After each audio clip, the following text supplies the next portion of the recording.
Okie dokie, there we go. So this is going to be fun times. For the record, I'm not turning on my webcam for this. I'd rather the focus be on these games that I'm playing. Because I also got to like rate all of them as we go. So I don't want to be having it that I'm like looking at myself in the camera to make sure I look fine, because I do that a lot. I just do that a lot. So there's going to be a lot of like blank screens at times while I'm like setting stuff up. So just expect that. I got to open up this first one. Okay. And now let's just get that set up. Why are you? Oh, because you're not being shown. Wait. What? Why? Oh my. I do not know.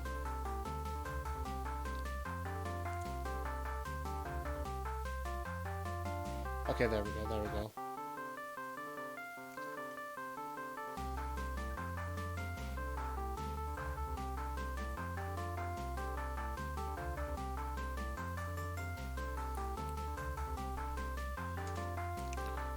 So this first one is called The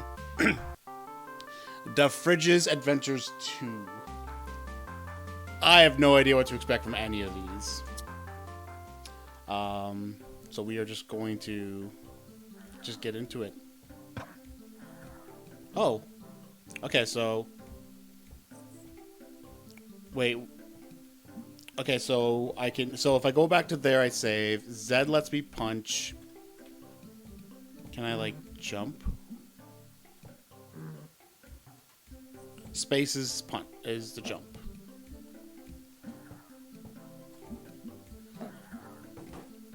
Haha, I killed you. Oh my gosh, what is going on? Okay. No, get away from me. Ha, evil banana. Okay, so right off the bat, I do have one feedback, and that is that there needs to be an option to change controls. 100%. I don't know a lot of games that, in terms of keyboard, use Z and space. Normally, it's like Control and space or Z and X. So that's kind of messing with me a little here. Let me go kill this banana. Come here, you. Bam. Come get me. Punch you again off the edge. Ha. Let's go. What's over here? Ooh. Ah. Ah. I don't know what the goal is yet. It plays very well. Like, movements are like pretty much on key. It doesn't have like a sliding or a gravity mechanic. And I do like that there's a bit of pushback when you hit stuff.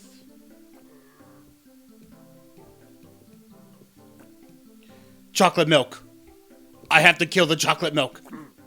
Oh, I got hit. Gotcha. Ha ha ha.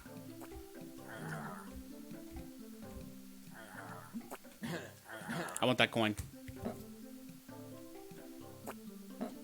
Go away, Jam. Gotcha. Ha ha. I got the coin. The coin is mine. Yes.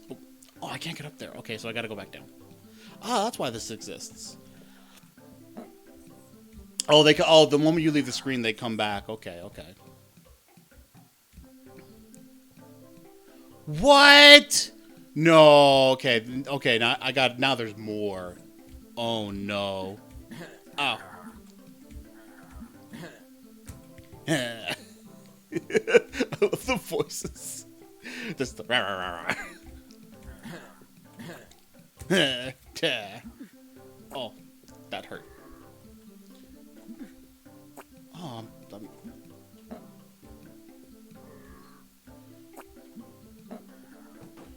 jeez, I'm getting my butt kicked. Oh god, oh god, oh god, oh god. Get away, get away, get away. No, no, chocolate milk. Oh god. Oh, that chocolate milk wanted me.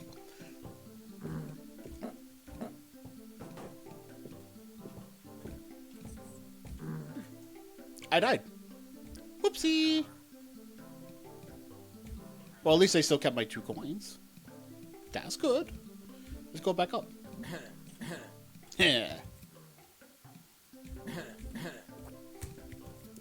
I imagine they like, it could possibly be that the person who made this game, like, that was normal to them, using space for jump and Z for this way. It's just not what I'm used to seeing.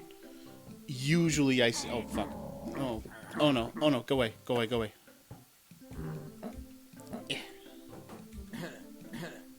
Yay, coins. Alright. Now, can I get up there? I don't think I can. And there's no, like, special wall jumps. Okay, I guess we're now going all the way back down and outside of the fridge.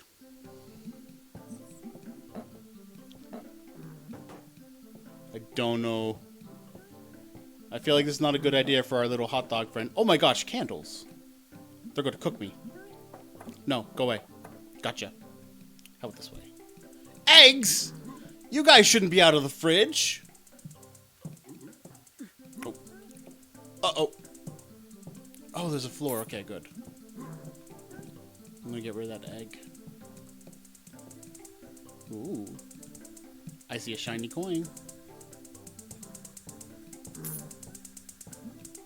Can I jump up? No, I can't. I gotta go over. Okay. Yeah. Yeah. Go away. Yeah. Yes, another coin. I am the man. Wait, hang on. So if there's floor over here, was there floor back this way? Oh, there was. There's also a sign here. I don't know if I can read it. Well, let's find out. It does not seem like I can. That's a little confusing. Oh, I'm trapped in here, though. That chair blocks me. So if I want to check out the rest of that area on the ground, I have to go back.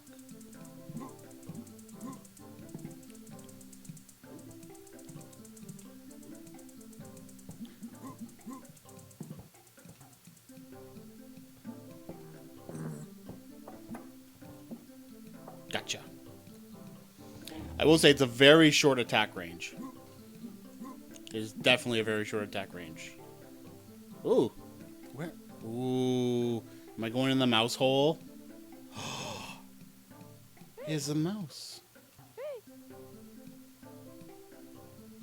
Mr. Mouse. How do I talk to you? Oh, you give him coins for a key.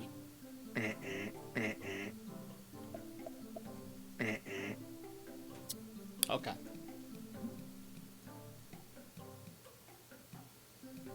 So I want to get coins to bring back to him to get a key. Don't know what the key's for yet, but we'll find that out eventually. Oh! Whoopsie. Oh, apparently not. The mouse does not eat me. The mouse is my friend. It's funny how out of all these things that I've encountered, the one thing that you think would eat me does not. But all the other things that are from the fridge, oh no, they all hate me. Oh god, oh god, oh god! Invincibility frames, please! Oh god!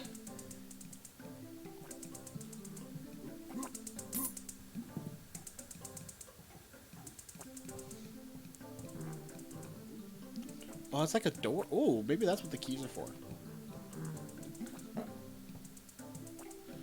Okay. Oh, jeez.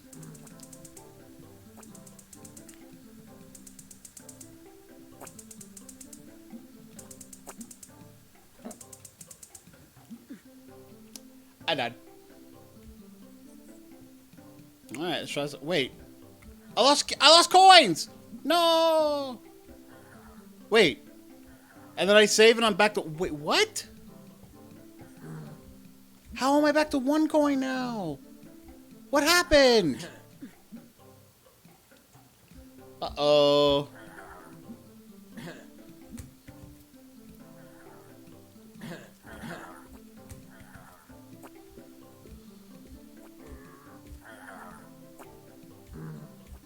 Uh-oh.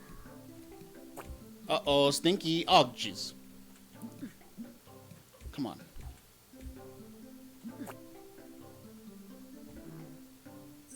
Okay.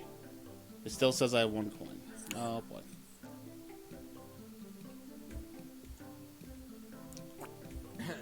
I find it weird, though, that some enemies will respawn and others won't. There we go. Oh god, oh god, oh god, oh god. No, get away, get away. How dare. Nope. You're not allowed. That's illegal. That's illegal. That's illegal. That's illegal. Those coins are not here. Uh-oh. Uh-oh. Yep, that coin's not there either. Oh, but that coin returned.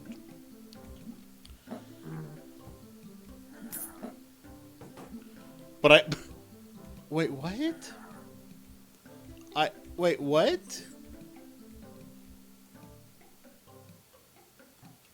Hold up. Is that coin back? No. Okay. Oh, ow. Ow. Chocolate milk. Chocolate milk hurts.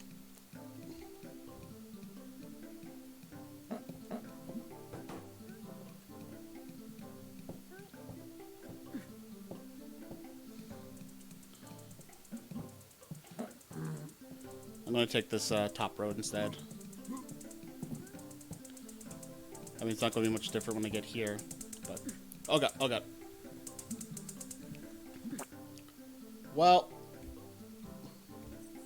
I died again. Yeah, look, no, it's now like an orange coin. Oh, now it's... I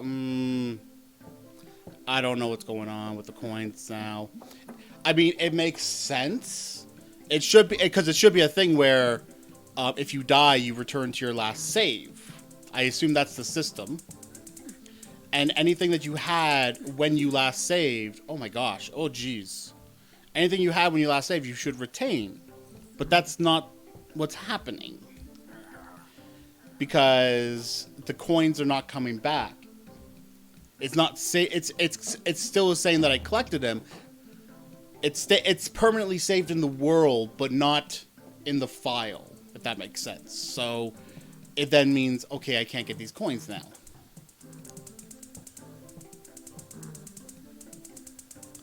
Then there is... Okay.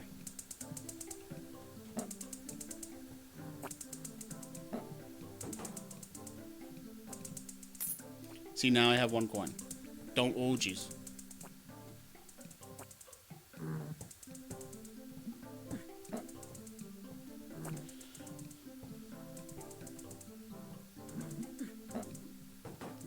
God dang.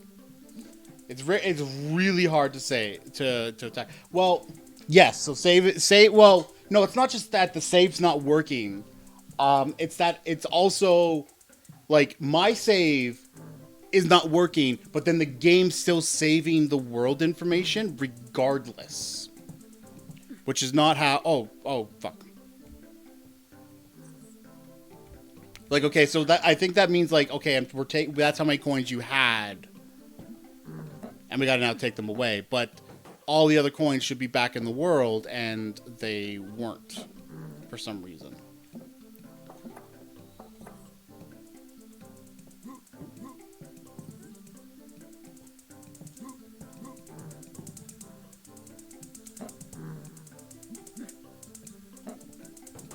Yeah, because see, there was a coin here, and that's not come back yet.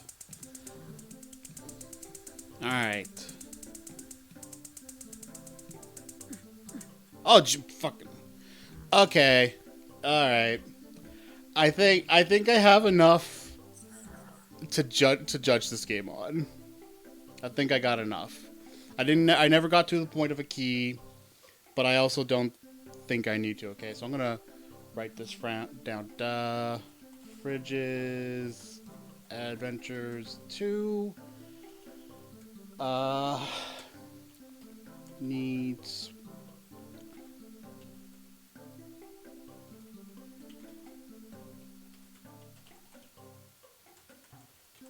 Are weird. It technically needs invincibility frames. Needs invincibility frames after getting hurt.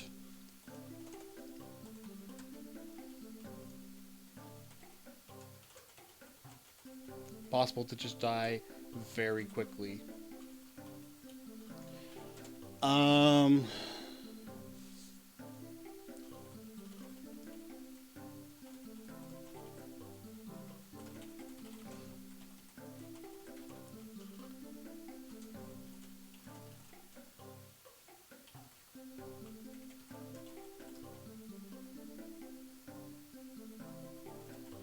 Collected coins are not saved.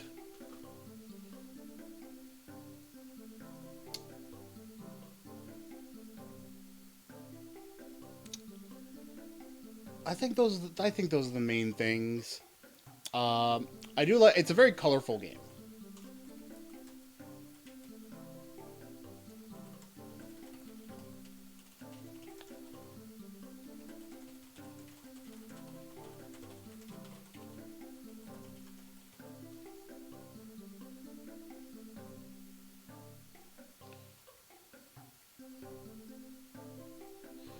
I'd also say it probably needs to. Okay, no, there is one more, like, on the negative side.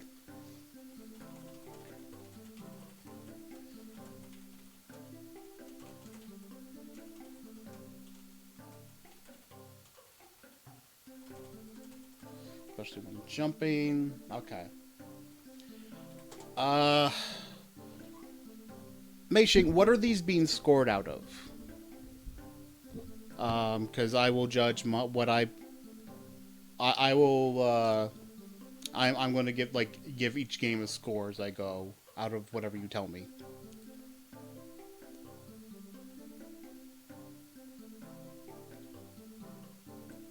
That is assuming you're still there and not away.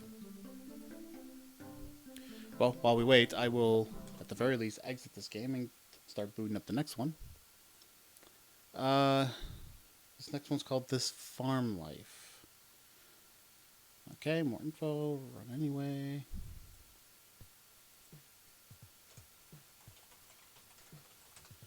Okay, so this is a windowed game.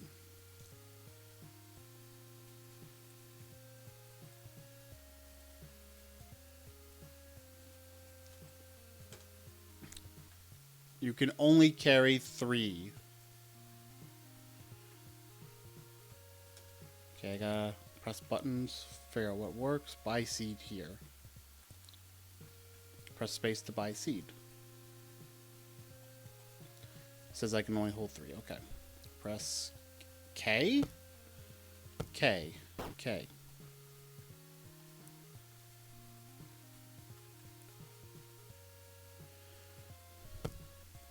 I don't know why K, but okay.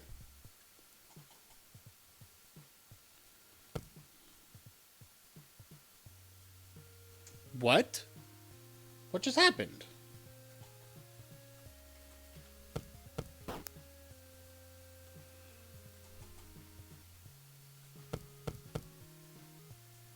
Was that not did it like spoil? L. What? What? What is going on?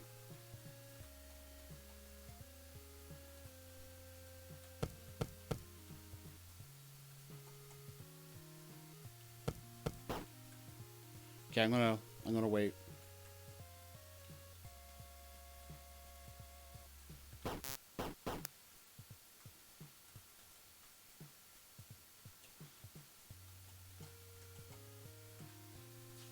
What the heck?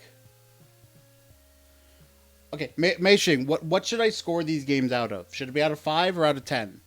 I'm thinking 10, and then and then not using decimals. What do you think?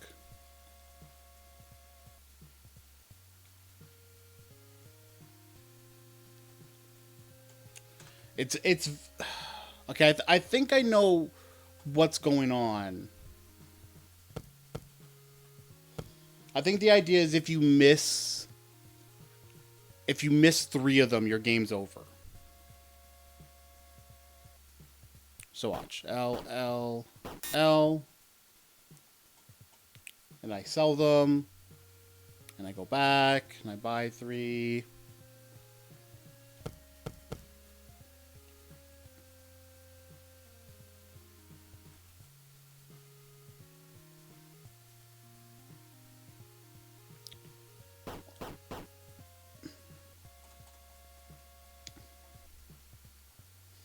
Nothing.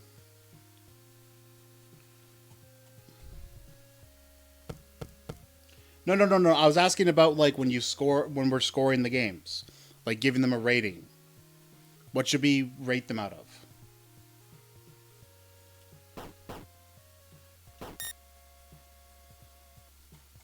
I think that that third one despawned. Let's see. Hello? Sir?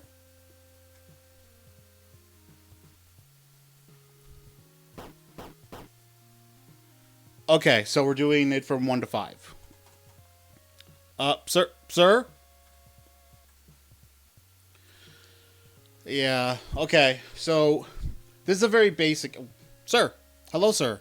Sir. Hello. You are much bigger than me. Hi. Hello? I see now. Okay. So, there is... Okay, so first I gotta go back to the Fridge's game. And I gotta give that a score. Hello, Zephyr. How's it going? Welcome to the party. Okay. I...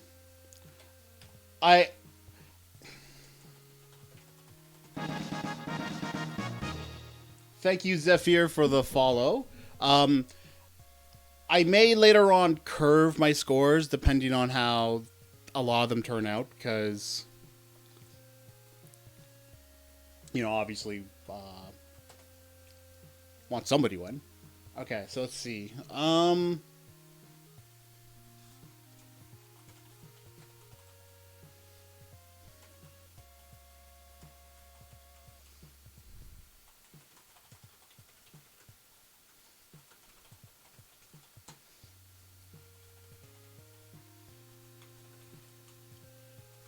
Game over mechanic not known.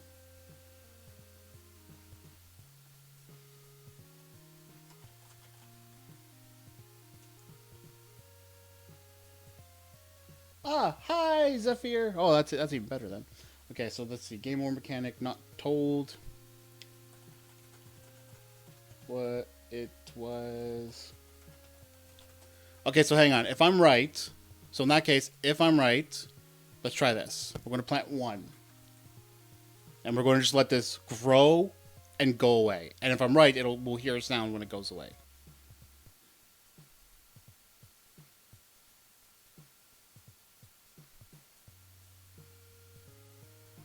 Oh, I got a 1 on my head. Okay. Oh, trash. Okay, so I have trash on... Okay. Okay. Let's see what happens next. So there is a number over my head. I don't know what that's for, though. Okay, so let's see. 2. And if I'm right...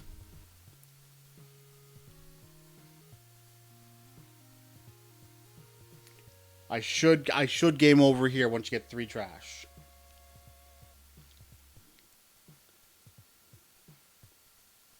Yes, okay.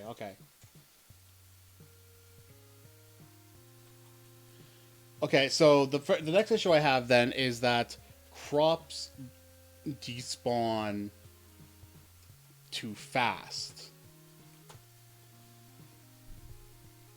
Because this is just a high score game. That's what this is. This is just a high score game. It's not like it has an end goal. It's just like how far can you go.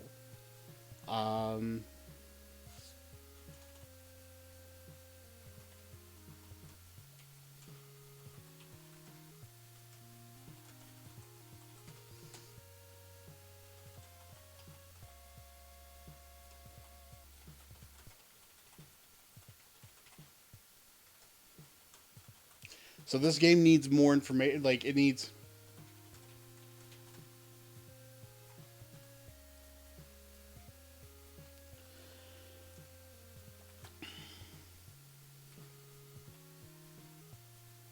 Yeah, it's not really a farm sim. Okay, so...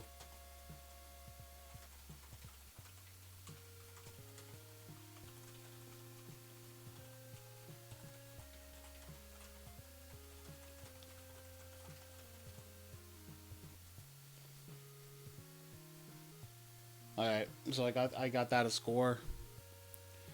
Let's go to the next one. From this point on, I got to start opening zip files. Alright. So this first one is called... I'm going to just double click this. Oh, this is made with Unity. This one is called King's Lair. Let's just get that up. There we go.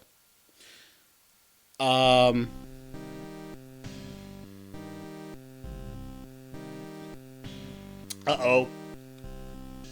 I might have a problem.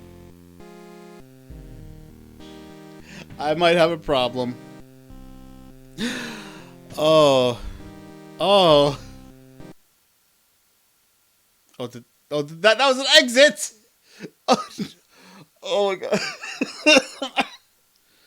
Oh no. Uh-oh. And did it like reset here because it closed, so now I gotta fix that. No, it's... What is going on? Hold up. Hold up. Will that work? Okay. No. I don't know. It's some weird thing. It's like not responding correctly. Problem is, it's all in Spanish. I think. I don't know Spanish. Let's go to translate English. Just let's see. Relics. Okay. So I believe OPC ONNES. That should be options. Yes. Oh, thank God. Okay. So it defaults to Spanish. It has English in it. The developer, I guess, speaks Spanish first though. So the game is default to Spanish.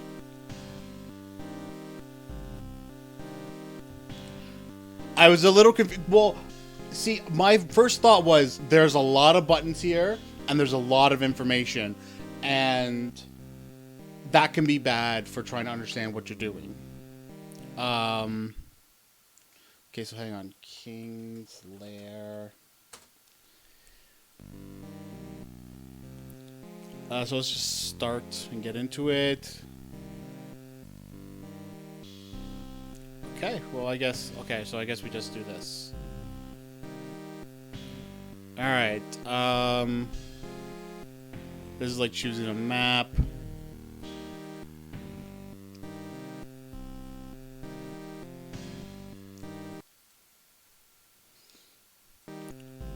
There is a lot going on here. So, I mean, so we start from the start screen.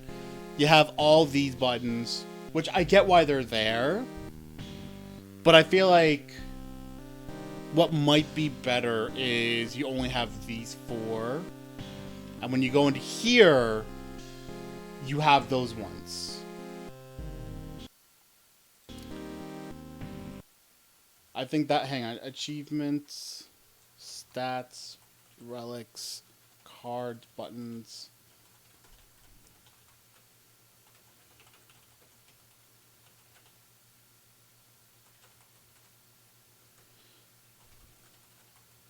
Okay. So now we select. Okay. Ooh. Okay. Okay. Interesting. Now I don't. It really doesn't tell you a lot from here, so it's just okay. We just got to jump in and do it. Okay. So what are we doing? So it's.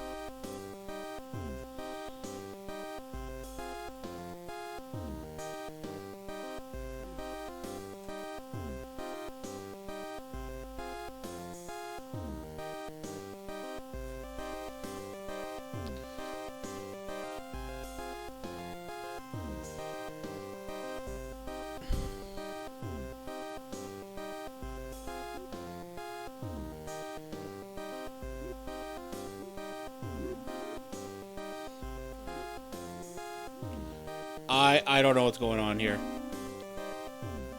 I see various power-ups appearing, but I otherwise don't know what I'm doing.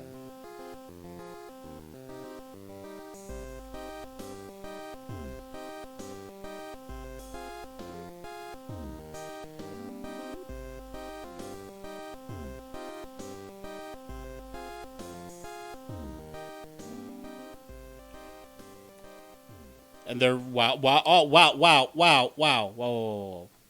Get away from me! What the oh my gosh!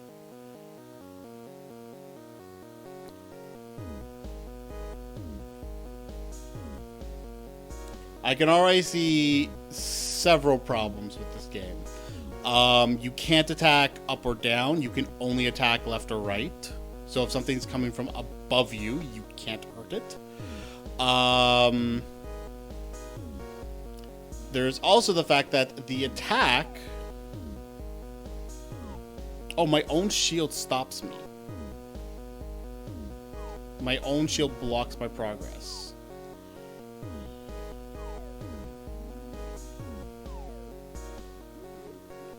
Now this thing's nice because it, like it seems like these moves are like intended to clear enemies away.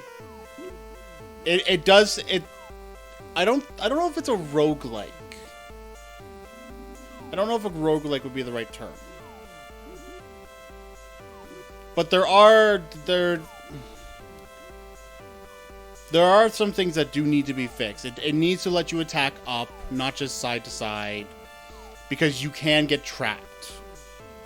I mean, like, look at this. I get trapped by my own thing. Okay, let's get around this pillar.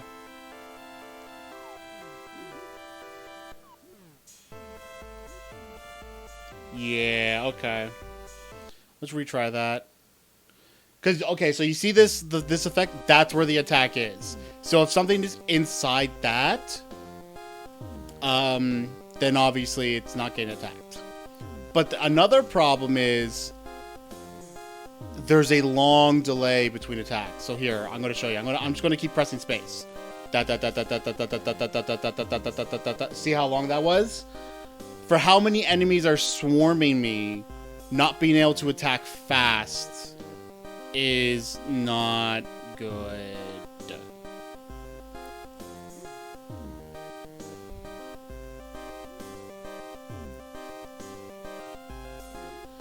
Because what's happening here is, like, I'm supposed to collect these purple orbs. Because I guess they're, like, experience. But I can't collect them because everything... Ooh, I didn't even get anything for this one. Okay, 1. Sure, whatever. And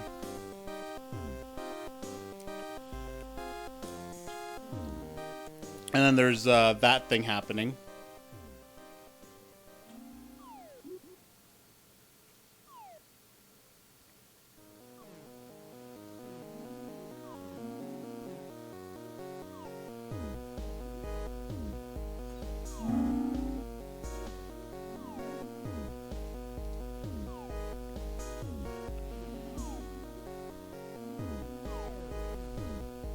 From what it seems like what the game is you're just put into a gauntlet room and you have to survive till like a certain point in time.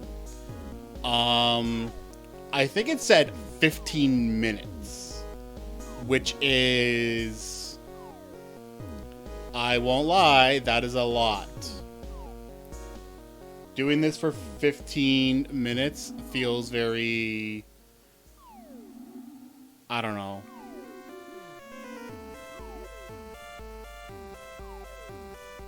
Obviously, the idea is, like, you need to keep collecting these power-ups, but I'm already looking at this thinking to myself, this is excessive. And I can definitely see this game having a memory issue with too much stuff on the screen.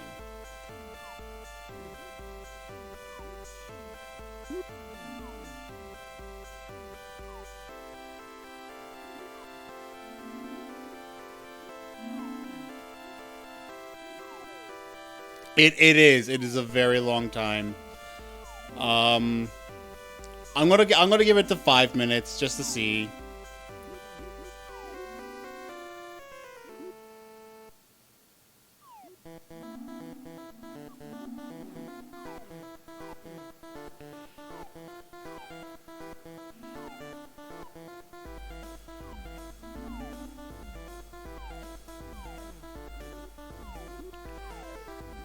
Let's grab this power up here. Grab that one. Oh, I do think maybe the 3-weapon thing is increasing my attack speed. That is possible.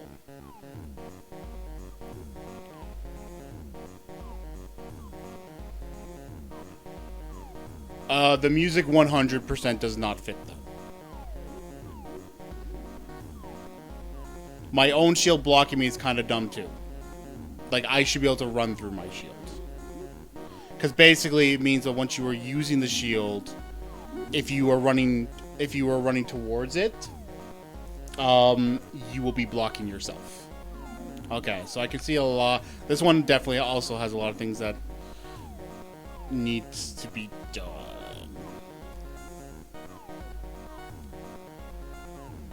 Exactly. It's supposed to protect you, but it doesn't do that. I'm gonna try and get that, I forgot about the...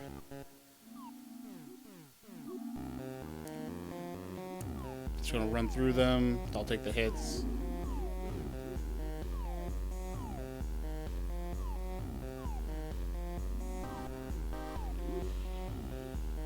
Let's do 1.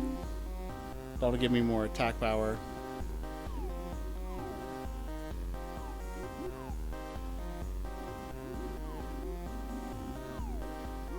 Okay, yes. The triple weapon is like a attack speed.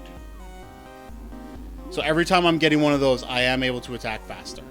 And I'm not surprised the frame rate's getting bad because there's a lot of stuff here. There's a lot of stuff on screen. There's actually too much.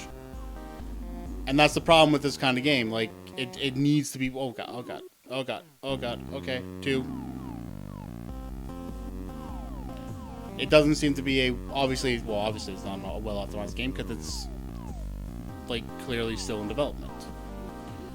But this part of, like, being unable to attack upwards does annoy me because it's like that more than anything can get me killed.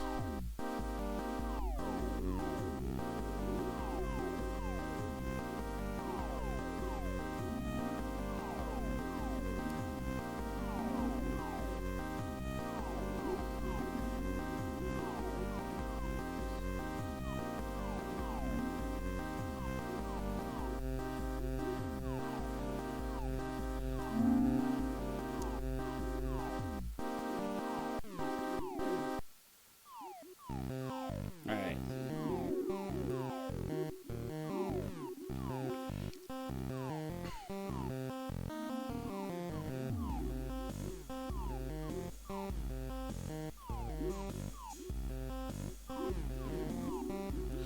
See, now this is how fast. Look at this. This is now how fast I'm attacking.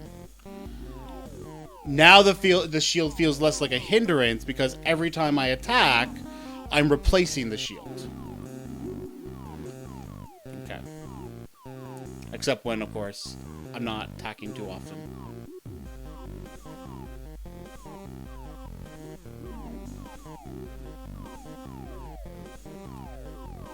I want to try and take out this huge horde of them, but I want to make sure I'm actually going to be strong enough to do it too.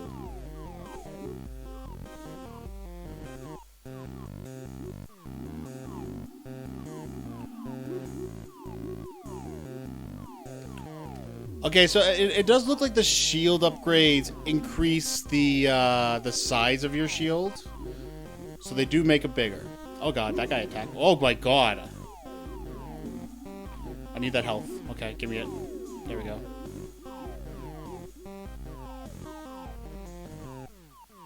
Also, it might seem like the frame rate's bad. It's actually just been like this the whole time. But oh, okay, no. It gets its worst when I have to, like, pick something.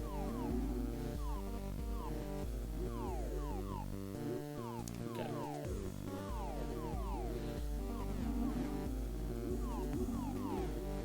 Alright, let's get these crosses. Because, like, that's primarily how I'm killing stuff right now. I'm not even fighting stuff myself. I'm just letting all these various effects do the job for me.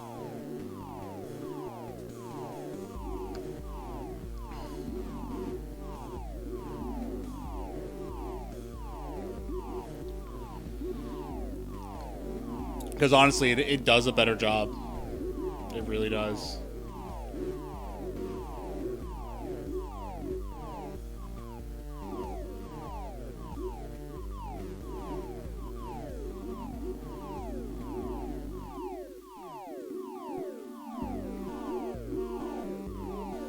Alright, the heck with this.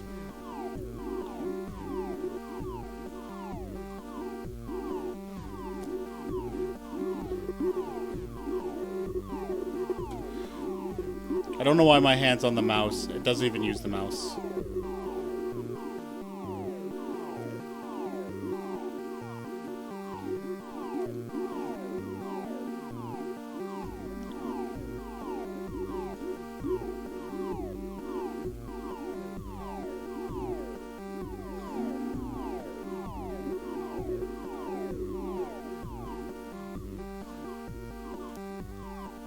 Oh, those chandeliers are strong. Oh my gosh. Wow, those are strong. That is not dying. Okay.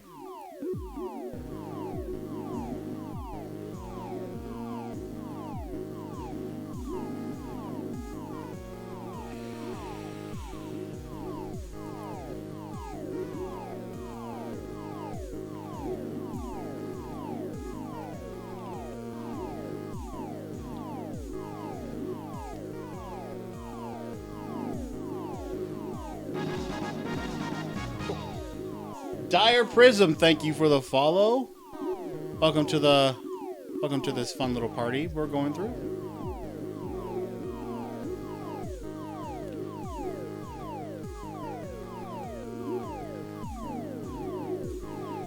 I think this is the only thing I can't kill, the chandeliers. Well, I mean, I technically can, but it takes a while.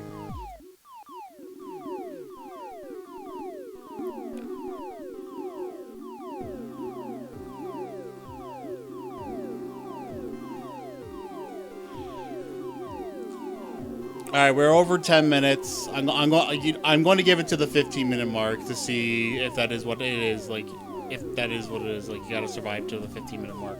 Oh God, scrap that. There's so much stuff on the screen now. It's, I can't possibly collect it all. Oh my gosh.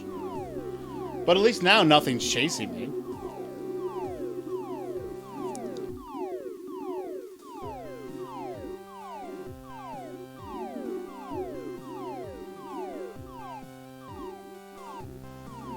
Let's get some health. Shields.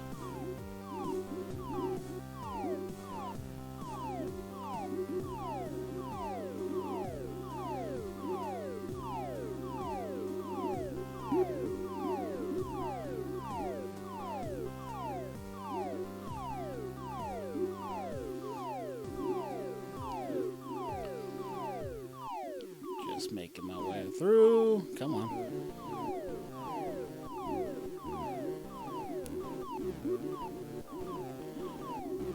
What was that? Those guys were not that strong before. I was killing those guys before. Wow. Oh, am I going to die here? No, no, I refuse. I refuse. I will not die. I'm not a dingus. You're a dingus.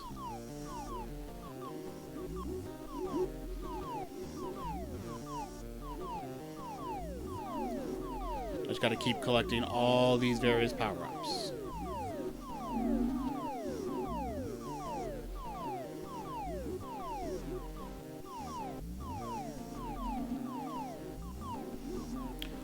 Okay, so you can plant it like one on each side of you. Interesting.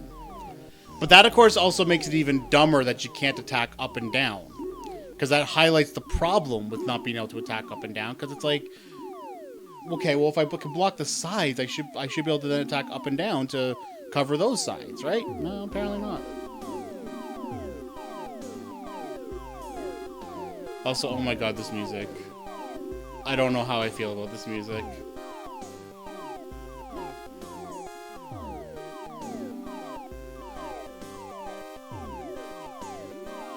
The music makes me question my life decisions.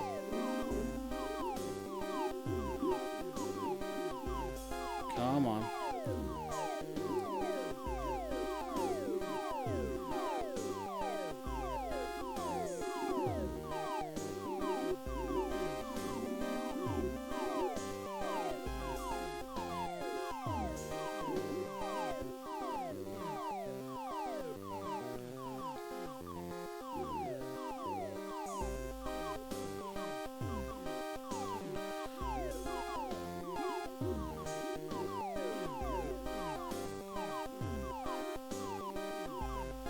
Get out of my way. I want that meat.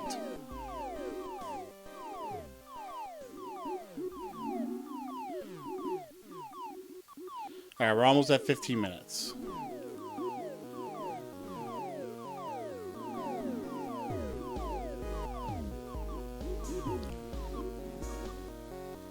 I'm dumb. Why did I do that? Wow. Okay, hang on. Let me...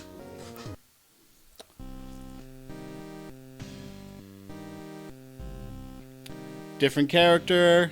Okay, so they all have a specified HP, attack, attack speed, and movement speed. So let's just try this out. Yes, 15. It's 15 minutes you have to survive.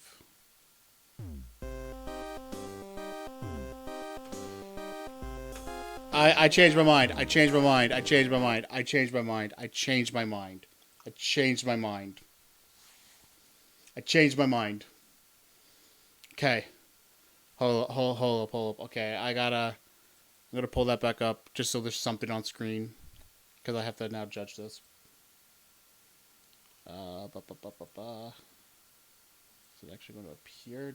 Okay, there it is. Cool. Now there's... Oh, that's right, the music will cut out the moment I go into Notepad. Okay. That's fine, though. We got something on screen. Okay.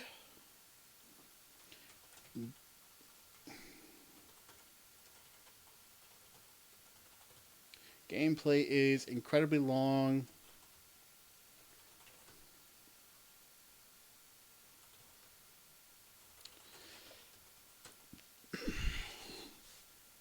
Um,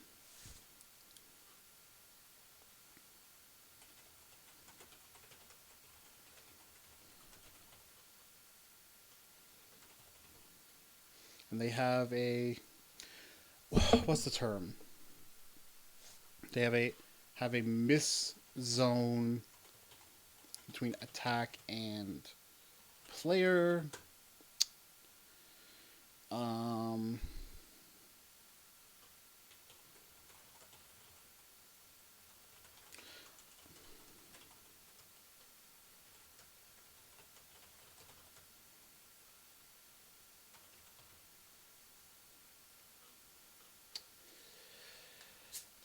I'm trying to think if there's anything else.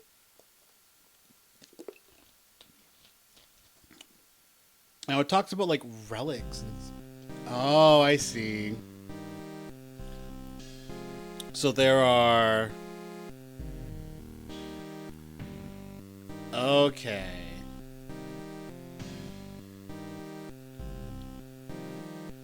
Okay. Interesting. Let me give one more go. I just grabbed a couple of those power ups. I just want to see what happens, like what it's like now.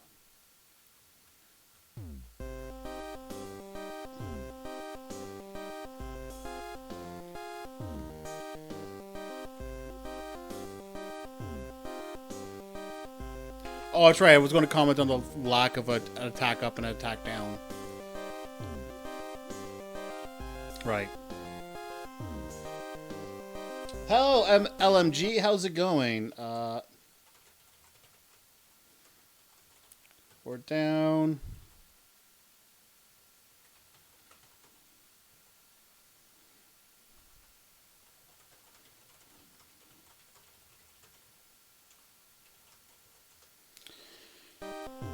Okay.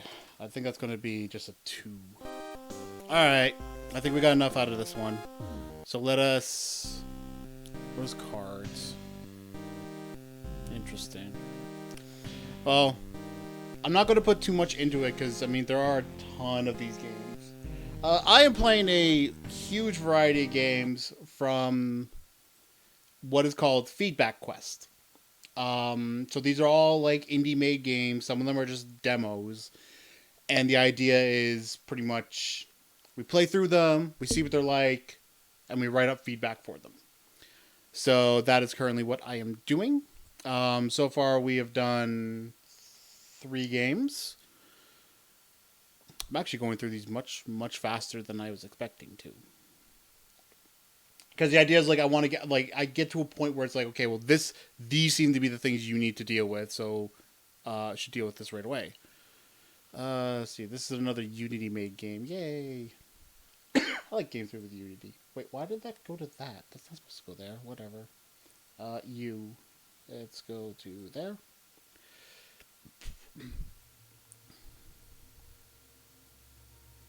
Wait, while you sleep, I hunt ghosts with the Pope's revolver? What is the name of this game? It was just called Ghostunter. It was just called Ghostunter 2. Ghostunter 2. And this is how it I'm sorry, what? Harder, no help, easier, weak ghost, normal. Oh my gosh, what is going on? Okay, you are oh my god. Oh. You are Dick Storm, the best ghost hunter in the city. Most of your professional life, you wished you'd gone by Richard. You hunt ghosts using your revolver. He used to belong to the Pope. He didn't like parting with it, but it is a story for another time. To exorcise a ghost, you need to find a related memory. Otherwise, the ghost will return after a short time, even if you shoot it. You can scan for memories with your phone, right mouse button. It should be in the same area as the ghost. Once the memory reveals itself, you can kill the ghost for good. Your phone gives you some approximate data about ghost positions. The beeps are low when it's behind you, and high when it's in front of you. Beeps become faster when the ghost gets near. You can also use the phone scanner to reveal the ghost location. I like these drawings so much. Oh my god. If the scan points seem to hit something that isn't there, they are most likely hitting a ghost. Have fun! Oh. Oh, okay. Whoa! What the? Why did that? What the fuck? What? Sorry about that. I don't know what just happened there. Uh, okay.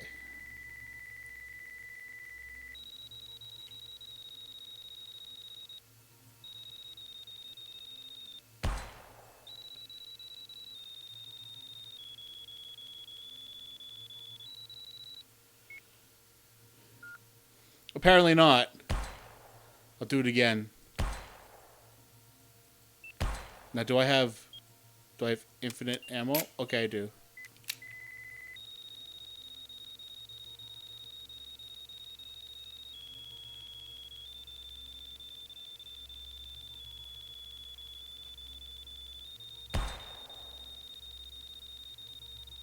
What am I supposed to do? Oh, because maybe it's not in this room.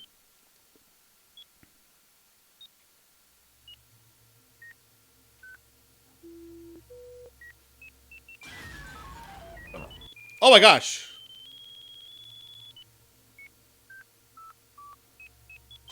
Oh god! No, stay away from me! Oh my god. I am not okay with this.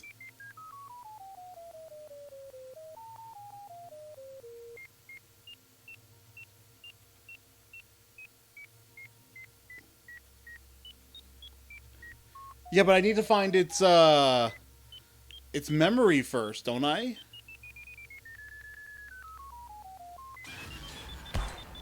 Go away! Oh my gosh.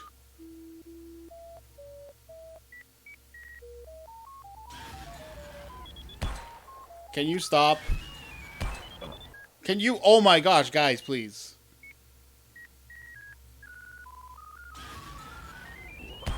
I don't know what's going on anymore.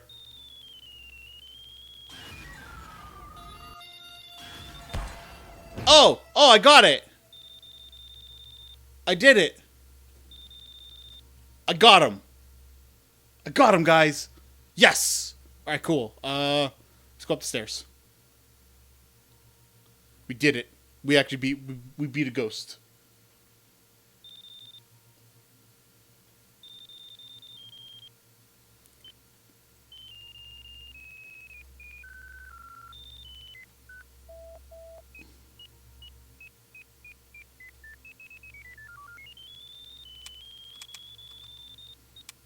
Oh, I gotta reload.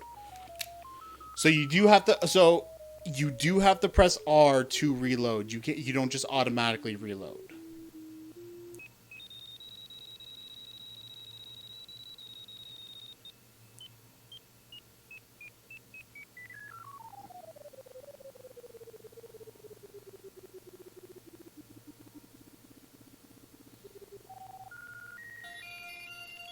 I found it. All right, where's the ghost? Come on.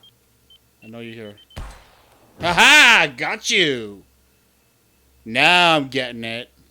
Now we're getting somewhere.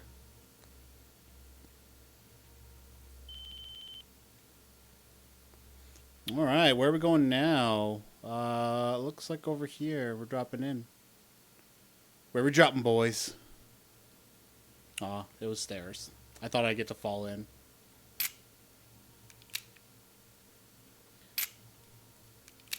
Okay, yeah.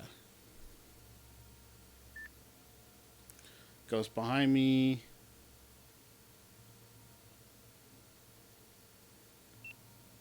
Beside you, memory dead ahead.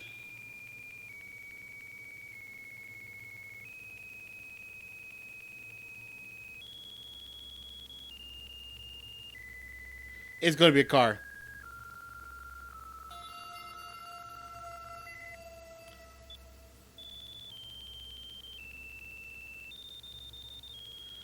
Ghost is way over here, apparently. Gotcha! Where are you? Where are you? You're here. Behind. Ahead. Oh god! No! Oh man, I like this. This is actually fun. Now let's make sure that okay, let's make sure I can actually go back down. Yep, cool. Let us get going. Oh, I can jump! I can jump, guys!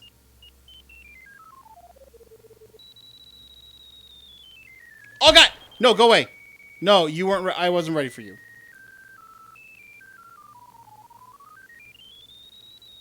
Okay, there it is. Gotcha. Come on. Where are you? Gotcha. Ha ha! I figured out where he was from context clues. All right, let's get going again. I guess we're going this way.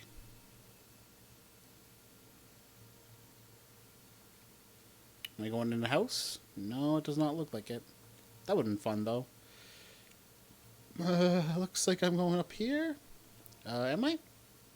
No, maybe not. Let's not go that way.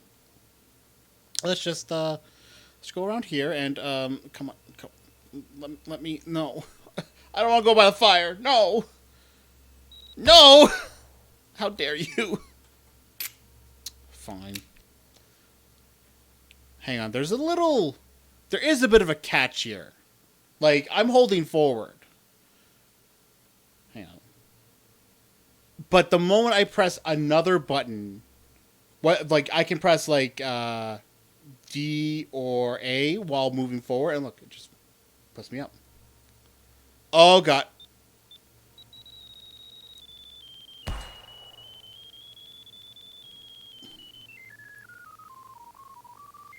Okay, oh god. Oh god. Where is this?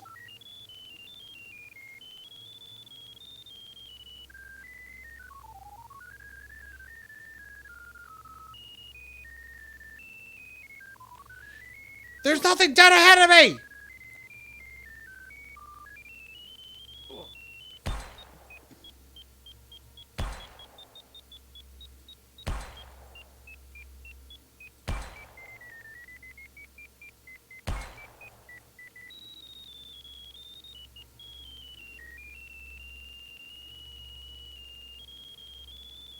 Am I seeing things?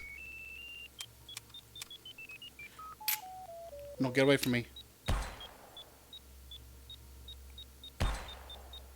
Get away from me. No, I'm gonna run away.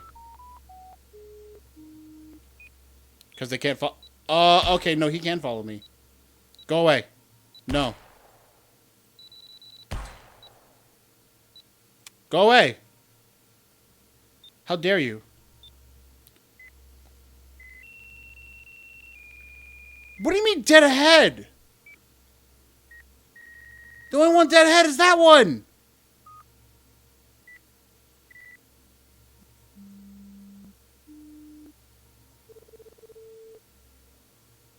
Oh my god, what is going on here?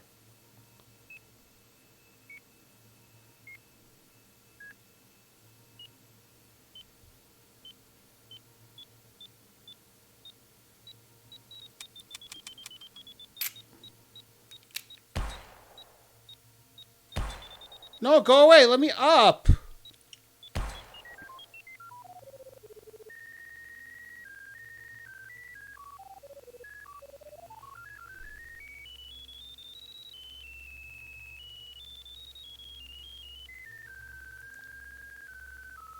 Like, it's still registering to that old one.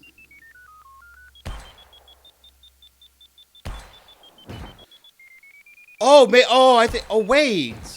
Oh. I think the idea is I just have to shoot the green ones. Come on, pulp gun.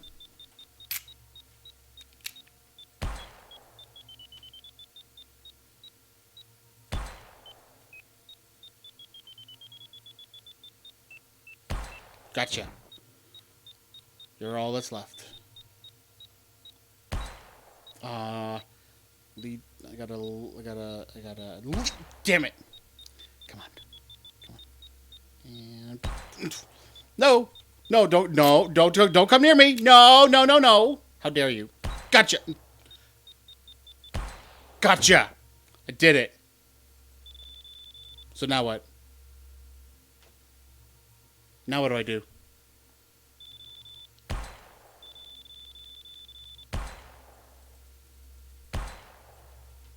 Is that it? Oh, this opened. Oh, fun. So this is what's causing all the hauntings around here. And here I thought hipster cultists were out of style. The ghosts were just side effects. Soon, I will summon the old gods to usher in a new world. Seriously? Because old gods sound more like an old world to me. Also, man, put on some pants. Listen, bruh, in the new world, there will be no need for pants. Okay. So I'm guessing the mystical shield protects you? Seems rune power to me. So, I guess if I scan all the invisible runes, off goes the shield. Stop. You don't know what will happen if we start the summoning now. My ghastly sentinel will stop you. Oh I my hate fucking sentinels. god. I won't be able to send him off for good as long as the hipster's alive. Better get busy scanning those runes. What the fuck?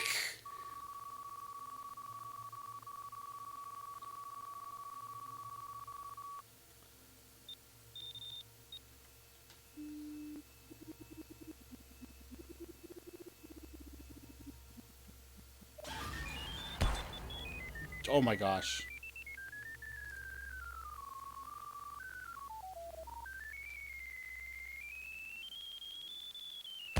Go away! Oh, there it is.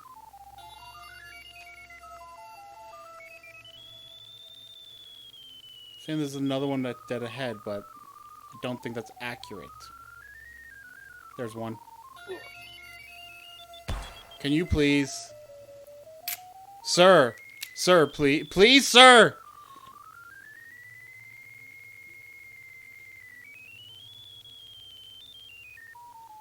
It's probably... Oh, there it is.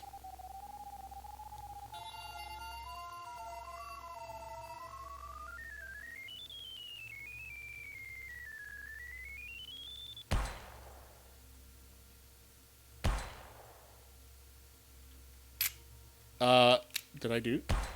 What?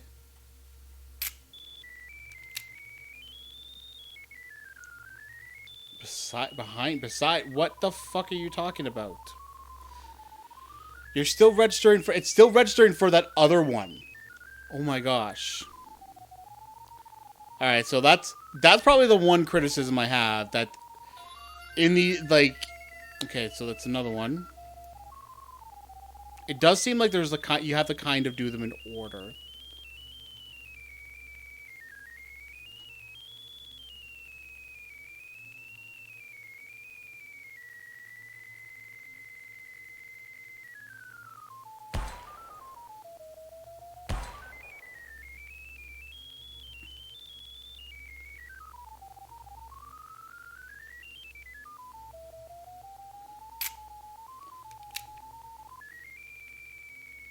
Come on.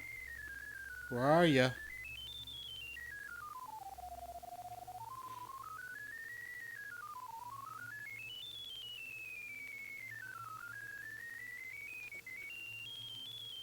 Sir, can you please?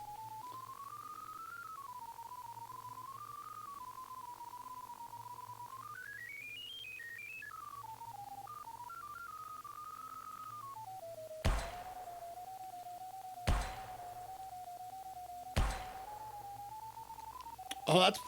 maybe, yeah. I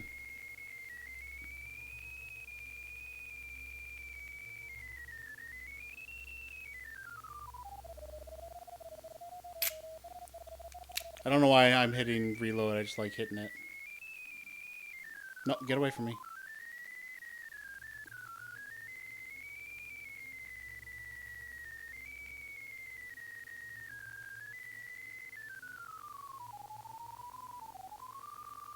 There's also some obvious glitching out there from assets being too close. Oh, there it is.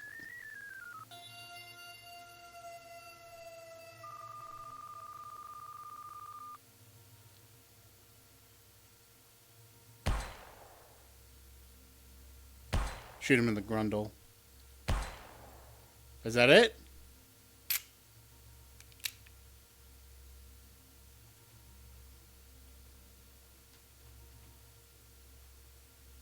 Oh, I'm done here. Okay. Holy crap. What the fuck is going on? What the fuck is it?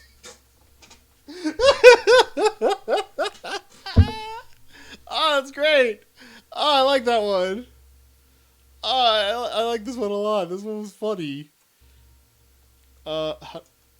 Now, interestingly, there's a thing to go back to main menu, but I can't get to it. Okay, so the first thing I'm going to do is scanning detects objects.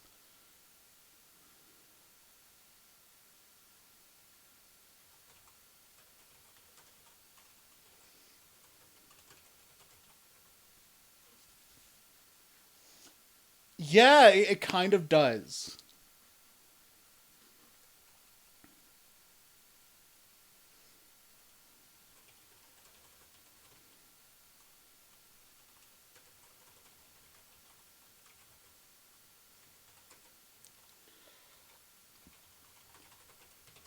Not part of the same.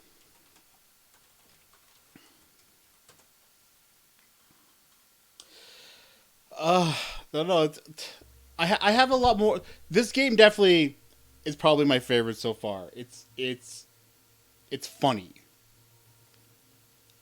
It treats itself as being a little bit funny. But yeah, number one, that one thing that was bugging me was the fact that the scanner was not correct. Like it should not work unless you were in the same room or the same spatial area. What it should be is like so that one that it kept going back to when I was trying to fight the circle of ghosts. The moment I go into that area, it should not be allowed to scan that one because otherwise then it becomes impossible for me to know what I'm doing. So the circle of ghosts.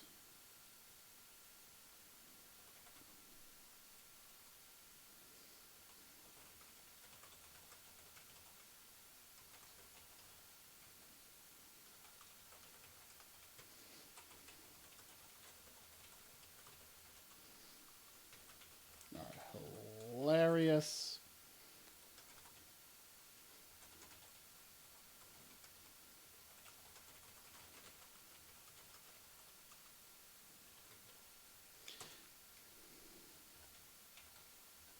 All right, there we go.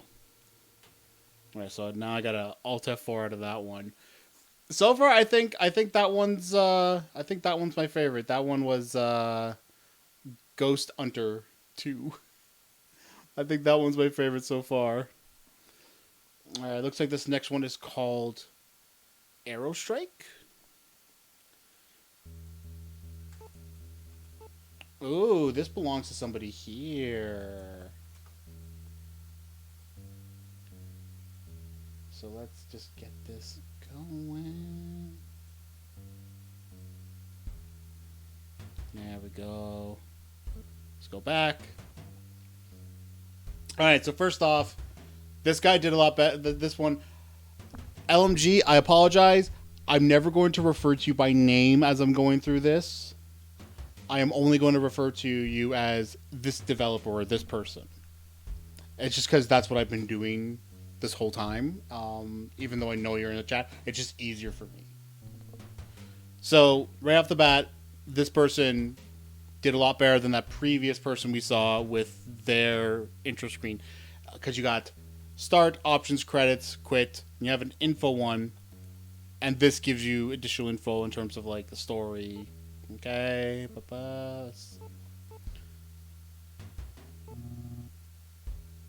Okay. There's a lot of different buttons here, though. Oh my gosh.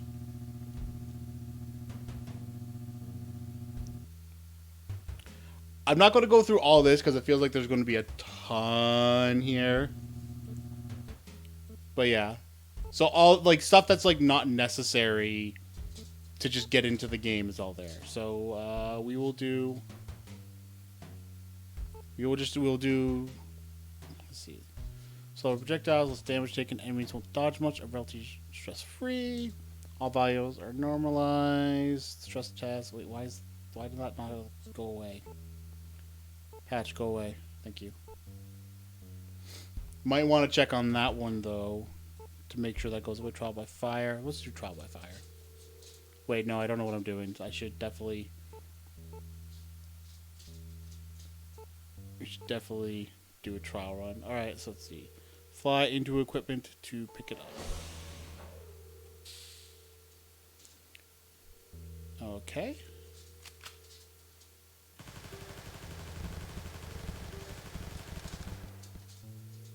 Oh, okay. You need to go into doors. Left click to shoot.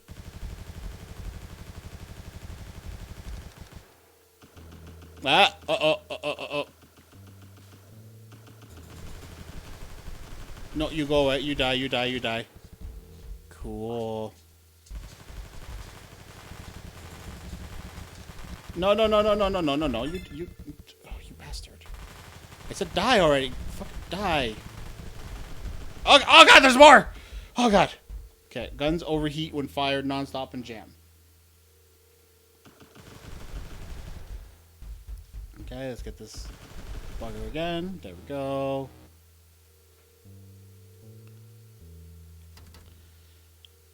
Alright, let's dock. Need to dock, repair, and save. Undock, press quick, it says quick map. Okay. And this is the full map. And I guess quick map is just like the rooms you are connected to. Alright, let's keep going. The radar marks other ships as dots.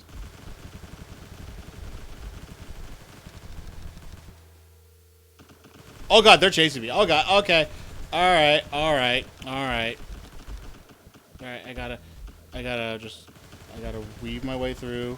I just gotta weave my way through. I'm done for. Die. Cool. Gotcha. What's over here? Is a door.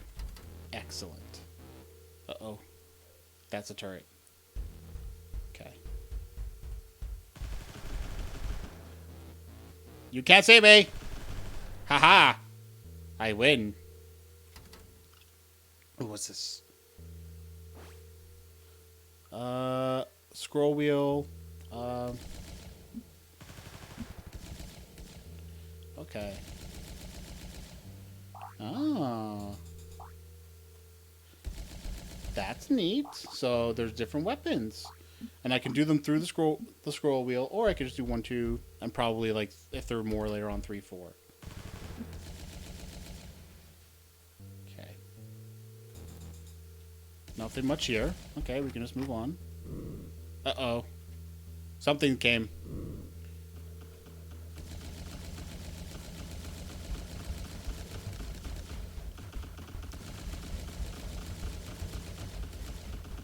Oh god. Oh god. Okay, definitely see. So I'm guessing the blue weapon is much better on shield. Oh my god, there's more. Why am I missing? I'm just terrible. My aim sucks.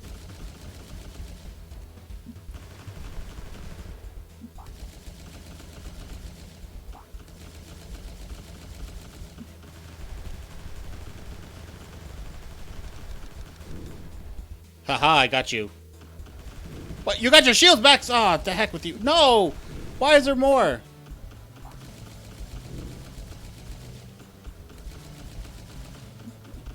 Oh my god. Oh god. Come on. Oh. Wrong. Boop.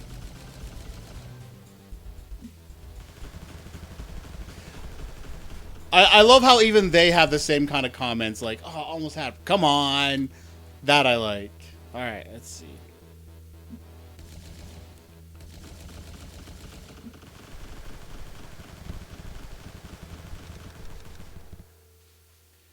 Remember to land on docks to save progress. Alright, so let's go back onto the dock.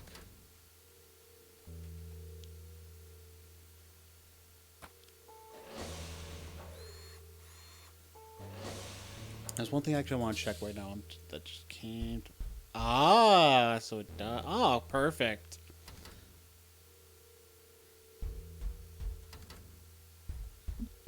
All right, let's. Ah, you think you got me, but no, I got you. Haha. All right, is there more down here? There's a door here. Oh. Oh god, oh god, oh god, oh jeez, oh jeez, oh jeez, oh jeez. Oh jeez, oh jeez, oh jeez, oh jeez, oh Jesus! Oh guys! Guys! Come on, guys, we can talk about this. We can talk about this. We can just please, guys, please, please, please, please, please, please! No! I'm gonna keep running away. Oh god, oh god, oh god, oh god, there's another one. Why is there more? Oh god, oh god, oh god, oh god, oh now I realize I need to recharge my gun because I held it too long. Okay, okay, okay, okay. Sir, put the gun down, please. There you go. Thank you. There's a door over here, though, and I want to go see what's in that door. Oh, it's more doors. Great. Ooh, what's this? Oh, new higher max shields. Forward shields. Hold. Ooh, fancy. Haha. Oh, I like that. Alright, let's keep looking. I cannot get in there, so I'll come back here after. Oh my god, it all came back! No!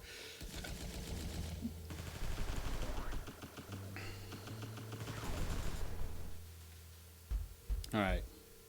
Which means I'm going to have to do this again. Oh, no, I won't. Okay, thank God. Oh. Alright. Oh, jeez. Oh, jeez. Oh, okay. You. Then you. Okay. Alright, I got you. Haha! Ha ha ha ha! Oh god, there's another one. He brought a friend. This guy got a friend. Why are you bringing a friend too? No more friends! Oh my gosh, there's 2 of them. Oh my gosh, there's 3 of them!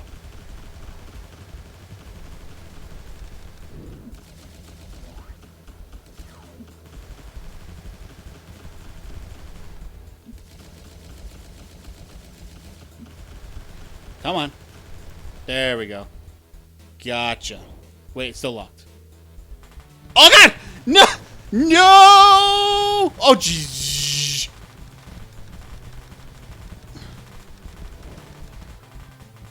Alright, recharge. Oh god. This guy got smart and he was like, I'm just going to cut him off.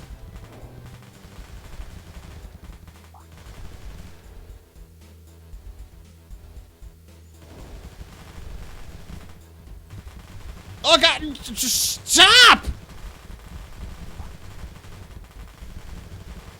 Stop! Go away! Oh gosh. Okay, cool. Oh, there's... Bro. Oh god, there's a new one! Oh god. Alright, hang on. Let's get his buddy for... Oh god. Okay, he's got more friends.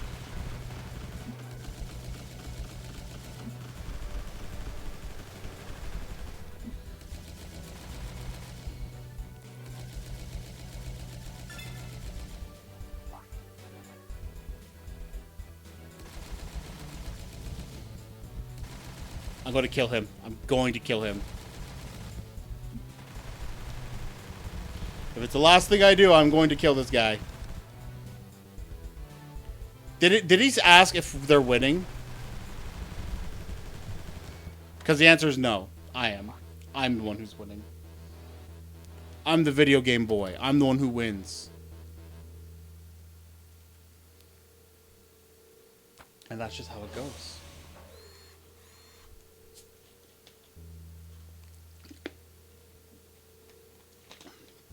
Alright, let me hang on a sec. Alright, there we go. I needed a little drink. Okay.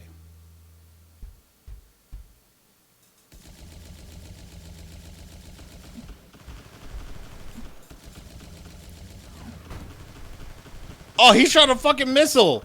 You fucking you are a bag of nuts. Gotcha. Haha. All right, what we got? A sealed door and a regular door. Oh, this is fun.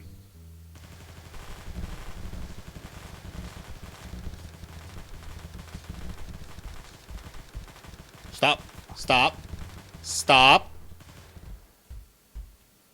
Okay. Is that it?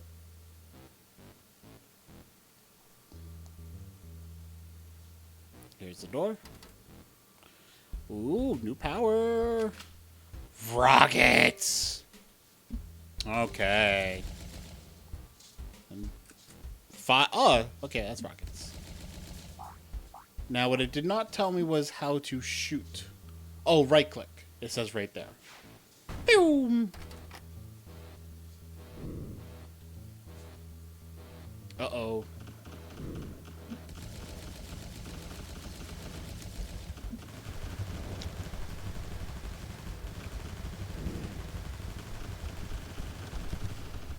No, stop! Please, sir.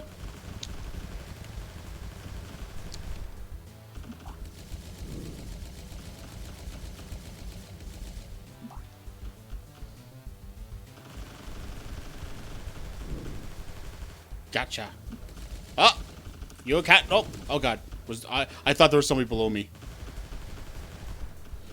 Ah, there was!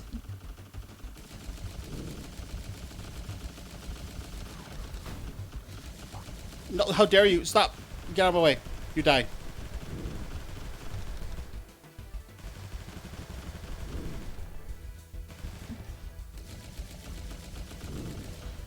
How dare you? How dare you be right there? How dare you? I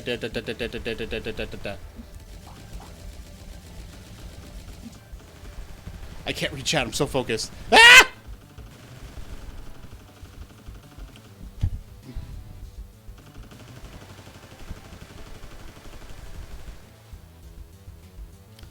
Awesome. I think I did it.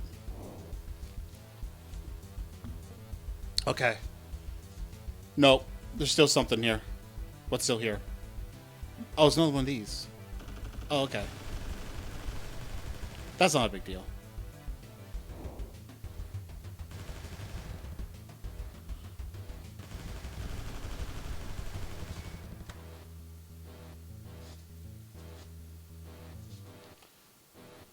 Huh.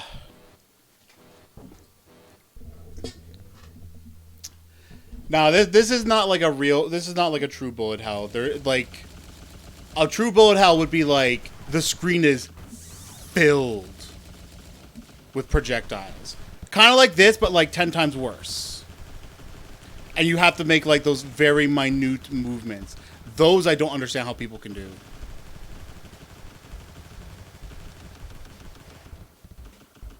Reach it. Okay, there we go. Cool. So. Let's see. Ha ha!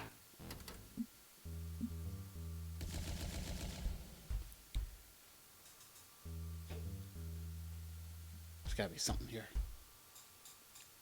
What's here? Oh, it's gonna be a fight after. Oh, god dang it! Could you, he actually says, could you not? Oh, I love it.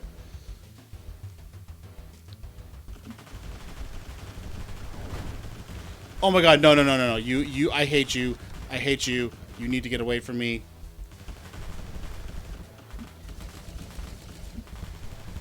Got him. Okay, cool, cool, cool. Alright, get that guy. Okay, their shields are gone. Switch. Just get him. Oh god, another one! Just weave my way. Oh god! I hate these little ones. The little ones are the worst. They're so hard to hit, and they attack so fast.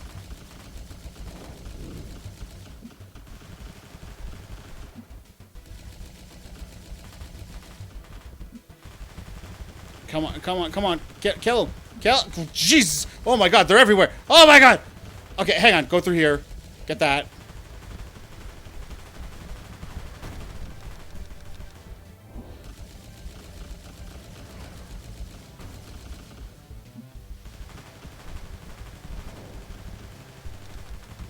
Oh my gosh! There's so many!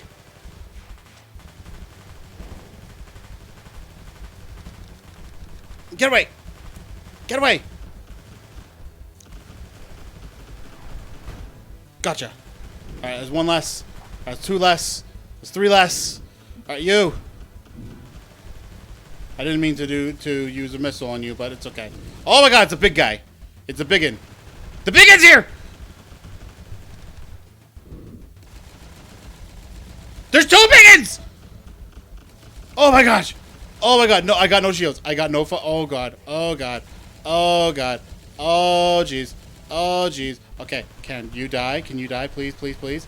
Okay, it ends. Cool. Okay, got shields. I got some shields. I got some shields. Okay. Okay. Okay. I got more shields. Cool, cool, cool, cool, cool, cool. Shoot, shoot, shoot, shoot, shoot, shoot, shoot, shoot. Alright, hang on. Hang on. Chat, something's going on, chat. I don't know what's going on, chat. Come. Jesus. No! Die.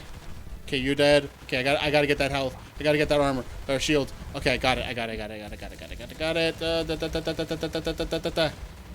Oh my god. Stop! Stop!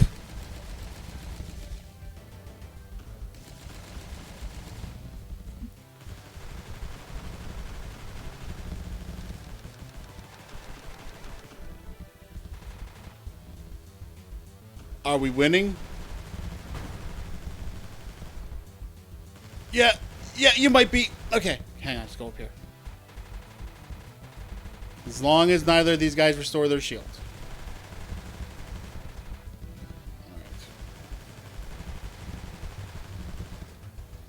Alright, there we go, there we go, there we go. Okay, got him. Alright, they're good. Yeah, they're good. I am good, yeah. Ah! Okay, almost. Come on. We almost got this bad boy. Yes! Oh.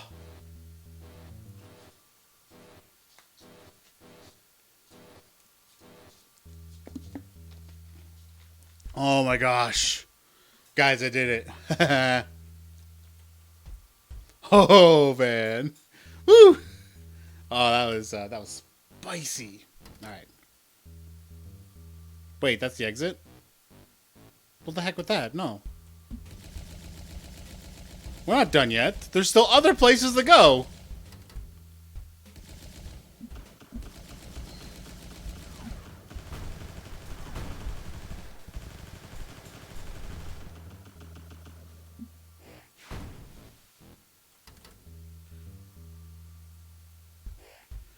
Oh my god. That would have been useful. Oh! Oh my gosh. Ah! Oh my god, that's so cool. Alright, got one more door to go to.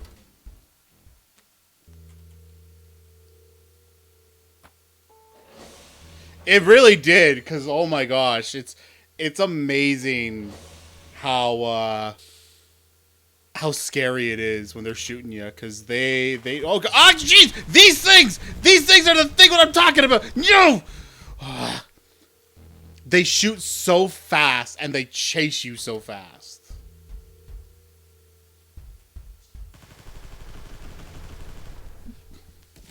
All right, done. From here, it was down here, right? Yep.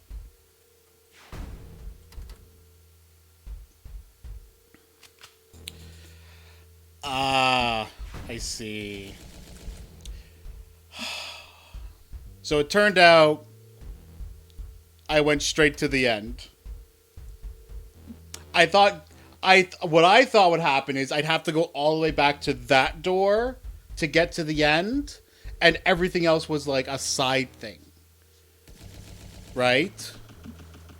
Turns out I had it backwards. Come on.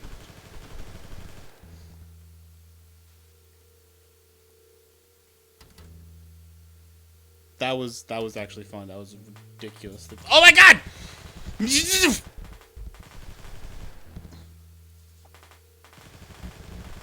And if there's one thing I love the way they fly. I love the way that they choose to fly. Like if I go towards them, if they back up, they don't just stand there and like shoot and follow me and shoot.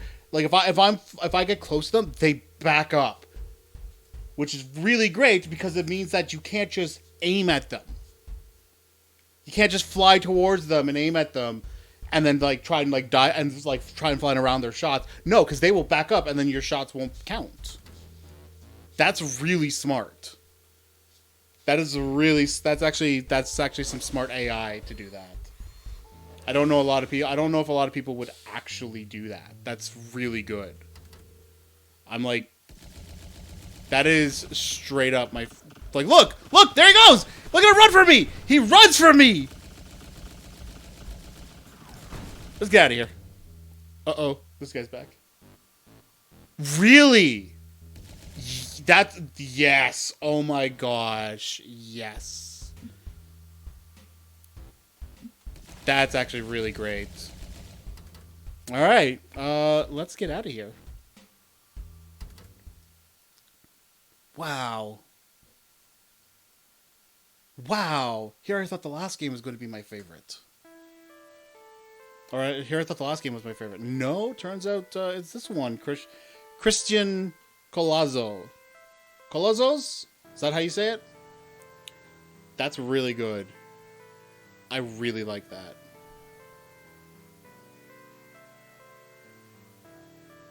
Oh my gosh, that was so cool. All right, I gotta write this one down.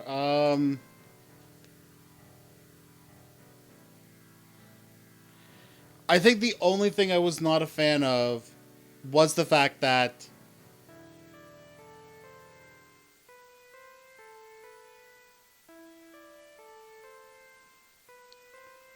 wait, what? LL sounds as a Y in you?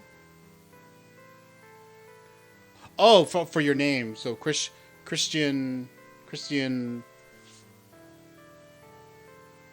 Cole. Hold on, my brain's just like to that. Hang on, let me. I need to be able to read the name again. Hang on.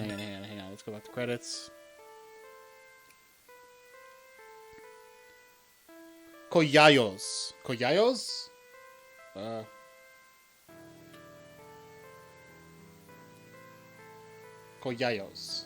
That how do you do it? Pronounce it?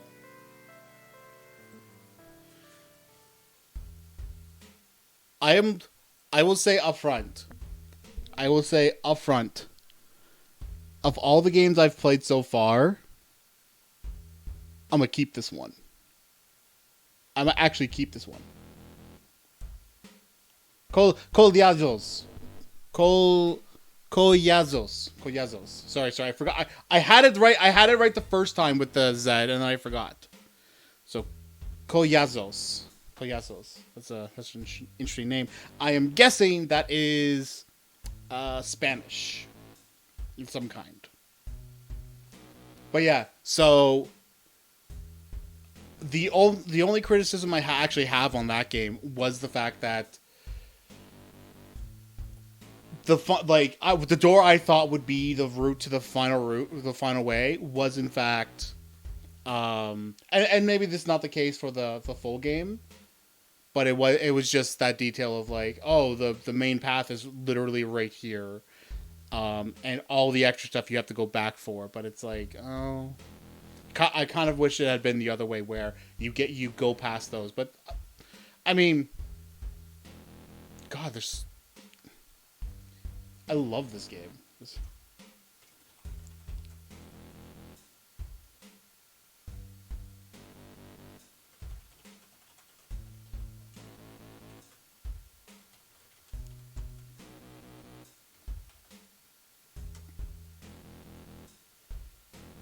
Yeah. See, I would have thought of that. I would have thought I would have just always gone into the general order I discovered them. So it would have been like, okay, uh, I'm backtracking. This door's here. Just go in this door. That was the way my brain ended up working. Wow, that was fun. I like that one.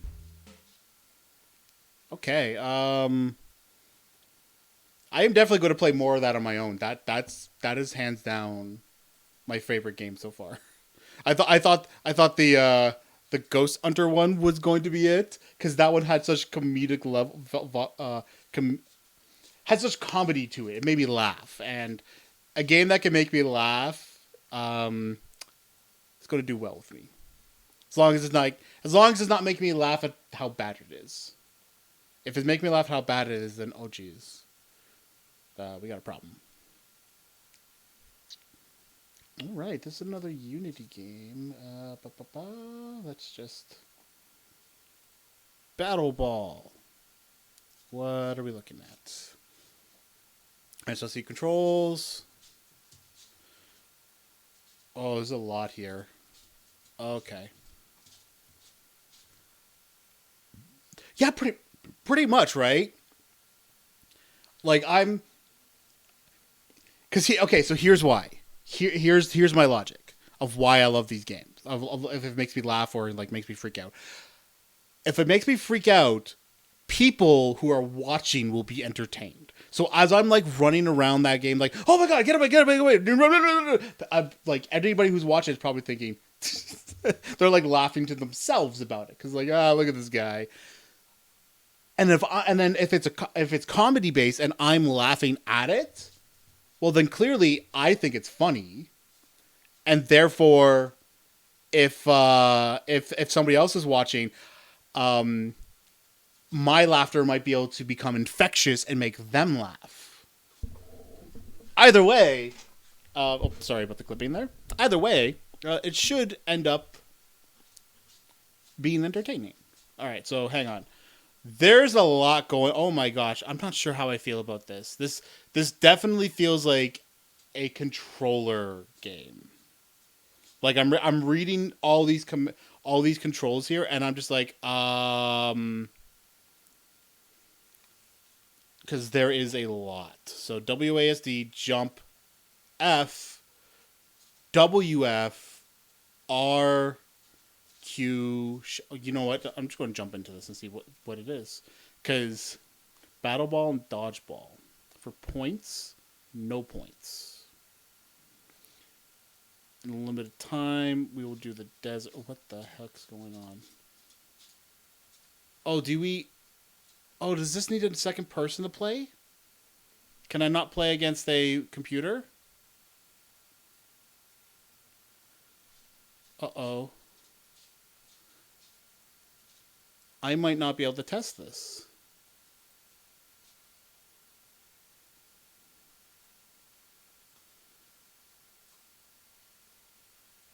Oh no. Oh no. I was looking forward to this. But I can't test this cuz it is a multiplayer game. Oh man. Okay. Wow. That sucks. BattleBall cannot demo requires 2 players. Because it's clear it's not set up with a PC a computer player. I'm guessing what they did is they came up the person who created this game came up with the game design, and the physics, and they put all that together and they had it all working, and they didn't think about ensuring that in a demo a player could play it on their own. So unfortunately, BattleBall I cannot rate. So this now lives. Oh god, what? Yeah, pretty much.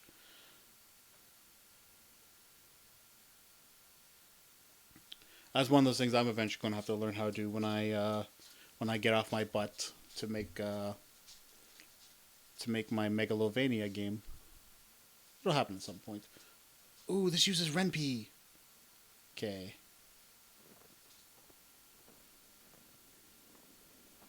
Okay, hang on. This is immediately jumping into something. Let's... Okay, I'm going to restart this because it, like, immediately went into some text. This is a work of historical and speculative fiction. All characters and events in the game are the products of the writer's art and artist's imaginations, and resembles too fast. Too fast. I got to do it again. I need to read the whole thing. Any resemblance to actual persons living or dead, or actual events is purely coincidental. Real locations and people are sometimes mentioned, but they're too fast.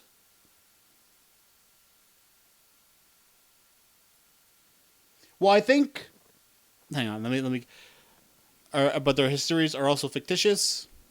All characters in the game are 18 years older. The opinions of experts are those should not be confused with those of the writers. Character designs by DHK177, Shiro Yanya. Special thanks to Neats Initiative. Friggin' Neats. Darn you, Neats. Written, developed, and produced by I'm Prob. I am Prob. Bildungsroman. Bildungsroman.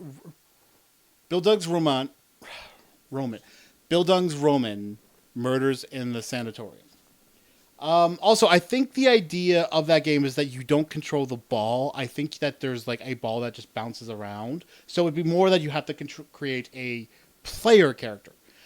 All right. So first thing I'm going to say about this is that intro, straight up. Bildungsroman. Intro text. Too fast. Please slow down. Can be read in full. Alright, so let's see what we got about. This is made with Ren'Py. Okay.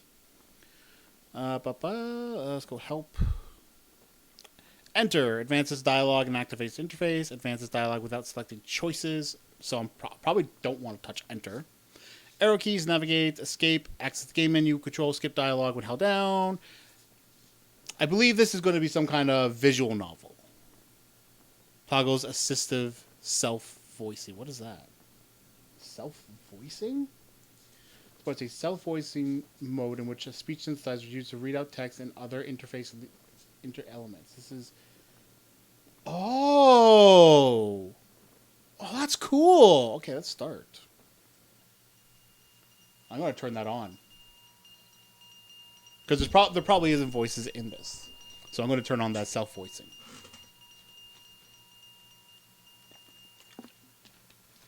It did not turn on. Self-voicing enabled. For the first time since my stay here, I did not expect I would wake up in my bed.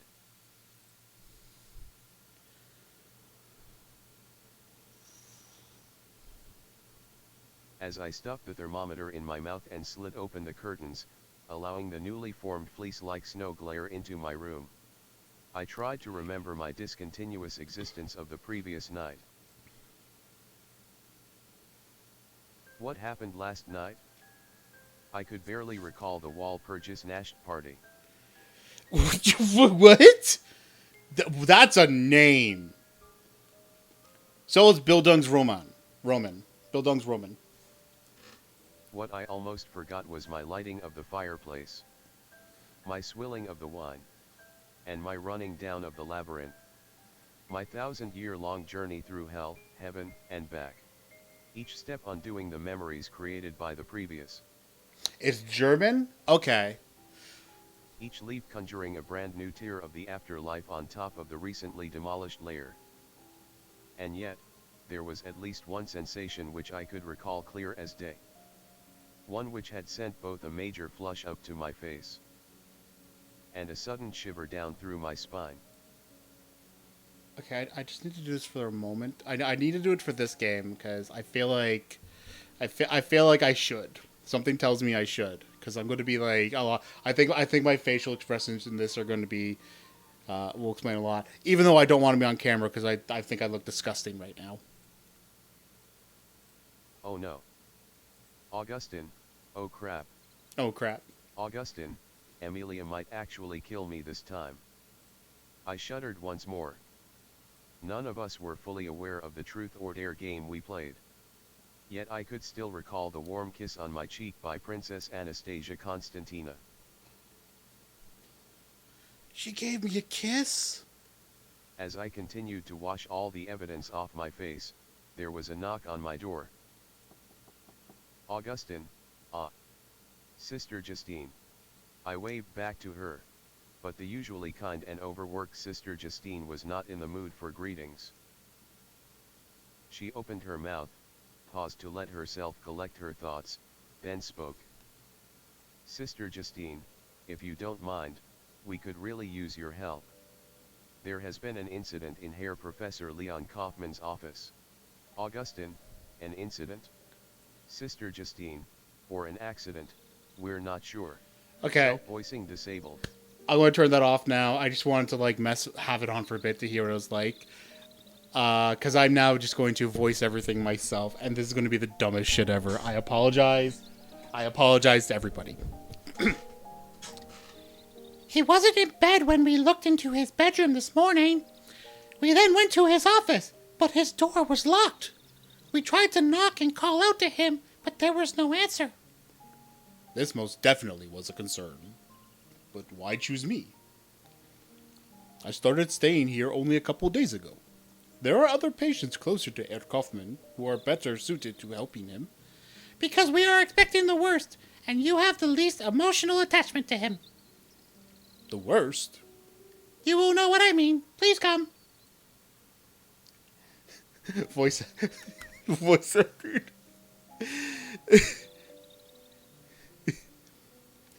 You know what? I'm going to turn off the camera again because I feel like the voices alone is going to drive people crazy. I followed Sister Justine up the steps to the next floor above, floor 4.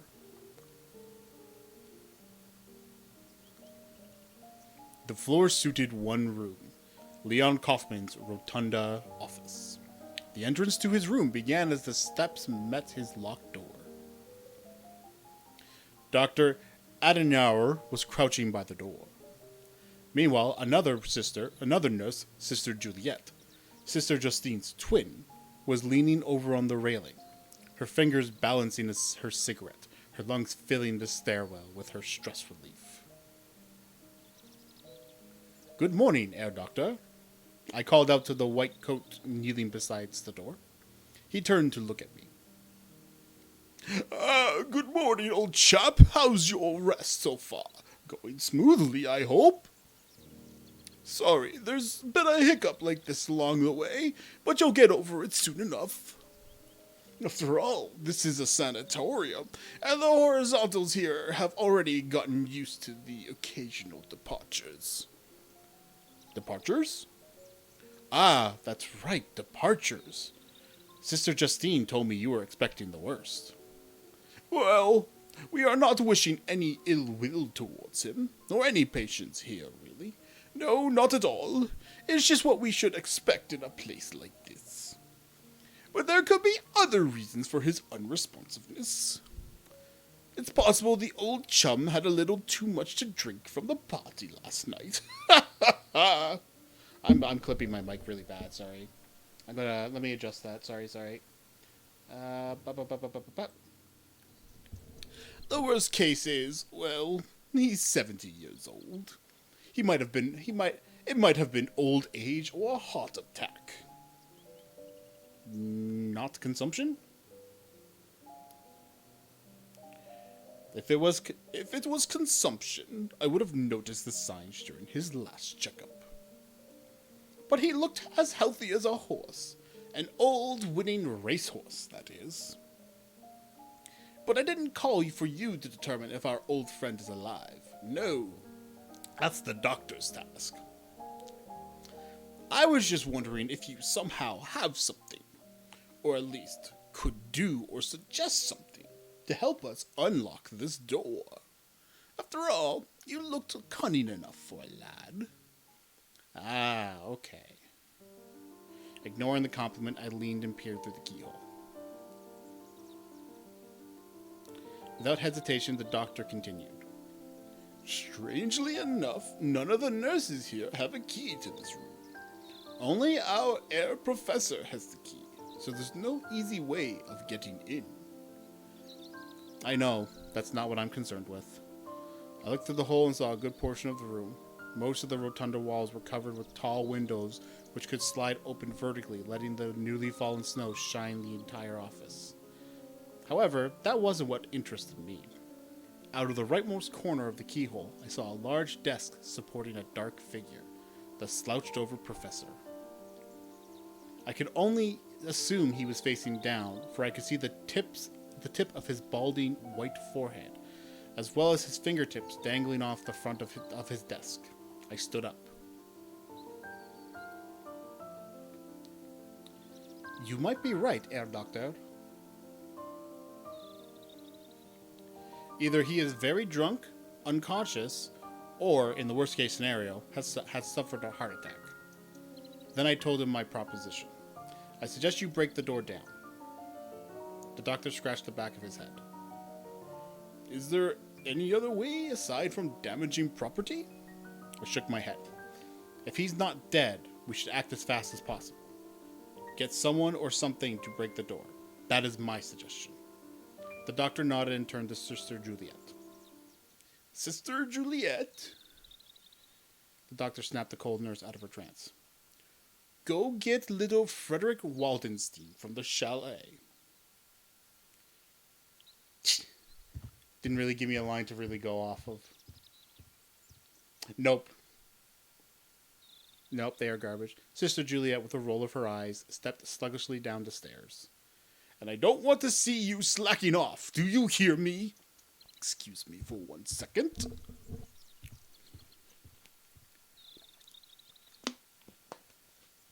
As their steps pattered down, another pair of steps scrambled up. Oh my god, so many characters already. It was Amelia Balsamo and Princess Anastasia Konstantina von Lemvik. I don't know how to pronounce that name. The little Russian was a student of Herr Kaufman. They likely noticed Dr. Adenor's panicked voice coming from Leon Kaufman's office.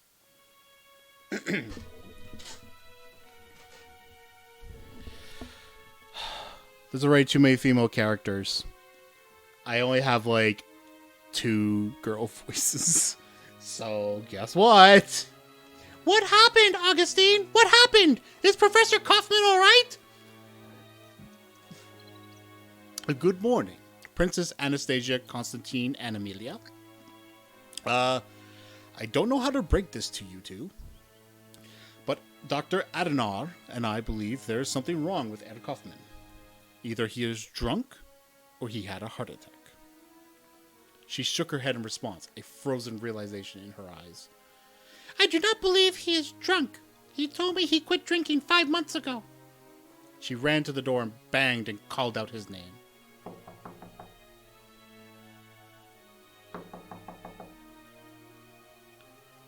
Herr Doctor!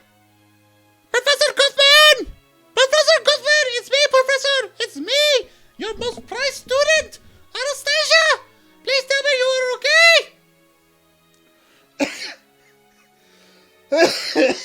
Oh my god. Oh my god, that actually hurt my throat to do. To yell that. I am so sorry. Oh my god. Just then, Amelia capped the panicked noblewoman's mouth as she dragged her away from the door, both struggling in the process.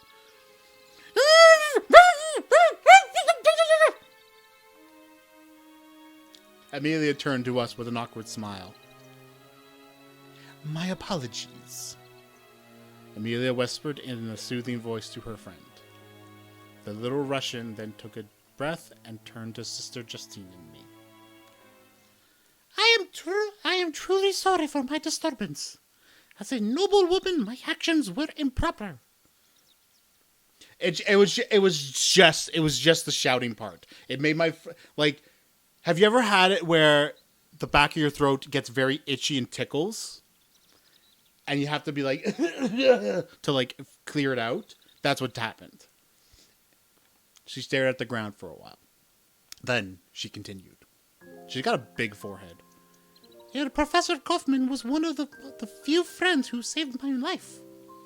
He was so full of life too, despite his age. I would never have expected anything like that to come so soon. If assuming, of course, what happened has happened. Like how Amelia and Princess Anastasia Constantine heard Dr. Adenar's yelling.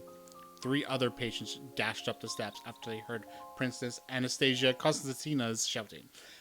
I like how it's all constantly Princess Anastasia Constantina. Oh my god, too many characters at once. These 3 were Cecil Rhodes Smith, Joseph Patterson Roosevelt, and Celine Riberolas. Cecil, too, was Ed Kaufman's student. Oh my god, how many voices do I have to do? I'm not going to remember any of them.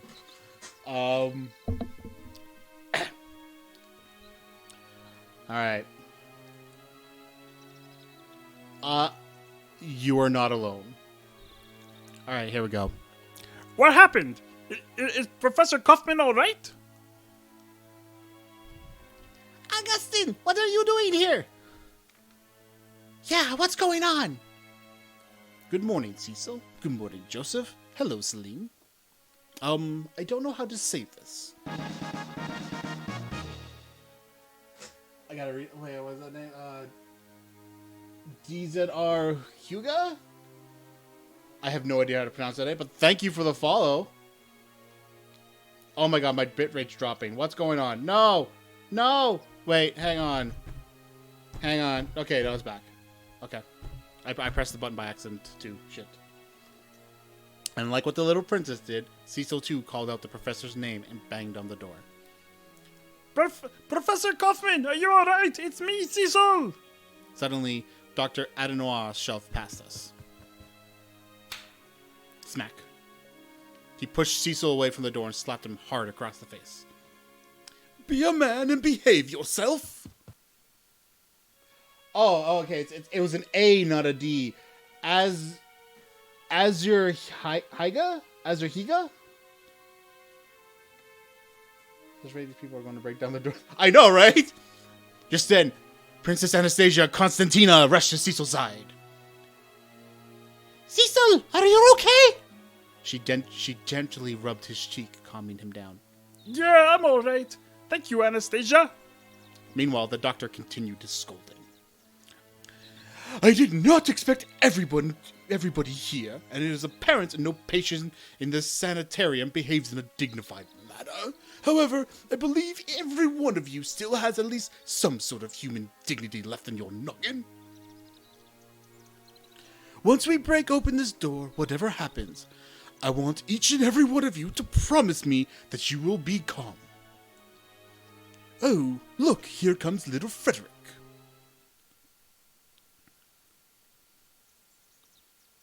Oh no. Frederick Waldenstein finally appeared with his childlike smile next to Sister Juliet. What are you barking at me for, Chewie?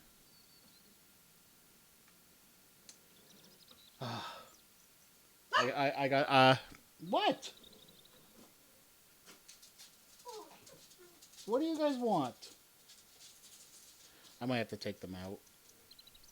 And my wow, it's dropping again. Okay, and it goes back up. I don't know why it does that. That's so weird. He barely seemed aware of the chaotic situation. Despite his illness, he had a large blacksmith's build, so he looked strong enough to tear out almost anything. And that was what he did.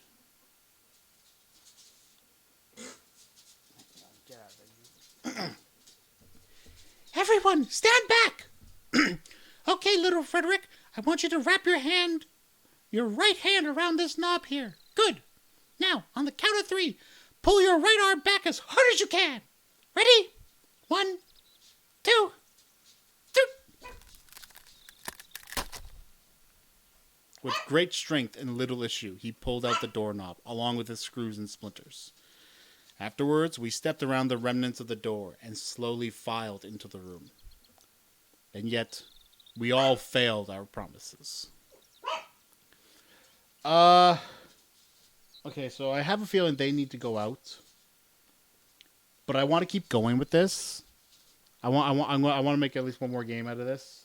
Probably this will be the last game for today. So I will be right back. Let me go take these dogs out, so they can use the washroom, and then we'll get back into it. All right. So one moment. We'll just put it on a break or whatever, and I'll see you guys in a moment. Yeah, we'll do that. That's what we're doing. Where's the mic thing? There it is.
Okay, I am back. All right, so now I get what's going on in this game because it is now officially a murder mystery. For what we saw was a scene we also all failed to expect. There was stillness. Not the stillness of a breathing, unconscious person, but of a clearly breathless, indifferent object. An object whose late intellect had taught us last week about the immortalities of past martyrs and present consumptives. But I did not think he would expect to die being immortalized like this. For his death was caused not by a heart attack or his disease, but by murder. With his body slumped over his desk, I could see the handle of the dagger jutting out from his back.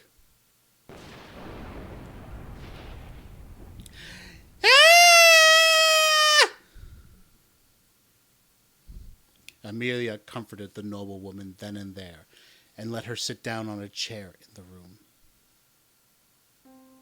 The room itself was shaped like a rotunda, with furnishings expected of a respected philosopher. History and mathematics books and East Asian and Egyptian artifacts littered the shelves.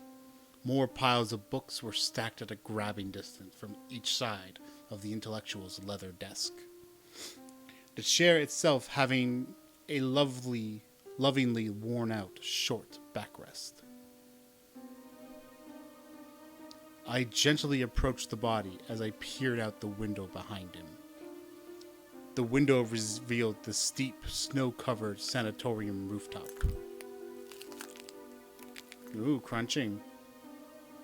Without realizing it, I stepped on something fragile. My foot cracked the remains of a broken teacup.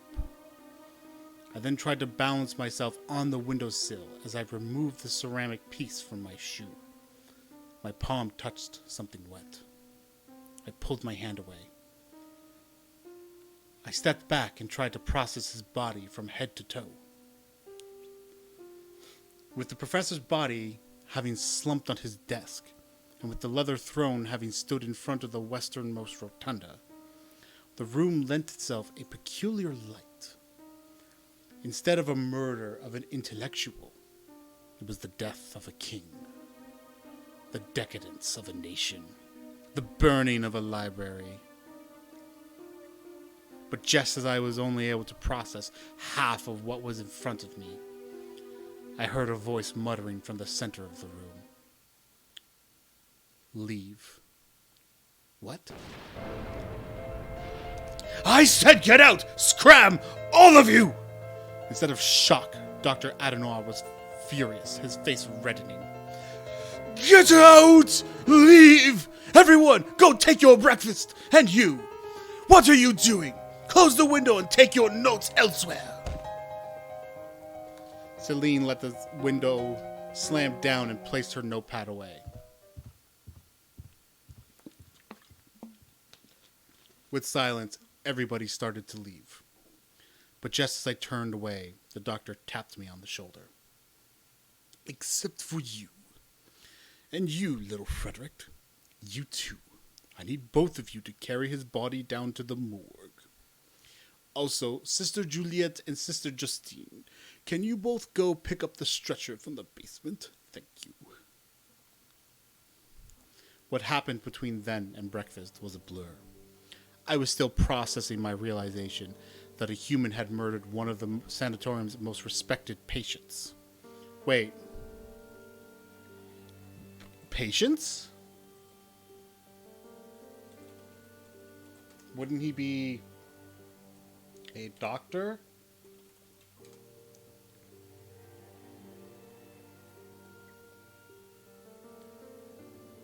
Wait, that's confusing. How could he, if he's like the head doctor, how is he a patient? I think there's a bit of a translation error there. What I could recall was that both Frederick and I avoided touching the dagger while placing his body face down on the gurney. It was a chore getting his body down. Neither Dr. Adennoir nor Sister Juliet knew how to operate the elevators. Because Frederick was much taller than me, I also had to plan every step he and I took. Both the shock of the murder and the carrying of the body were mentally taxing. I was sure I made some dents in the staircase walls. In the staircase walls. Once I arrived in the cafeteria, Sister Justine and Cecil were still preparing the breakfast. Damn it! Unlike how I should have said. Unlike Priester Anastasia Constantina, Cecil let out his emotions long after he saw his mentor's body. Well, there's only 2 in this game so far, but what I mean is, like, they called him the most respected patient, but he's the doctor. So shouldn't he not be a patient? I sat at my assigned table with Celine, Joseph, and Frederick. The next table over sat Princess Anastasia Constantina and Amelia, with Amelia grasping the princess's hand to console her. Cecil and Professor Kaufman were also supposed to sit at their table. The professor's absence stared back at all of us. It was hard not to notice. After a while, Cecil appeared out of the kitchen with a sigh, a forced indifference, and a cart full of breakfast. Hey, Joseph, this is what you ordered, right? A cheese omelette with ketchup on the side? Joseph took in a deep breath. He was concentrated on a broken toy passenger train in his hands. Yeah, that's fine. Cecil placed the dish in front of him. And for you, Celine? Sorry that your toast ended up a bit burnt. Is this all right? Celine looked up from her notepad.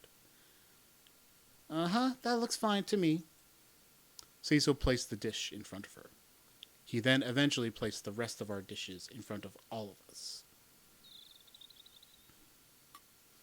A heavy silence filled the room.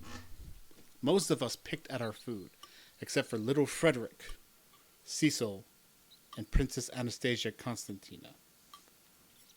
Frederick, realizing that nobody was in the mood to remind him about his table manners, started digging in.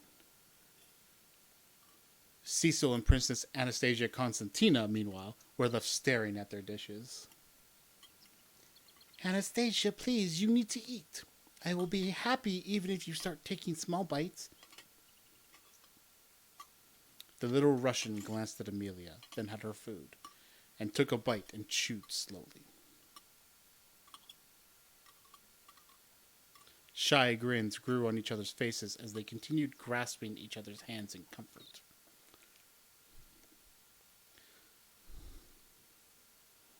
After breakfast, Dr. Adennoir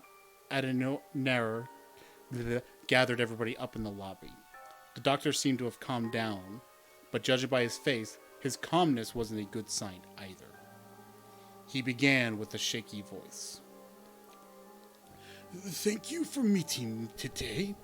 As you might have seen, our distinguished guest is no longer with us. Guest? I'm so confused. These 2 are students of his. What is going on in this place? I am not done with my autopsy yet, but I am confident he was murdered. However, he hesitated, coughed, then continued. However, I do not wish to alarm everybody. As you may have suspected, it is possible that one of us have murdered Professor Kaufman. Although a sound reason, I prefer not to believe it. But I cannot rule out the possibility that one of us is the murderer. And I could also not rule out the possibility that there would be any further murders. Further murders? Well, if that's the case, there shouldn't be any worry, right? We might as well just call the police right now and have them take care of everything. The doctor dabbed away his sweat. Well, that's the issue. If we can get in contact with the police. And I mean if. What do you mean, if? Call them right now. The phone lines were cut. The telegraph lines, too. Joseph gave out a chuckle, then his expression slackened. The doctor was serious. Dr. Adenoir swallowed and turned to the windows. There are 120 centimeters of snow outside. Because the phone lines were cut, and we are all snowed in, and it would take miles to reach the closest city. I say the best we can do is wait. And wait. And wait while the possibility of a serial murder looms behind our backs. I shivered. I heard murmurs around me. But, the doctor cleared his throat, forcing a smile, showing his nervous optimism. But, that is only the worst case scenario. Perhaps the murderer might not be any of us. Perhaps the murderer wished to delay any reporting of Leon's murder until the snow has melted, and that is why he cut the phone lines. Perhaps he had killed a professor and escaped before the snowstorm began at 8:30 p.m. last night. And I most definitely prefer this reason. However, he let go of his smile. I have the responsibility of ensuring everybody's safety.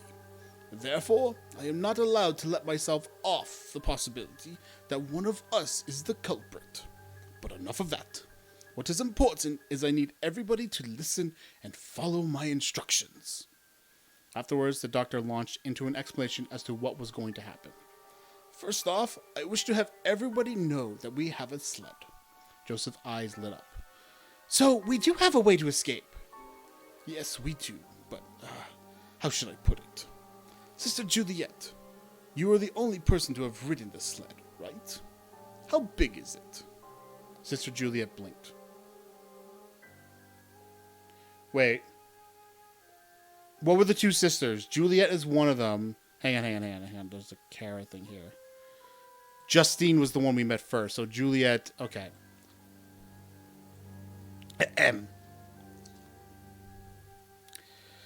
I have not been able to give her a voice yet. So that means this is the first time I actually get to give her one. Get out of there, you! Get out of there. You shouldn't be under my desk. Come on. I'm going to move the mic away just in case.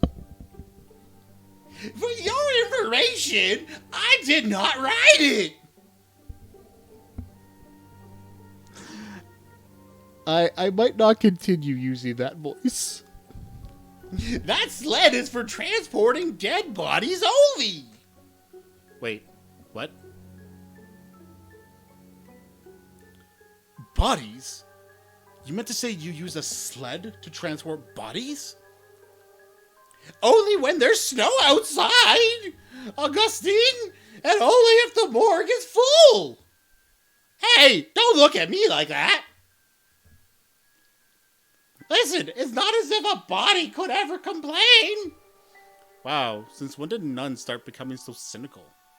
Just then, Sister Justine broke into the conversation. Sister Juliet, that is enough. You shouldn't...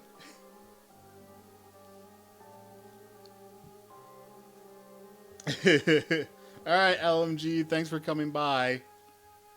And I really did enjoy your game. Right now it is my top rated game. You should not have made our newest guest worry. Oh, and thank you for the follow, LMG.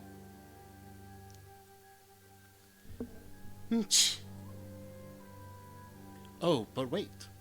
If that sled is used to transport bodies... Cigarette smoking nuns. I know, right? Sister Juliet, how many bodies could fit on that sled? Sister Juliet narrowed her eyes at my question. I was getting around to that! 1 body per sled. What? Just one? Why are you surprised? So far, we were forced to use the sled only once. I mean, yes, but that means we only have one sled. Only one. For one person. Dr. Adenauer scratched his scalp. Yes, now you see our little problem. Yeah, most likely. There is only one sled in the basement storage rooms. And this sled is suitable for one person. Joseph tilted his head. But there shouldn't be more of an issue if we only have one sled and if one person uses it, right? Why not nominate whoever it is the least suspicious to leave and get in touch with the police? And what if we, by accident, elect the murderer? Then we... Oh. Dr. Adenoir nodded and dabbed the sweat off his face. Oh, so that was it. Dr. Adenoir wanted to prevent the murderer from fleeing. Sister Juliet? Sister Justine? Do you have the only keys to the hallway which leads to the sled storage room? Yes? Yeah, what do you need it for? Would you please be so kind as to lend those keys to me? Thank you. He pocketed the keys in his trouser and turned to everybody else. I keep forgetting you gotta do the old man voice. I forbid the usage of the sled, for I do not wish to have the murderer escape. Until the snow has melted, we shall all stay put. Just then, Cecil stepped in front of the doctor.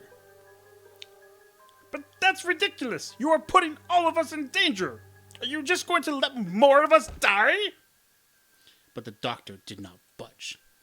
I am not willing to listen to any more vacuous questions.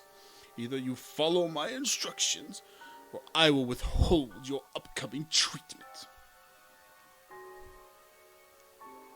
Despite his height, Cecil shrank from the doctor's threat.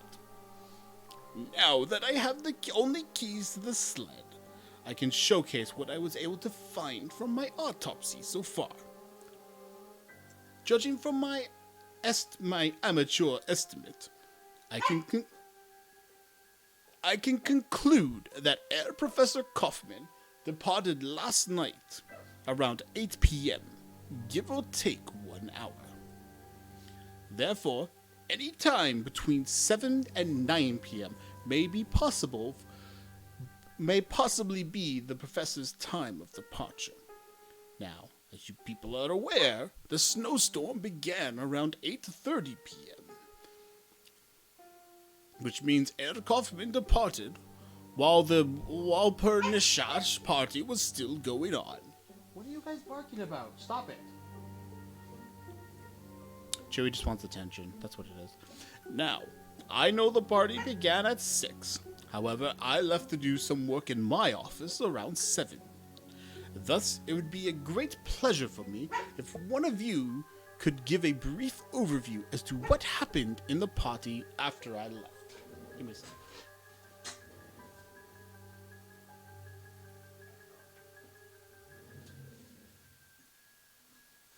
I don't know why Chewie's being annoying now.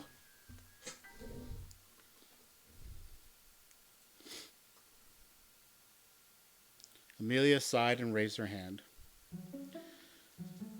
I can give an overview, Herr Doctor. I was the most sober patient during the party. I had only 2 sips of wine. And I also stayed in the music salon the entire time. Celine, Anastasia, Joseph, and Augustine can vouch for me. Wait, I can? But Amelia was right. At that moment, my memories of the party started clicking together, forming a narrative. I finally remembered Celine's chemicals.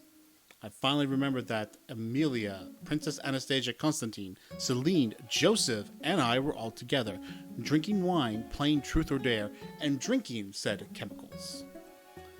Chemicals?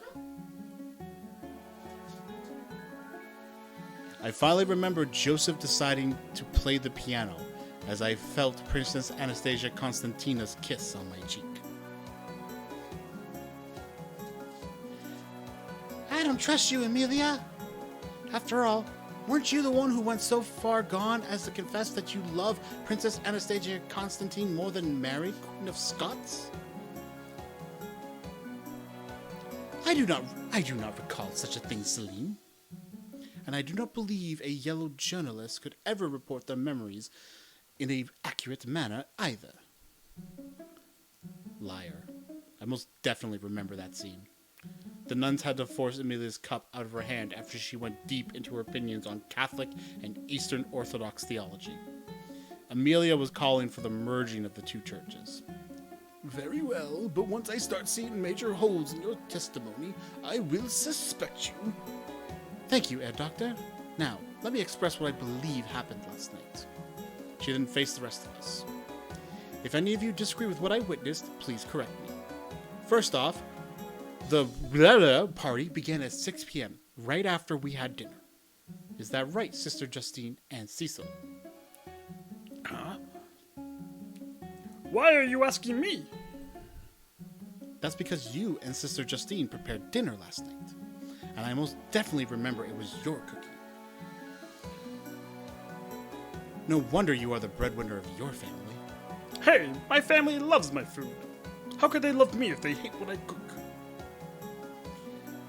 Unless you count setting the dishes and cleaning the pots as cooking, I fail to see how in any particular way you can be a chef. Okay, well, I had a off day yesterday. But tell me it's a holiday today, and I will try my best to fix up a feast. Cecil, yesterday was... It was a holiday. Grr. But thank you for letting me know all that. At least I was able to determine that you and Sister Justine cooked yesterday's dinner. Why are you treating me as if I was hiding information? Anyway, moving on. Now, the party last night. I know for a fact that it started at 6 p.m. sharp. I know that within the first hour, all of us started drinking, but not little Frederick and Herr Kaufmann. In fact, I believe little Frederick was the first patient to leave the party. Is that right, Sister Justine? And am I correct, little Frederick? Little Frederick, with confused eyes, glanced at Sister Justine, motioning her to give the answer instead. Okay, hang on. Yes, little Frederick left the party early. He asked if he could go play with the train set in the basement. I said yes, and he ran off. Did you follow him to see if he went to the basement? Why would I? I believe he knows his way down there.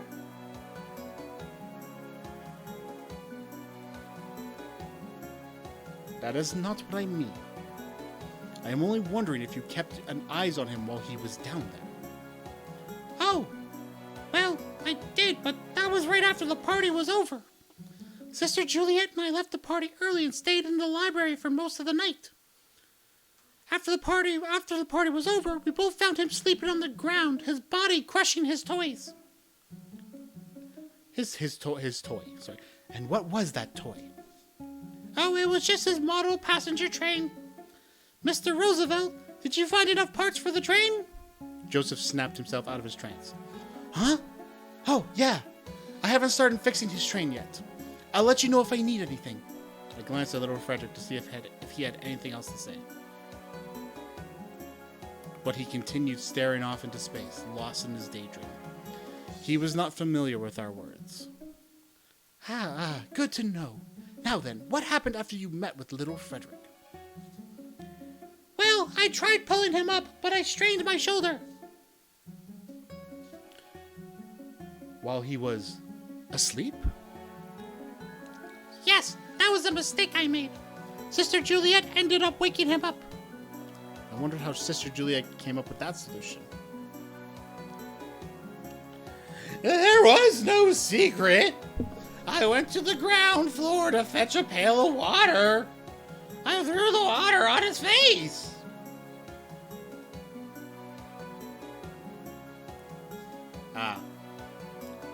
We scrammed little Frederick back to his chalet and locked his door. When we got back to the sanatorium, the clock said 1:20 a.m. So it was that late. Yes.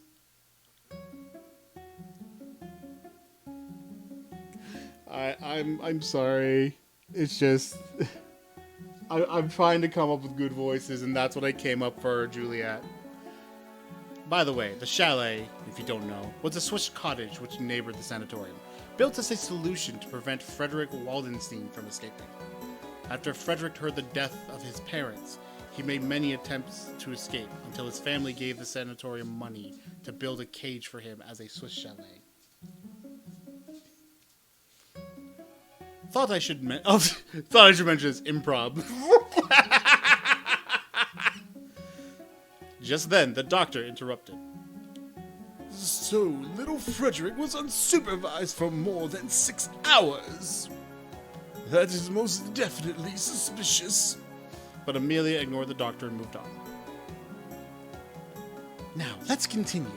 The second person who left the party was Herr Professor Kaufmann himself. I believe Herr Kaufmann left around 6:30. Correct. He told me he wanted to continue a paper he had been writing recently. And after the professor left, Dr. Adenauer left 30 minutes later. Yes, I left 7 p.m. I had some paperwork to attend to.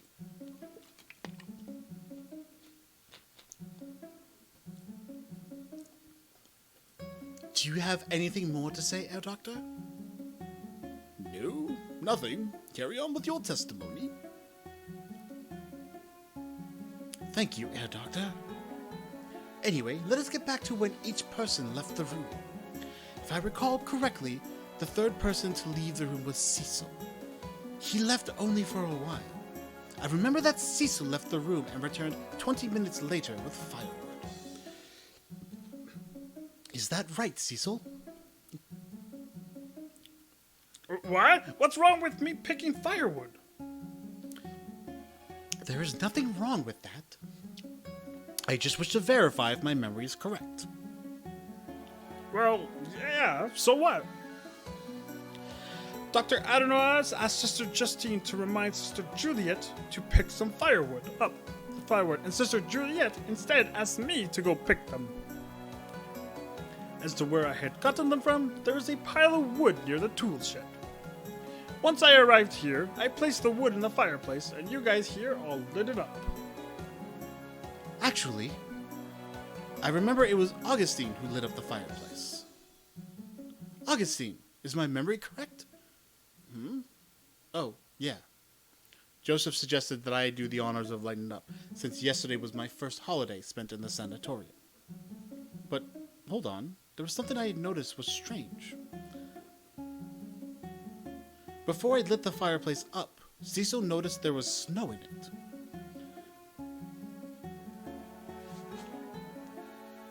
Sister Juliet and Sister Justine then argued with each other over whether it was possible for snow or rain to fall into the chimney, especially if one is covered with a chimney cap.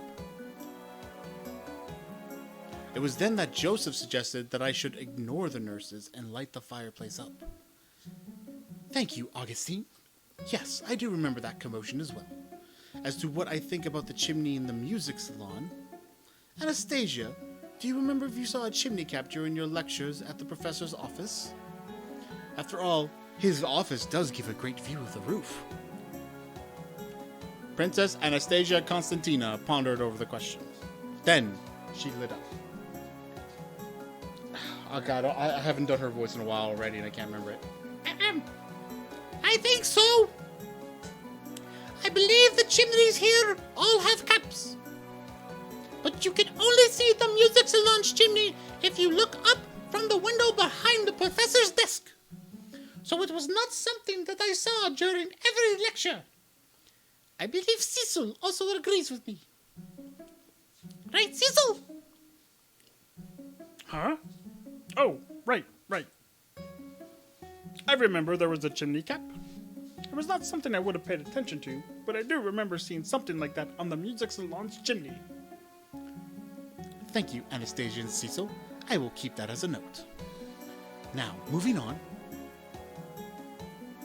She turned to Dr. Adenauer.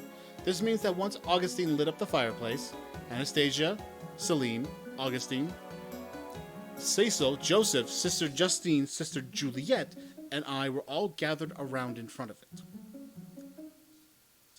So, Dr. Adenauer, does this help confirm our alibis during this time? The doctor scratched his head. Then, narrowing his eyes, he spoke with an irritated throat. I cannot accept this. Cecil was gone from the room for 20 minutes. He was gone from 7 to 7:20 p.m.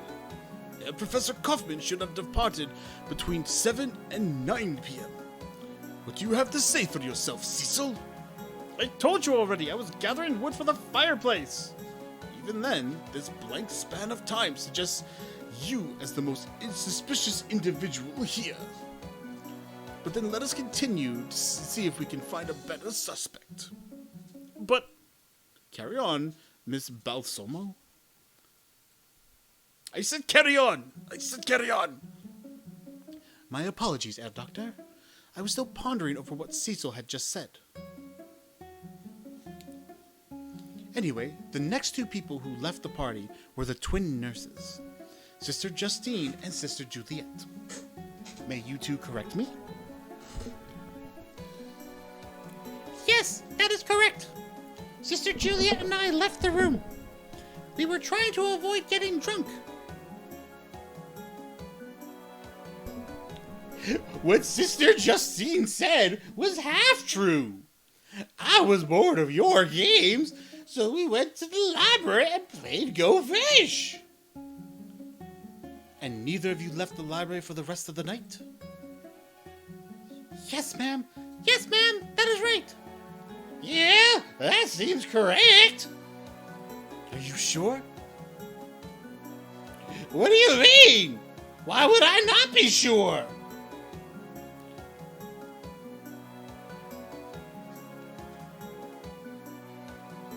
Because Sister Justine said she left the library with you after the party is over. Sister Juliet clicked her tongue.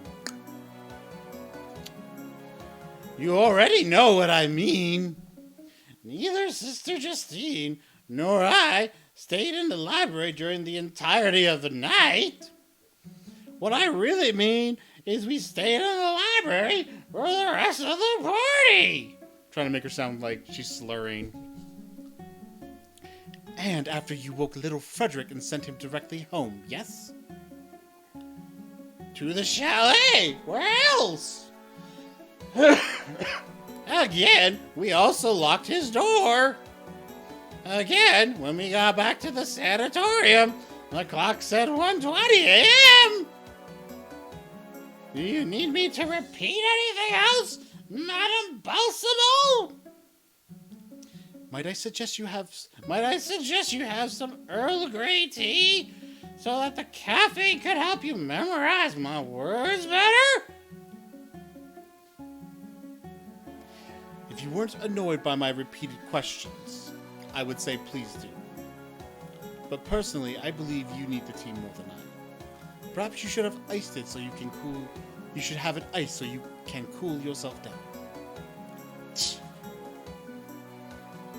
But anyway, moving on, after the nurses left, the rest of us, that is, Augustine, Anastasia, Celine, Joseph, Cecil, and I, continued party. We all were playing Truth or Dare. Hold on, Amelia. Didn't we do something else beforehand? Like drinking wine and taking chemicals? Yes, how could I forget that? The next person to leave the party was Cecil. That's not what I said. Cecil faced all of us. He sighed. He probably realized he was the most suspicious person here. How could he not be? He pondered how to carefully say his next words and took a deep breath. You might not believe me, but the reason I left the party was because I was struck with inspiration. Oh my god. I injected some of Celine's cocaine, and this gave me the motivation to wrap up my epic poem. Just then, the doctor butted in. Of course, one of our patients here has a drug mania. No motivation is needed for murder in that case. Wait, I can explain. The rest of the partygoers also took chemicals. Augustine, Anastasia, Celine, Joseph, Amelia, they all did too. I just participated in the fun. Amelia glanced at Celine. Celine returned to look and nodded in agreement. Cecil is lying. I was wide awake. Aside from the wine, none of us here took any chemicals from Celine. Cecil personally requested a bottle from Celine. Yeah, and I can vouch for that. Cecil did ask for a bottle from me. What? Cecil's mouth went dry. Anastasia, you remember, right? I wasn't the only patient who took chemicals, right? Princess Anastasia Constantina thought hard, rolling the soles of her feet like a fidgety child. With all due respect, Cecil, I was hardly aware of my senses. Perhaps I was long gone from the drinking. So I am not sure if you are the only patient who took Celine's chemicals or not. Please forgive me, Cecil. Cecil then turned to me. Augustine, you remember, right? You agree with me that I wasn't the only one who took chemicals, right? Please remember. I felt Amelia's eyes glaring straight at me. For some reason, I understood. Amelia was trying to convince Dr. Adenoir that her testimony was the most accurate. If she had taken Celine's chemicals, this might have meant losing the doctor's trust and the testimony's accuracy. But why lie, Amelia? Why did you volunteer to give your testimony in the first place?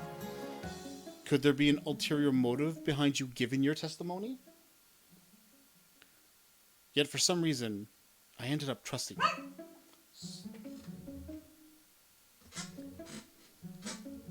Sorry, Cecil. I think you were the only one who took Celine's chemicals. Cecil let his head drop. He stared at his hands. So that's it. So that's it then, right? I understand. You guys must be right. I must be misremembering things. He faced the doctor. Yes, Air Doctor. I was the only patient who took chemicals. Oh my god, Chewie, stop it.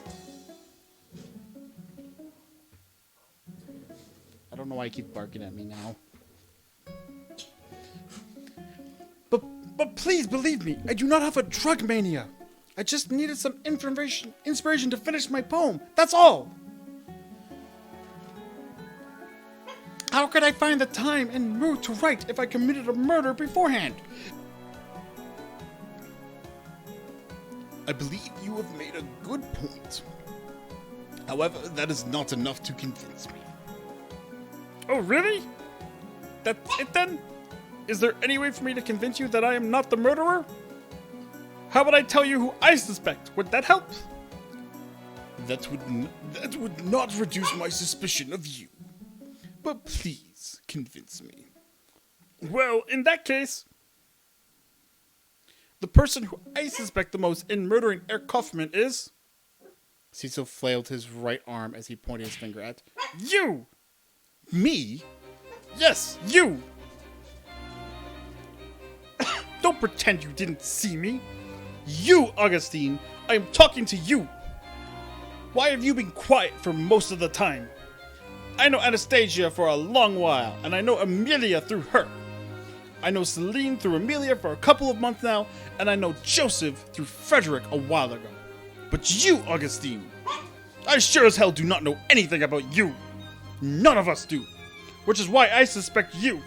Sister Justine then stood in front of and faced Cecil. Cecil! That is no way to treat a new patient. He might tell you more about himself if you let him.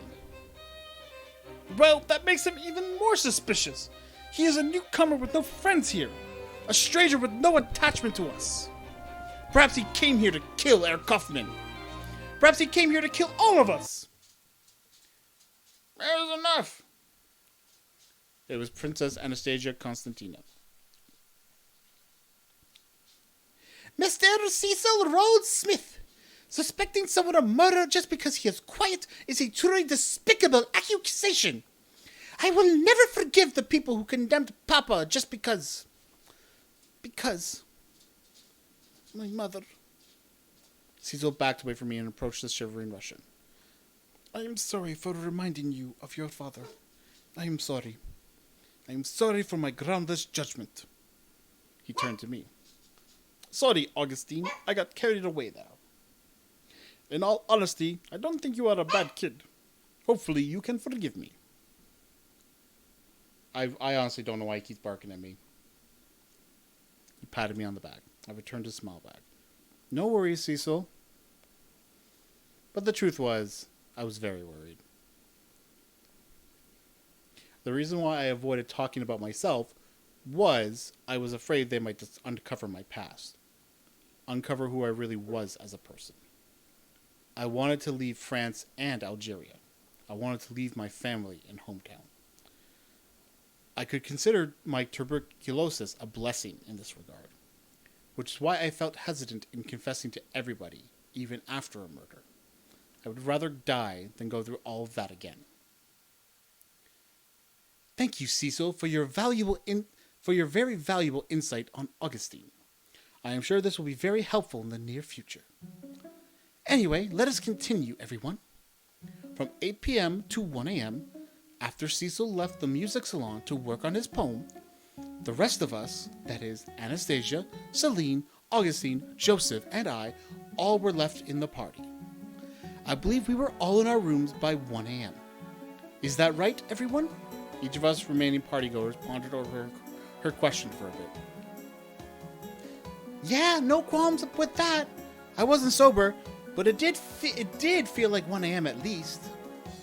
I agree with Celine. I think I tucked myself in by 1 a.m. I don't see anything wrong with that. I guess I started snoozing way before then.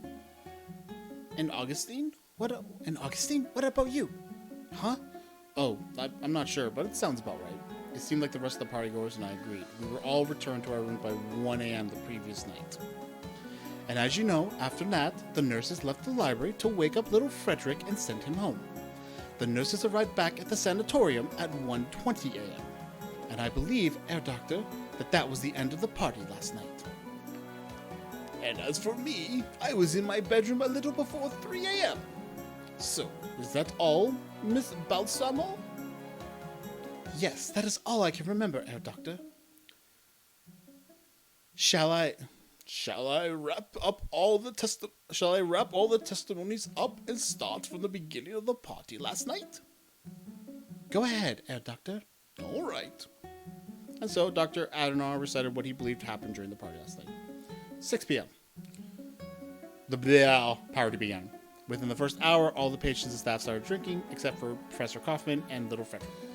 Little Frederick was bored, and he asked Sister Justine if he could go ahead and play with the train set in the basement. Sister Justine agreed, and he ran off. Dr. Adenar chatted with Professor Kaufman for a while. 6:30. Professor Kaufman left his office to go work on his paper. Left for his office. 7 p.m. The earliest possible time for Professor Kaufman to be murdered. Dr. Adenar left for his office to work on some paperwork. Before leaving, the doctor reminded Sister Justine to tell someone to help gather the firewood and start the fire in the fireplace. Sister Justine then asked Sister Juliet to start gathering the firewood. Sister Juliet then asked Cecil to go outside and gather the firewood from the shed. Cecil then did just that. 7:20 p.m. Cecil came back with the firewood. When Cecil went to the fireplace, he noticed there was some snow in it. He asked where it came from, and Sister Juliet some snow probably had fallen in. Sister Justine said that's not possible. She never saw any snow or rain fall into the chimney. They both argued whether snow could have fallen in if the chimney had a cap over it. Joseph then suggested that since Augustine was spending his first holiday here in the sanatorium, he should do the honors of lighting the fireplace up. And thus, Augustine lighted up the fireplace with a match. Soon, the nurses, realizing how tipsy they were and realizing that they should leave the party to avoid getting drunk, then escaped to the library and played Go Fish. 8 p.m., Cecil took chemicals with Celine. He left for his bedroom to work on his epic poem. 5 patients were then left in the party. 9 p.m., latest possible time for Professor Kaufman to be murdered. 1 a.m. The remaining partygoers were all in their rooms by then. There's such a huge gap of time there. The party had officially ended. The twin nurses, realizing the party was empty, decided to meet with little Frederick, who was sleeping on the ground with a model train crushed under his back. Sister Justine then tried to drag him up and almost strained her shoulder. Sister Juliet poured water on him to wake him up, and they all were able to send him to the chalet. 1:20, the nurses arrived back at the sanatorium. 3 a.m., Dr. Adenar was back in his bedroom. There's a lot of gaps in time there. I can only come up now, after going through everybody's testimonies, I can only come up with 2 suspects. Cecil and Frederick. Little Frederick, you were absent from the party in its entirety, and you were escorted out of the sanatorium after the party, which ended at 1 a.m. You had ample time to meet Ed Kaufman alone.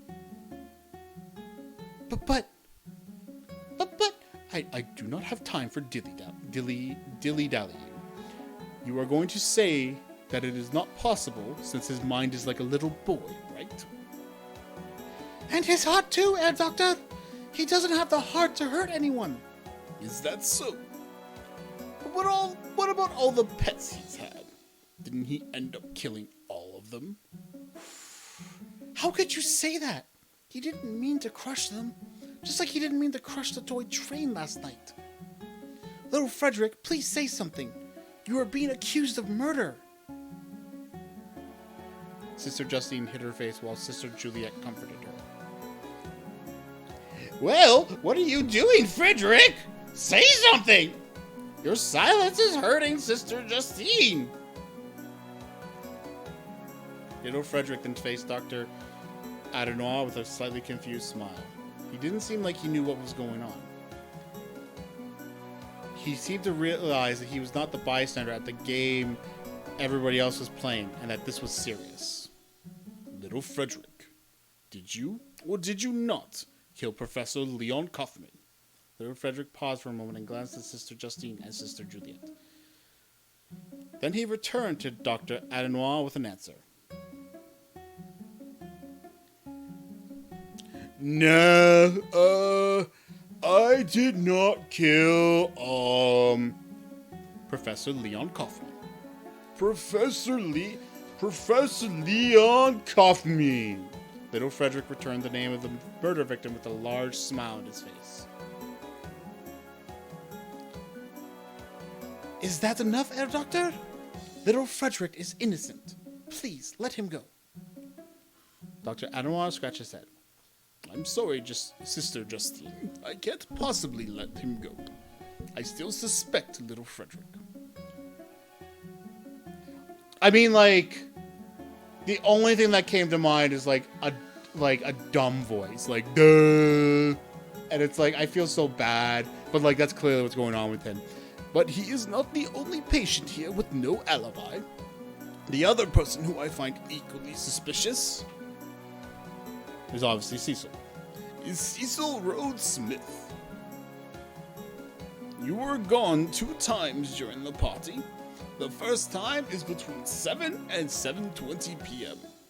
That was when you were gathering firewood. Is that correct? And the second time is when you left the party after 8 p.m. Is that also correct? Mr. Smith? Cecil threw his hands up in the air. I heard you loud and clear, Herr Doctor. I know that whatever I say will not change your mind. I did not kill Herr Kaufman. I loved him like a father. Ask Anastasia. I know she believes me.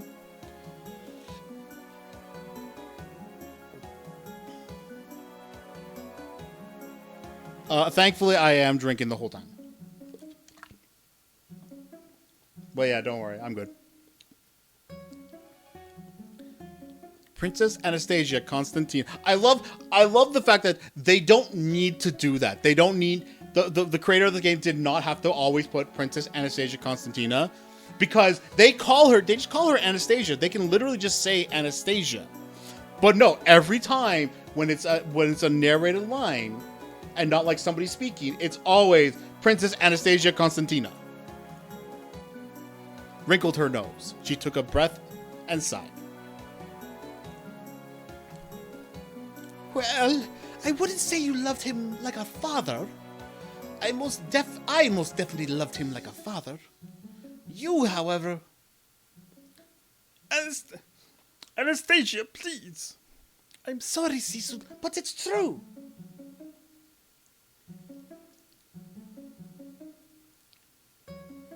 If he really is a father figure to you, then you must have had an uneasy childhood. Are you accusing me of killing my own father?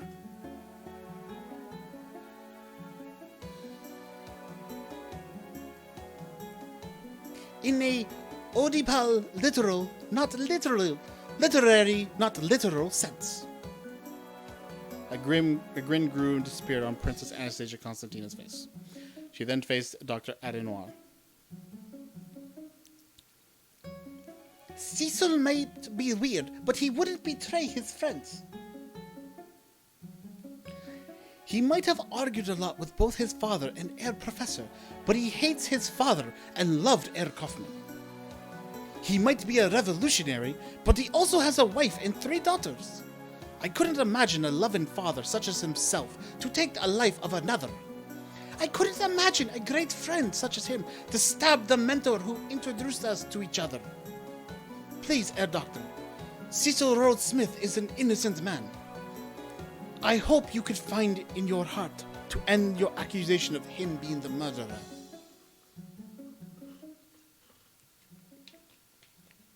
Dr. Adenoir scratched and shook his head. I'm truly sorry, Princess Anastasia Constantina. Really, truly sorry. I cannot seem to let go of my suspicion of Cecil.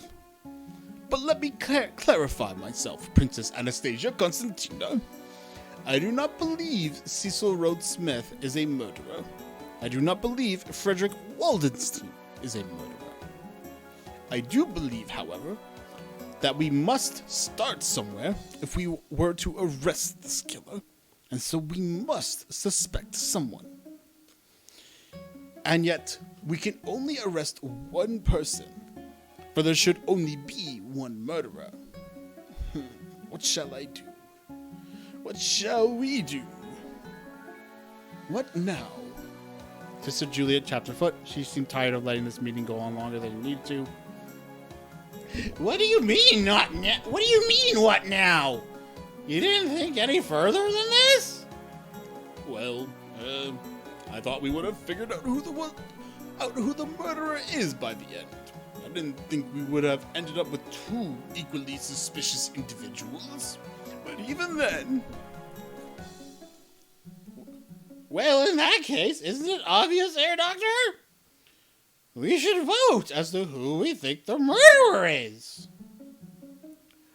Oh, no, I get that. I have prepared a hat and enough pieces of paper just in case we needed to vote for a suspect. But I didn't think we would be this uncertain when it comes to electing one suspect. My other issue is where we should jail this suspect.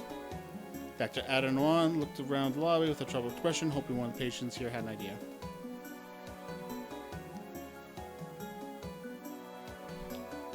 Throw me to the police. Heck, throw both Frederick and me to the police. Might as well get it over with. But the sanatorium is completely snowed in. We wouldn't be able to go to the police today. Grr. In the end, none of the patients had an idea. Instead, Sister Juliet stepped up with a solution. Oi! Oi! Frederick! Do you mind leaving your house for a while? No, Frederick returned with a blank expression to Sister Juliet. Sister Juliet, what are you thinking? What am I thinking? I'm thinking about the best solution we have. Elect the suspect and lock him in the chalet.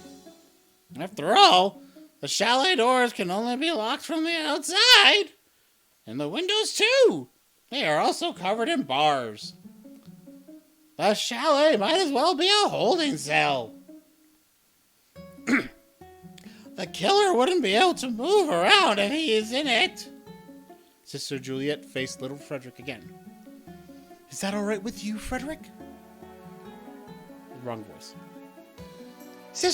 Little Frederick, Sister Juliet is only suggesting that you should lend your room to one of your friends for a little while. Think of it as helping others in need. The giant placed his feet on his face on his fist, deep in thought. Then his eyes lit up.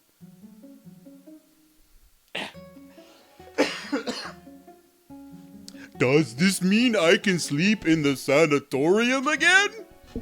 Sister Justine probably realized what little Frederick was thinking.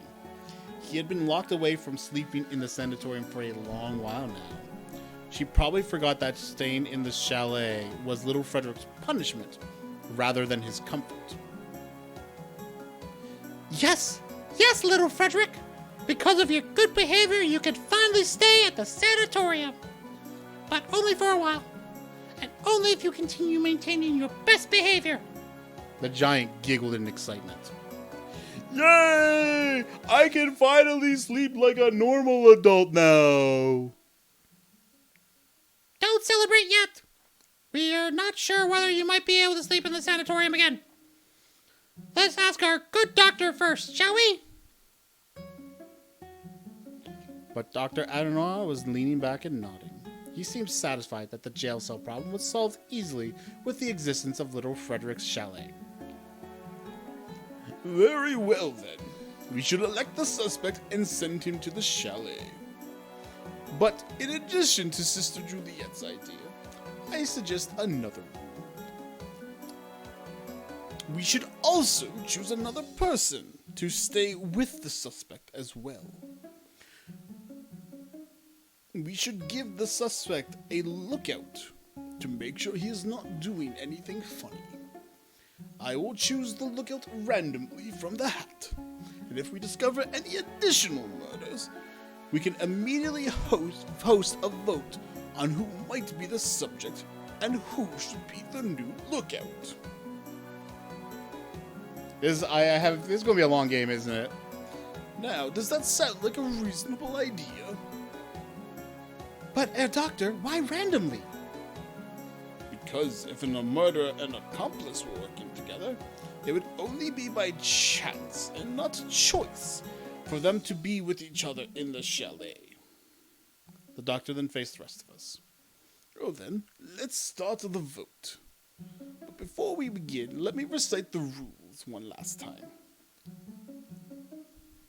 The two people who seemingly didn't have alibis last night were Frederick Waldenstein and Cecil Rhodesmith, according to the doctor. The doctor suggested everyone to vote and determine which suspect would be sent to the chalet for the rest of this day and night, for the chalet could only be unlocked from the outside, and thus no one living in the chalet could come up by themselves. In other words, the chalet could be used as a temporary holding cell for that day. The doctor also suggested having another person to keep the suspect in check. The other person could be randomly chosen, such that if a murderer and accomplice were working together, it would only be by chance for them to be with each other in the chalet. But just as they were about to begin the vote, a voice came over my shoulder. Excuse me, Doctor, my apologies for the interruption. But why go through the effort of all this? Huh? Everyone turned to the voice. It was Amelia Balsamo. It had been a while since she last spoke. Let me be clear. Why do we have to decide on who the suspect is now? And why do we have to lock them up? Dr. Adenoir folded his arms. He didn't seem to like how a stoic daughter of a famous historian was interrupting him in her implicit, haughty manner. But he answered anyway. Because it wouldn't hurt holding little Frederick or Cecil and a watchman in a cell overnight.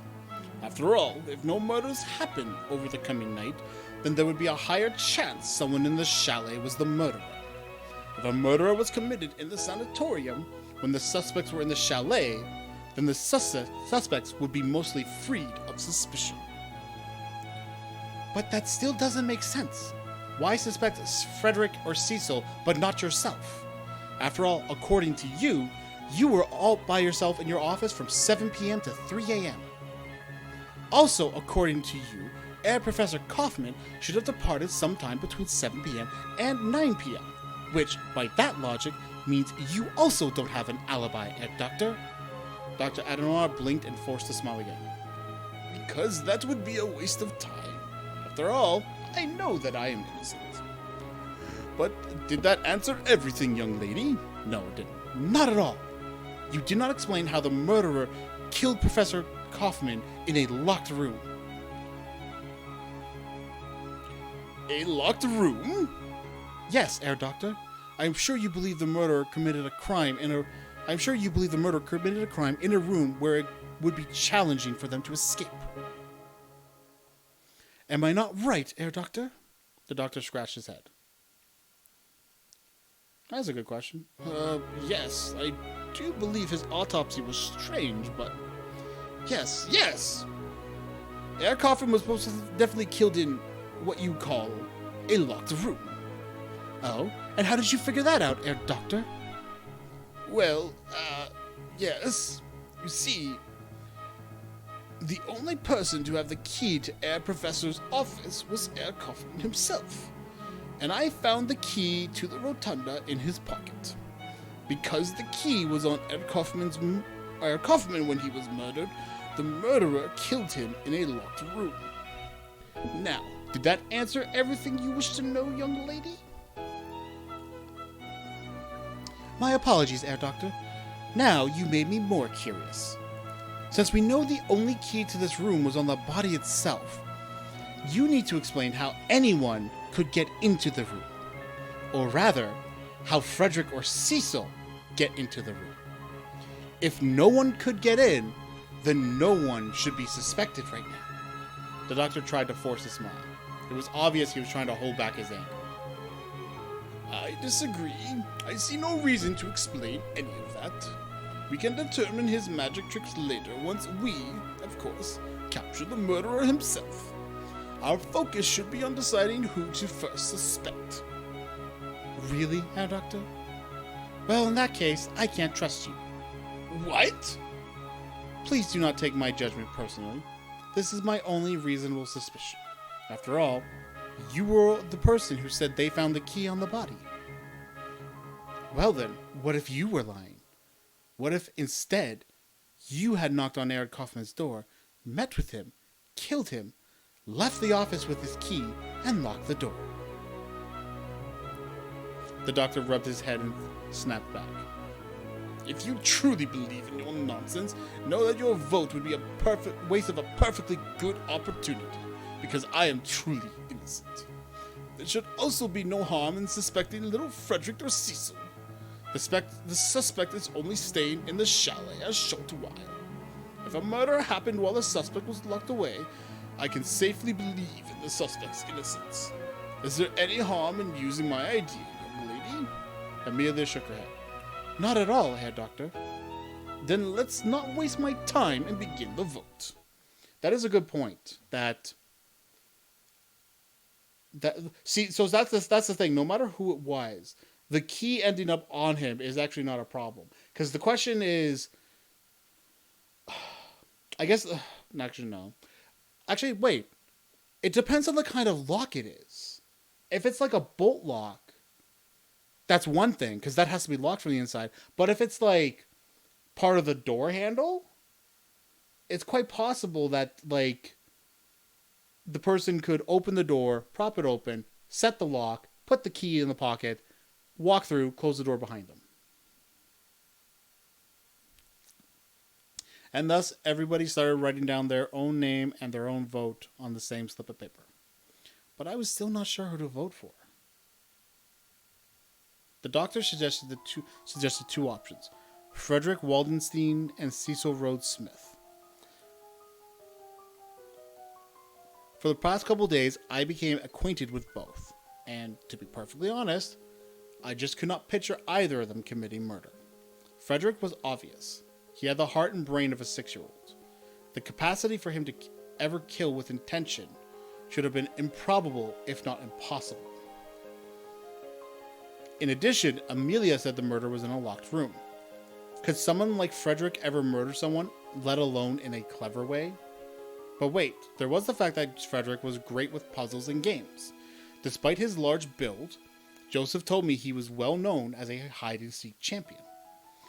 He might have known his way around the sanatorium through his hobbies. And then there was Cecil Rhodes Smith.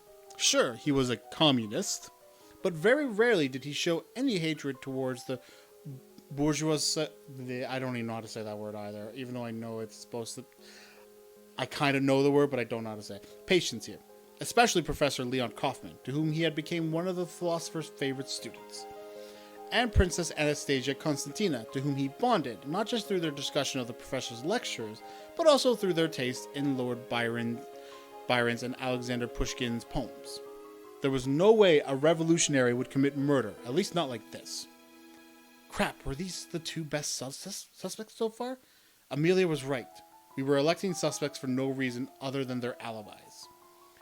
On the other hand, Dr. Adenoir was also right. If the murderer killed somebody while either of the suspects were in the chalet, then it would be safe to assume the elected suspect was innocent. But it doesn't let me... See, but here's the other problem. So they suggested the idea, well, if nobody else gets murdered, then that means maybe we're right. But that said, I would say it's more likely to be Frederick than it is to be Cecil, because there is a possibility that Frederick is faking his illness. Just straight up. That is my personal view. And yet I somehow couldn't choose little Frederick. Sorry, folks, I haven't written this path yet. Okay, still working on that. I cast my vote for Cecil Rhodesmith. It should allow you to choose the doctor, though. Sorry, Cecil, for ever having doubted you.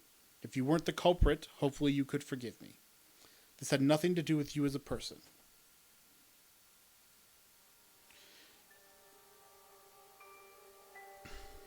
After gathering everybody's strips of paper, the doctor shook the hat and drew each slip one by one, announcing who voted for whom in the process.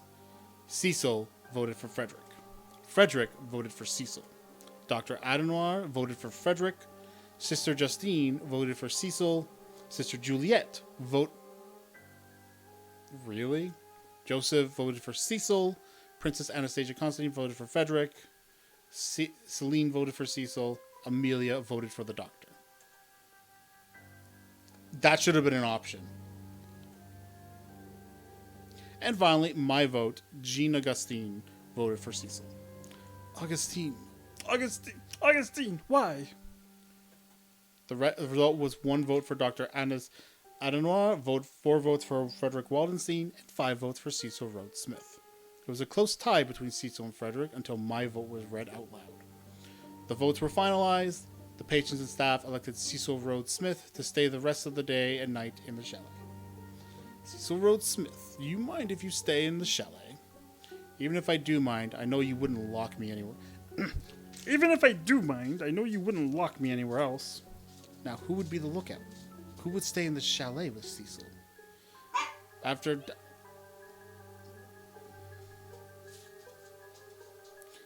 Dr. Adenoir gathered all the vote strips again, shook them in a hat, and took out a strip of paper with Cecil's name on the back. Instead of reading the vote's name, he read out the voter's name. Amelia Balsamo, do you mind if you are assigned as Cecil's lookout? Amelia pinched her mouth in response. Sure, I don't mind. As long as Anastasia is safe in your hands, I do not mind looking over Cecil while he's asleep. Cecil gave a confused look. Hey, you don't need to go that far. I won't do anything weird, I promise. Let me correct myself. I wouldn't be able to sleep anyway. Joseph told me that he could hear you snoring from 2 rooms away. What? For the first time since last night, Celine and Princess Anastasia Constantina burst into laughter. Joseph joined in too. Cecil denied his snoring and explained that his wife and daughters never mentioned anything about him having nasal problems. Dr. Adenoir nodded. Satisfied, he wrapped the meeting up without issue. Well, that's that. Originally, I thought to send you 2 directly to the chalet after the vote, but we can start doing that tomorrow. As for now, you 2 could start packing once we finish shoveling a pathway towards the chalet. Oh, and one more thing. Don't forget to take your morning cure on the balcony like always. I know it snowed last night, but I can rest assure you especially you, Augustine, that you will warm up to the idea of sunbathing in the cold air soon. The cold just takes some getting used to. Other than that, I have no more words to say. Meeting dismissed. Okay, so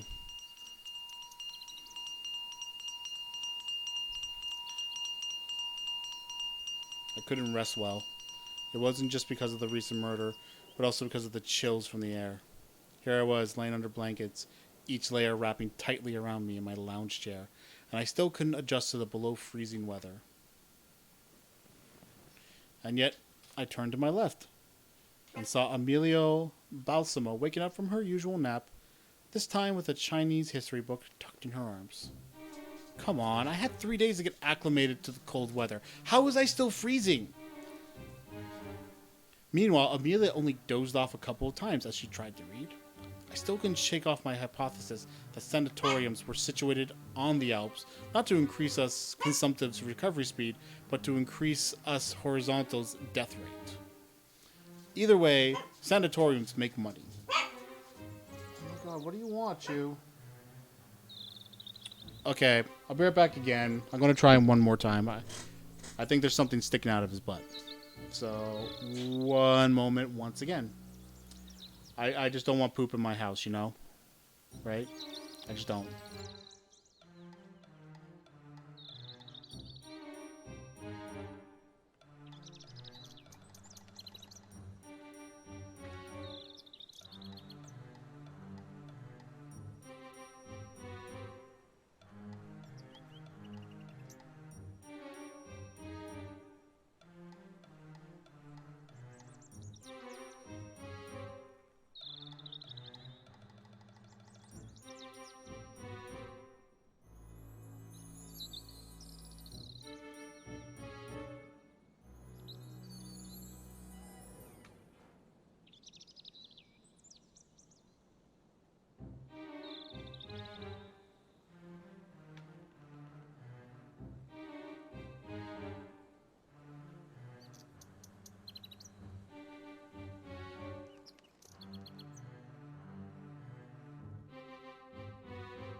They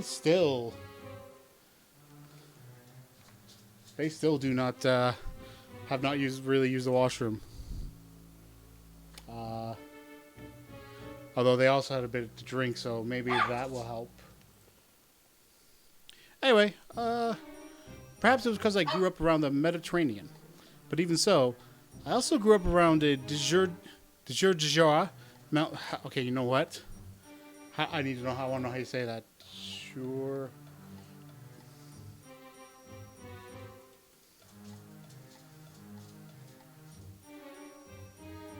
Jure.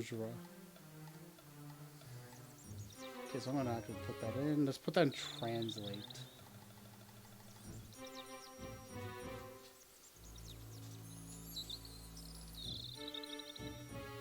Jurjura.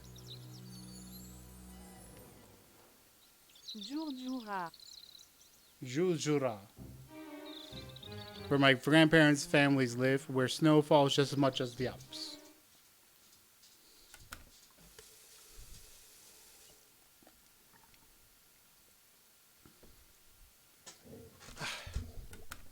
After I returned to my room, washed my face, and left through the hallway, I saw Celine, Princess Anastasia Constantina, and Amelia talking. After greeting the girls, Celine expressed her opinion to Amelia.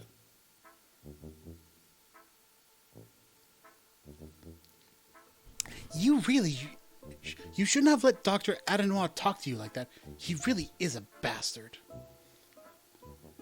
I bet he purposely sent you to the chalet just so the murderer could kill you. Cecil is not the murderer. That I know for now. I know, but I'm pretty sure the doctor wants you gone as soon as possible. After all, you were the only patient who went ahead and really challenged his statements. Oh, that? I wasn't really challenging him. Honestly, I don't mind him sending me away. I have always agreed with his proposal. I'm more disappointed Dr. Adenoir refused to explain how Frederick or Cecil could have gotten into the room. After all, if he had that strong of a hunch, he should also have that strong of a reason, right? But the reason is just because they've lacked alibis. I decided to jump into the conversation. Hold on. What do you mean you were disappointed? Do you have an idea of what actually happened in the room? The Russian, wide-eyed, turned to Amelia. Wait, Amelia! Did you figure out who killed Professor Guffin? Amelia blinked several times. She turned to all of us, gave a cough, then answered.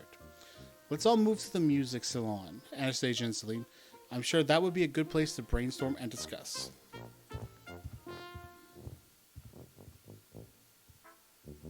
What is this music? As Anastasia tailed Amelia to the staircase, Celine moved her eyes at me, then back at Amelia. Hey, what about Augustine? Hey, wait a minute, what about Augustine? Can he join too? Can he join? Amelia returned and squinted hard at me. Augustine? Augustine, say something. Hello? Good. At least you didn't forget how to speak. What the fuck? As she walked away, she gave me another look. Contempt? Curious?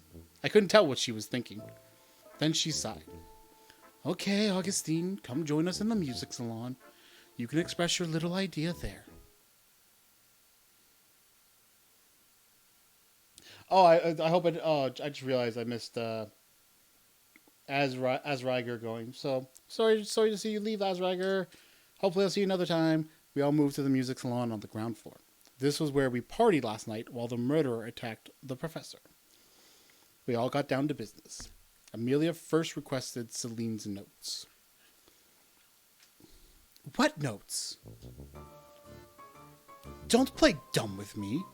The notes you took when we were all in the office. Oh, that? It's mostly just a map. I wouldn't say I took notes. Please, Celine, you drew a map on the notepad. I think I pressed the wrong button. Show us and explain what happened to me. Well, okay. And Celine did just that.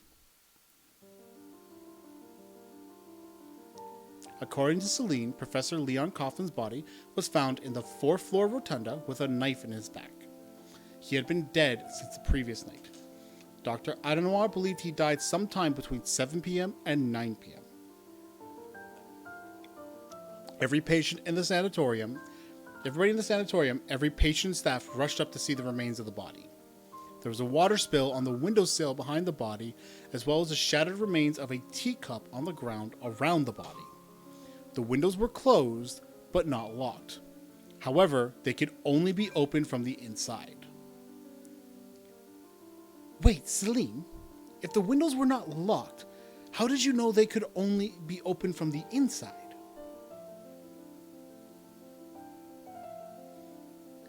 Well, I'd attempted to open one of the rotunda sliding windows upwards, but the window kept crashing down. There was a handle to open on the inside, but not the outside. But that was just one window. You didn't try opening the window behind the body? Well, not really. So that is a no. Silence. Oh! Princess Anastasia Constantina clapped her hands. I can support Celine's statements. Back when I was still finishing my studies, I had met Herr Professor in his office for my lessons.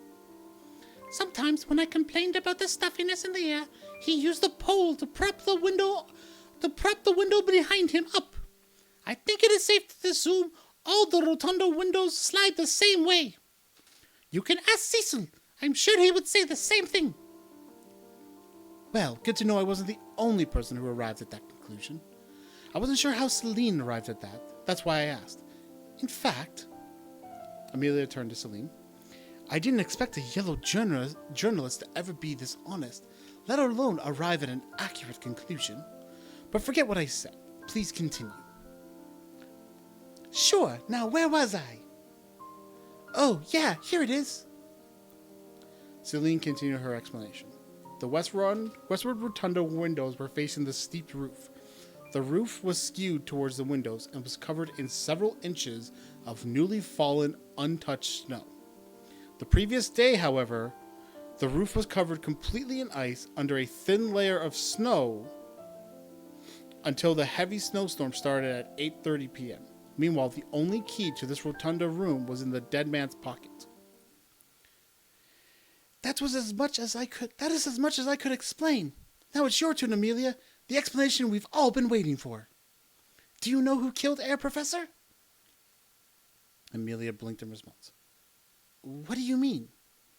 I didn't say anything of the kind. I only have an inkling as to what happened. But I can't say if it's true. It's just a vague idea. Well, that's still something. Spit it out. Amelia took a breath. All right. Let's go back to my discussion with the professor. I suspected the doctor has some reason to accuse those without alibis. So here is my explanation as to what I believe his thoughts are. So let's go over the map again. Amelia pulled up the map. First off, when we all entered the office, almost all of our focus was on the body. But then there was Dr. Adenoir, who, after glancing at the dagger, ran directly behind the professor and glanced out the window. Now, I believe he suspects the murderer came from the window, and that was why I wished to discuss his thoughts on it. But he ignored my wish and decided to believe I was challenging his authority. Now, here's what I think he believed happened in that room. Celine mentioned that the windows were unlocked but impossible to open from the outside. It was snowing and below freezing around the time the culprit killed Eric Kaufman, which means the culprit was balancing themselves on the steep, snowy, and slippery rooftop. So how would the murderer get in? Why, if you were the professor in that rotunda, and it was below freezing outside, and the roof was covered in ice with a thin layer of snow, and you saw a person on that roof barely keeping their balance, knocking on your window, begging you to let them in, freezing to death, and they were a person you recognize. I mean, just why the heck would this person be stuck out there, you downright voyeuristic nitwit? you would have let them in, wouldn't you? So that might have happened. Leon could have opened the window, let the person in, had them warm up a bit, and then the person then killed Leon and left where they came from, through the roof. So, Anastasia and Celine, do you think this is a good theory? The little Russian puzzled herself for a while and with widened eyes objected.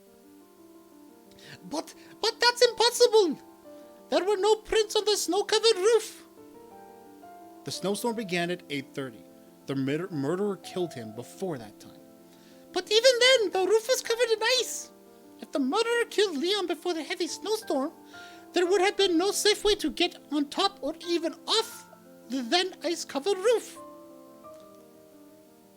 Just a minute, Anastasia. Celine decided to butt in. There could be other ways to get on and off the roof. For instance, the murderer could have had the tools to get off the roof. Then that's not fair. I'm not arguing against that reason. The possibilities could be endless. Princess Anastasia Konstantina was annoyed the game wasn't fun anymore. Regardless, she continued her explanation. Also, if Air Professor was killed by the person he helped let in, he would have been stabbed in the front. He was a 77-year-old man with tuberculosis. He would not have been able to put up much resistance. So why wait for Air Kaufman's back to show and then stab him? Amelia giggled and then smiled. Exactly. I knew you were smarter than Dr. Adenoir, Anastasia. Huh?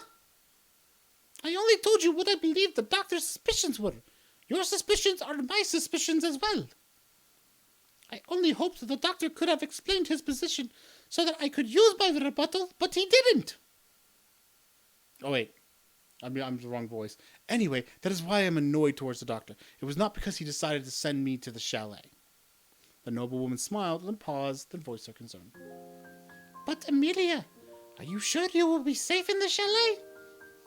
After all, a doctor accused Cecil as the culprit. Well, do you believe Cecil is the culprit? No, he is my friend and a poet. Poets wouldn't do these kinds of things. Then if you believe Cecil is innocent, it means you also believe I will be safe. Oh, okay. Bye, Mei Xing. But what I am more concerned of is you, Princess Anastasia Konstantina. Amelia turned to Celine and I hope both of you will take great care of Anastasia when I'm gone. Especially you, Augustine. I don't think you realize how easy it is for harm to come to her. Celine let out a laugh. Don't be like that, Amelia. You were only staying there for the night. Like you've said, Celine, the doctor is hoping to send me to my murderer. If not today, then tomorrow. You're not leaving right now, are you? Come on, we still have some time. In all honesty, I'm curious about your actual opinion as to what happened in that office, not what you think Dr. Audinair's opinion is. Amelia blinked, then she sighed. To tell the truth, I couldn't pinpoint what truly happened. I can only give conjectures for now. How about this? Here is one theory. The murderer knocked on Leon's door. Leon then opened the door. Leon then recognized the murderer and let them in. The murderer then locked the door behind them. Then they talked with him, waited for his back to turn, stabbed him, and left through the window. But you've just said it would be difficult to leave through the window. I know. That is my main issue with my conjectures. My apologies for disappointing you, Celine. However, now you have made me curious. What do you think happened in that room, Celine? Celine gave a playful grin. I love the cat smile. I know you'll hate me if I say it. I know you'll say something stupid, and I'm all prepared for it. Very well. I think our air professor committed suicide. But, in the back. That wouldn't make sense. Oh, you're saying by the ads. Oh, that was a while he left. Oh my gosh. The little Russian stared daggers at Celine. And Amelia, too. She was not prepared. Suicide? Yeah, suicide. You know how Professor Kaufman liked to tell everyone to not fear death, and that we should join the Eternals through self-martyrdom and whatnot? I think he decided to take his idea one step further. Professor Anastasia Konstantina was speechless, yet was able to force her words. You have completely misinterpreted his teachings. Heck, maybe he misinterpreted his own teachings. That could happen. And he was stabbed in the back. How can one stab himself in the back sitting up in a painful manner, nevertheless? I don't know. Maybe you can figure that out. If Mr. Holmes was here, he might be able to find a device which stabs you in the back. Or was it Mr. Dupin?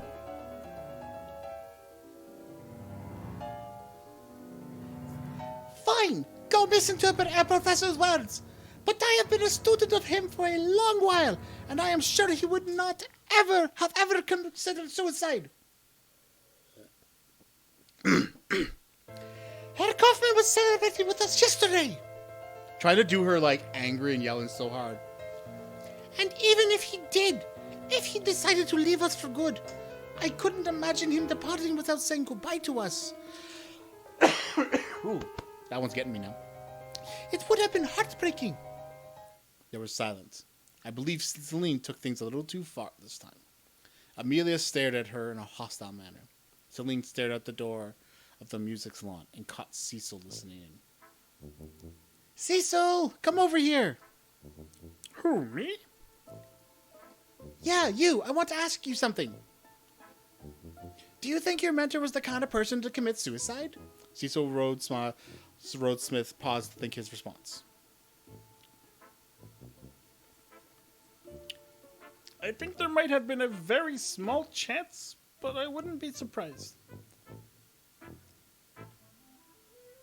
Please, yes, God. I can't do, I'm so bad with the girl voices. It's so awful. It's so hard to do. My voice is so deep and it's so hard to do multiple voices. I'm always so impressed at people who can do voice acting. Actually, no, this reminds me of what so I was actually watching a video just the other day.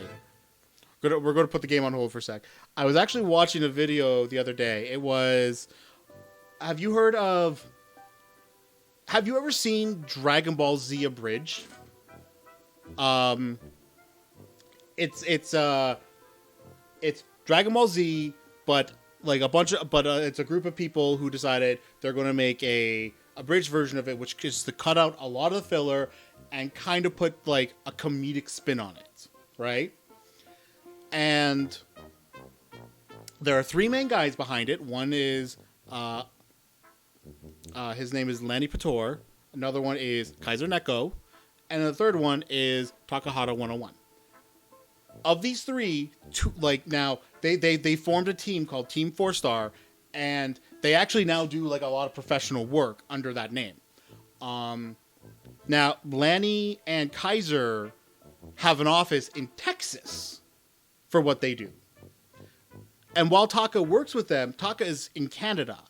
So he's completely separate. So they in the past year, they started doing a commentary series on their old Dragon Ball Z abridged episodes. And eventually, Taka decided to do his own commentary. He was streaming it with his own VTuber avatar, and he was just basically doing his own commentary. But what I liked was the very first one he did, which they also put up on the channel for the where they have the commentary stuff, was he went through all the characters he played with their voices, and hearing him change from voice to voice to voice so almost seamlessly is so bewildering to me. And just for that alone, I recommend watching it, because it's like, it's so inspiring to watch. It's like, oh my gosh, how is that a things a human can do. Because you'll notice that, like, I pause between lines when I have to change voices. And that's why. Because I have to, like, reset myself. I can't do stuff like that.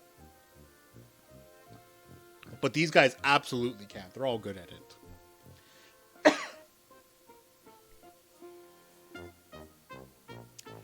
After all, the old intellectual was dissatisfied with the current state of Europe. He believed that the continent shall destroy itself in the coming years. Yeah, I do too. I think the only voice I can consistently do is this one. So why not leave before everything comes crumbling down?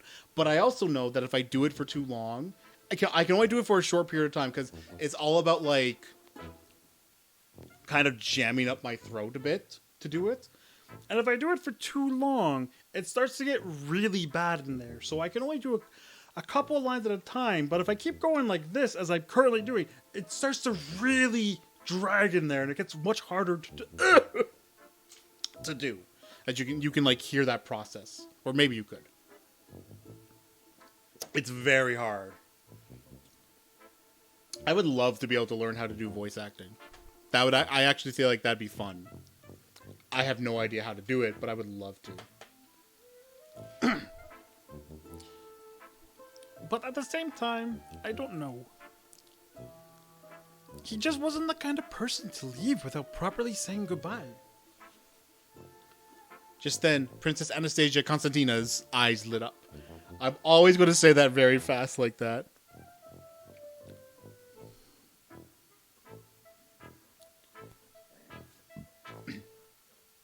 Oh, no wonder your poems have recently gotten so apocalyptic. You believe Herr Kaufmann's teachings are prophecies. Why, Anastasia, is there any other way to interpret his lectures? Such a pessimistic and stubborn response. So irritating. Are all communists like you? Nope, only us poets. And since all poets are pessimists by nature, our poems also reflect that. After all, a certain artist once told me, art must be an exact report of a person's fluxing emotional life. If my art can never be an exact recreation of myself, why should I bother living? Now you are being more annoying than usual. Chewie, stop! You don't need to use the washroom. I know you don't.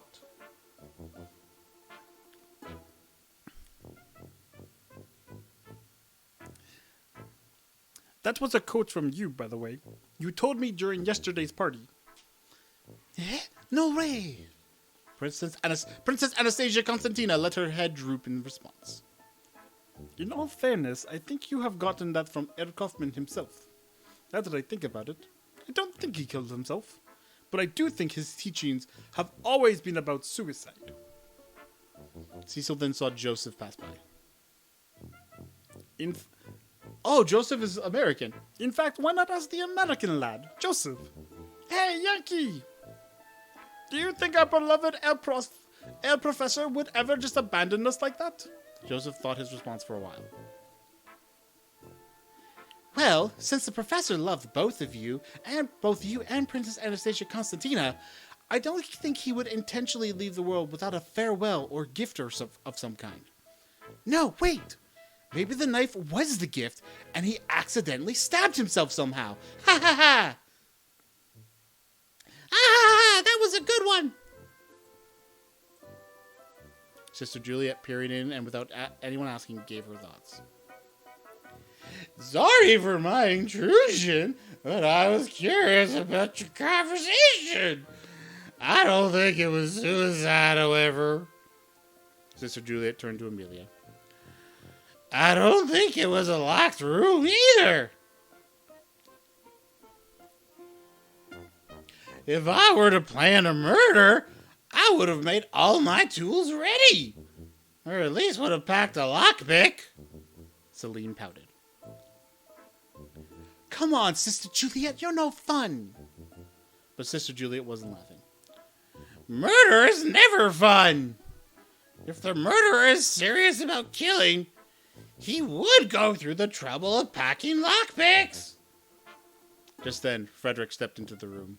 Unlike the rest of us, he ignored our conversation entirely, but instead was kneeling, bending, and then crawling underneath the grand piano. He seemed to have occupied his search of something. Occupied with his he seemed to have been occupied with his search of something, most likely the model train which Joseph took to fix. He probably thought he lost his train here. Hey, little Frederick! The giant winced and hid his head. He tried to stifle his cry.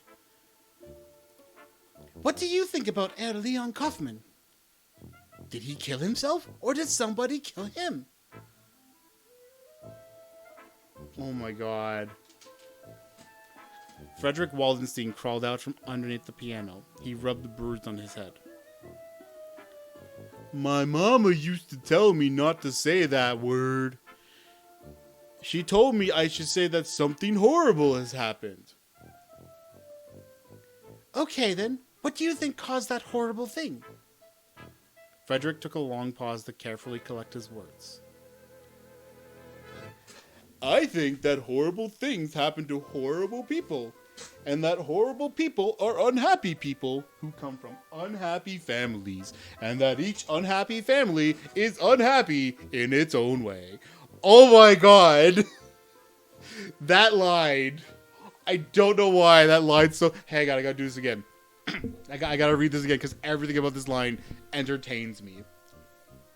I think that horrible people happen to... I think that horrible things happen to horrible people, and that horrible people are unhappy people who come from unhappy families, and that each unhappy family is unhappy in its own way.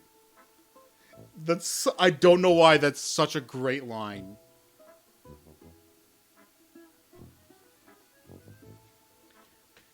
Do you mean do you think Leon Kaufmann was an unhappy, horrible person? A horrible person ignores his parents' instructions, and so he plays with the tractor and loses his hands. Eh? Suddenly then made an attempt to... Princess Anastasia Constantina then made an attempt to interpret his words. I think what little Frederick is trying to say is this. What happened with Herr Professor was an unfortunate accident, and there was little ill will attached to it, either from the professor himself or the culprit. Isn't that right, little Frederick? But little Frederick did not respond, for Sister Justine stepped in. There you are, Frederick. I've been looking all over for you. Oh, wait. There, I need to instruct you on how to cook today's lunch. It's a new recipe, and I want to prepare you for it. Hey, Justine. Celine waved at the nurse. What do you think about the professor's death? Was it homicide, suicide, or an accident? Sister Justine turned and placed her hands on her hips. What I truly believe is for you to stop talking. It is incredibly rude to discuss a beloved patient's death. Whether it is murder, suicide, an accident, or illness, we should all remember the patient's life, not his death, especially in this sanatorium. Oh my god, Chewie. What do you want? No. Stop. Just stop. Please. This goes for all of you. You should all be ashamed of yourselves.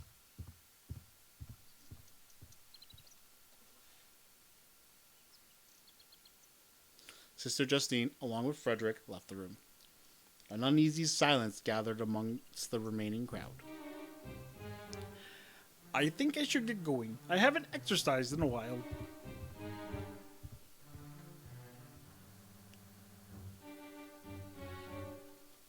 Yeah, me too. I should get back into gathering parts for the train. These characters all look way younger than they actually are. Like, Joseph looks like he's a kid. And most of these other characters look like they're teenagers. I haven't taken a bath for days. Now might be a good time to wash the pain away. I like that voice a lot. Sister Juliet, Joseph, and Cecil all left the room. That left the original crew of Celine, Princess Anastasia Constantina, Amelia, and me sitting in the music salon. Celine stretched her long legs over the backrest and kicked like a child.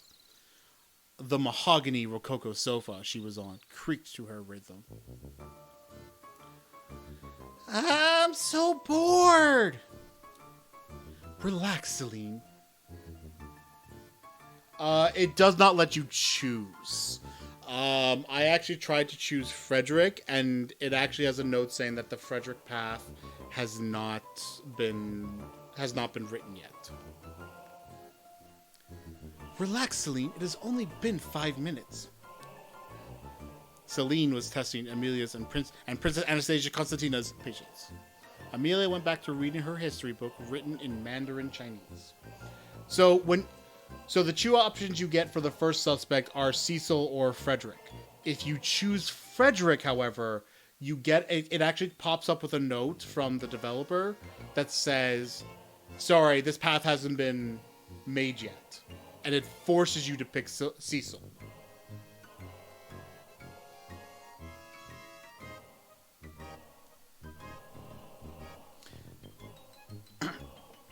Meanwhile, the noblewoman went back to reading, or proofreading, the manuscripts of Cecil's poetry. I know, and it's still not lunch yet. It's still not the second resting period yet either.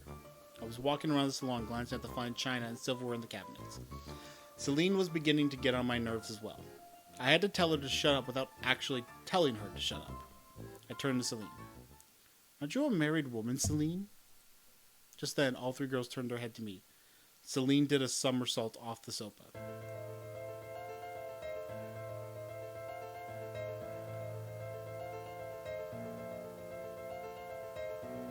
Wait, what? Crap! You were here the entire time?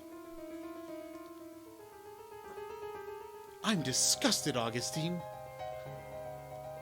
I didn't know you were such a creeper, ambushing on us like that. Augustine, it is rude to enter a conversation without saying hello, or excuse me, or I am desperately sorry for ever breathing the same air as you. Please chop every one of my fingers slowly and forgive me. Shut up, you girls have already led me into the conversation. None of you asked me what I believed happened during Herr Kaufmann's murder. So why did you bring me here, Amelia? Didn't you believe I have something to say? Oh, Chewy's just being annoying. Well, why don't you bring up your theory then, if you feel so confident? You don't think you will believe in my theory, do you? I believe I know what you are going to say. I think there will be some holes in it, but I don't think your theory will be that bad, given the clues we have. Why are you commenting on my theory before I even say it? You can say it now, but I don't think my thoughts will change. Partially to prepare what I was going to say. Partially to prepare my hike over Amelia's ego. Sure, let me express what I believe happened on that rotunda. Celine, can you pull up the map?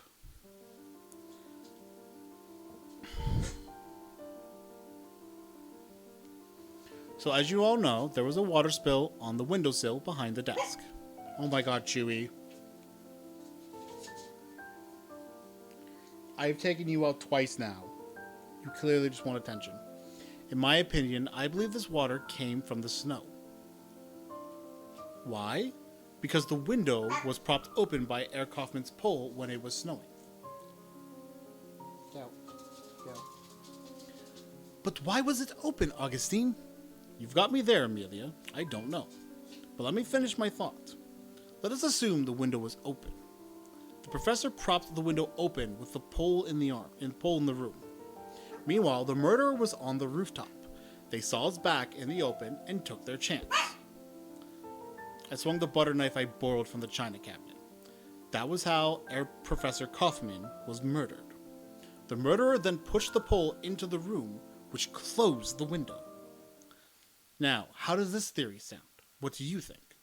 Celine and Princess Anastasia Constantina pondered over my proposal. Then, with a confident breath, Celine expressed her judgment. Not possible. If the murderer pushed the pole into the room, the pole should have been near the body. In reality, there was no pole near the body. I can't believe you didn't think of that, Augustine. How could you be so stupid? I second Celine. It doesn't make sense. If the water was from the snow, why was there a broken cup? Shouldn't the water be from the cup instead? None of this makes sense, Augustine. Shut up. Why are you girls like this? It's not like your theories hold any better. Fine, how about this? The murderer went inside the rotunda and placed the pole deep in the room. The murderer then broke the teacup, so it seems the water came from the cup instead of the snow and left through the window. There it is. That is your big hole, right there. The rest of the room was dry. There were no wet footprints in the room. Perhaps the water evaporated. Then shouldn't the water on the windowsill also be completely evaporated? I tried to think of a retort, but came up blank. Amelia was right. My theory didn't make much sense. You could say your theory doesn't hold much water. Oh, my God. Please, just let me leave. And as if the devil was preventing me from doing just that, Celine decided to let her hand fall on my shoulder. It's okay, Augustine. You tried your best. But don't forget, you are still the newbie here. You arrived at the sanatorium knowing the least about Air Professor Kaufman, so it makes sense your theory is the weakest. Thanks, Celine. But why does it feel like you are talking down to me? Ah, that's it! Maybe you are the culprit. Come on, why are you like this? Accuse me later when you have actual evidence. Celine turned to Amelia. Hey, do you know how we can make Augustine more suspicious? Give him more of a motive? Amelia closed her history book. I don't know. Maybe we should start educating him more about what really happened here. Oh, you have thought of some ideas already? No, but maybe you could come up with some ideas. I was also starting to hate Amelia. Oh, come on. Don't be like that. I haven't done anything wrong. I'm the protagonist. These two were really getting on my nerves. Augustine? I turned to Princess Anastasia Constantina. You don't have to take us seriously. It's just a way for us to stave off boredom. Oh, right. Boredom. What was the term they all used to describe themselves? Horizontals? That was right. Horizontals. Up here, consumptives were also referred to another name. Horizontals. Those diagnosed to lay in beds high in the mountains and clouds. Princess Anastasia Constantina has stayed here for almost half a decade. Amelia stayed for half that long. Celine stayed about a year ago. Meanwhile, I had only stayed starting 5 days ago. It was no wonder why they liked picking on new folk here. Deep in Mount Venusberg, the banished pagan fairies were curious of the stories expressed by the banished Christian knight. What? What? To the patients, I was also a being banished from the mortal realm. So what does that make the patients? Olympians? Witches? Otherworldly? What the fuck? I couldn't help feeling the party from last night still held a phantasmagorical significance. From the reaches of my mind, a voice called my name. What is going on now? Then, those reaches screamed. Hey, Augustine! I pulled my ear away. It was Celine.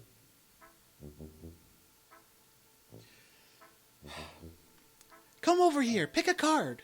I looked at her hands. There were 2 tarot cards facing down on her palms. Go on, pick one. I sighed. This is not the correct way to do tarot reading. I know. It's not a tarot reading. You're a newbie. It's just a way for me to choose what to educate you on. And what topics are you thinking? I'm not telling you.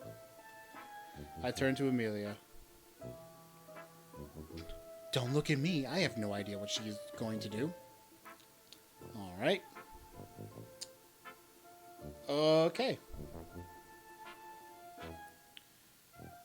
Let's go left. I thought about my choice for a while. If I must choose a hand, I guess I'll go for the left hand. Ta-da! She flipped the card. It's the Tower card. All right, but what about the other hand? I then flipped over that card. It's also the Tower. I love that.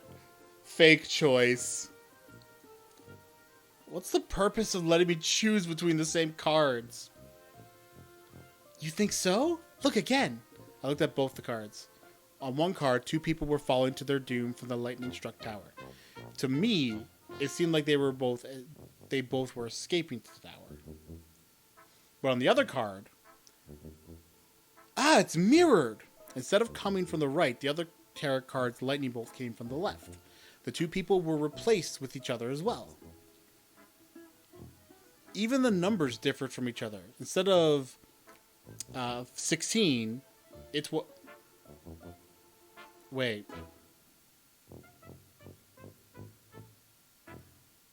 Is that supposed to be read 40? Hang on.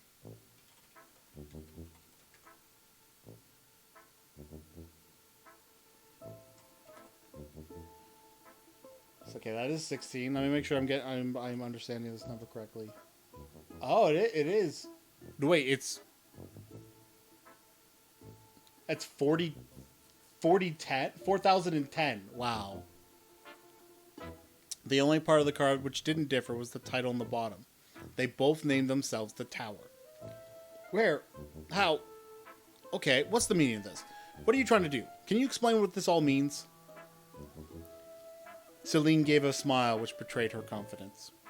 I actually don't know what the Tower means, sorry. I don't even know how to do tarot predictions. I just thought they looked cool. You have these just because they're cool? Well, the truth is, a friend gifted me the card. Said it had a rare printing error, so it should be worth a couple $100. But I know it's not worth much at all. It's not a stamp. But I was still curious about the gift, so for comparison's sake, when we all went down to the carnival, I met with a fortune teller to compare the cards. You stole it. No sane person would allow a card to go missing from their deck. But fine. Anyway, it's too late to return it now. Hey, stop! Quit laughing! I'm sorry, Augustine. Celine. I'm sorry, Celine. I can't help myself. Anyway, now that I chose this card, what do you wish to tell me? Celine motioned, not just me, but Amelia and Princess Anastasia Constantina to come closer. I have a question for Augustine.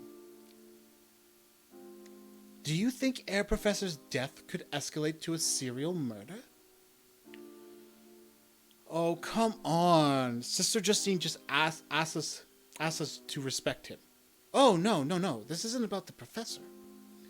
This is instead about what the sanatorium was originally. Oh, well, I guess I do know what it used to be.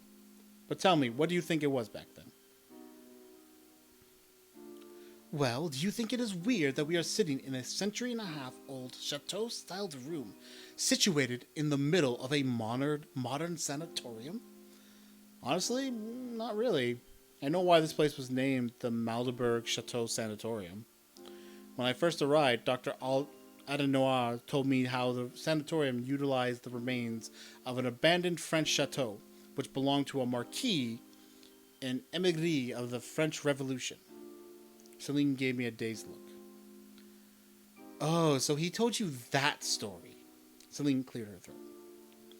The truth was, the Marquis was a famous Enlightenment thinker, but he was also a cult leader. A very cultish leader of a very cultishly cult. The The sanatorium used to have housed the cult members. Now Celine had my interest. Okay, but how is the cult related to the possibility of Air Professor's murder escalating to a serial murder? You haven't heard? You don't know why they are now building a new sanatorium down near downtown Malderberg and soon will demolish this one? It's because this sanatorium is too high up in the mountains, right? After all, it would be tiring to walk from here to the town. No, it's because the cult conducted human sacrifices. What? Just then, Amelia let out a nervous giggle. Come on, you don't have to tell him about that, Celine. It was just a rumor dreamed amongst the three of us. Meanwhile, Princess Anastasia Constantina played with her hair, feeling restless. Celine, please don't tell him that story.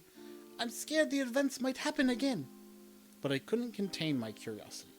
Celine, what do you mean by human sacrifices? Celine giggled. Very well. Gather around and let me tell you the story of the largest mass murder in Vesu history. I don't know how to say that one.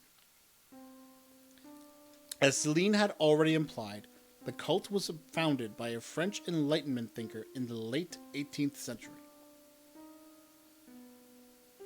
The thinker went by the name Marquis de... Back when he was still respectable, he created a following amongst both the European aristocracy and the middle class. However, as more and more of his followers accused him of sexual deviancy, he decided to escape to the kingdom of Vesu with his most loyal followers.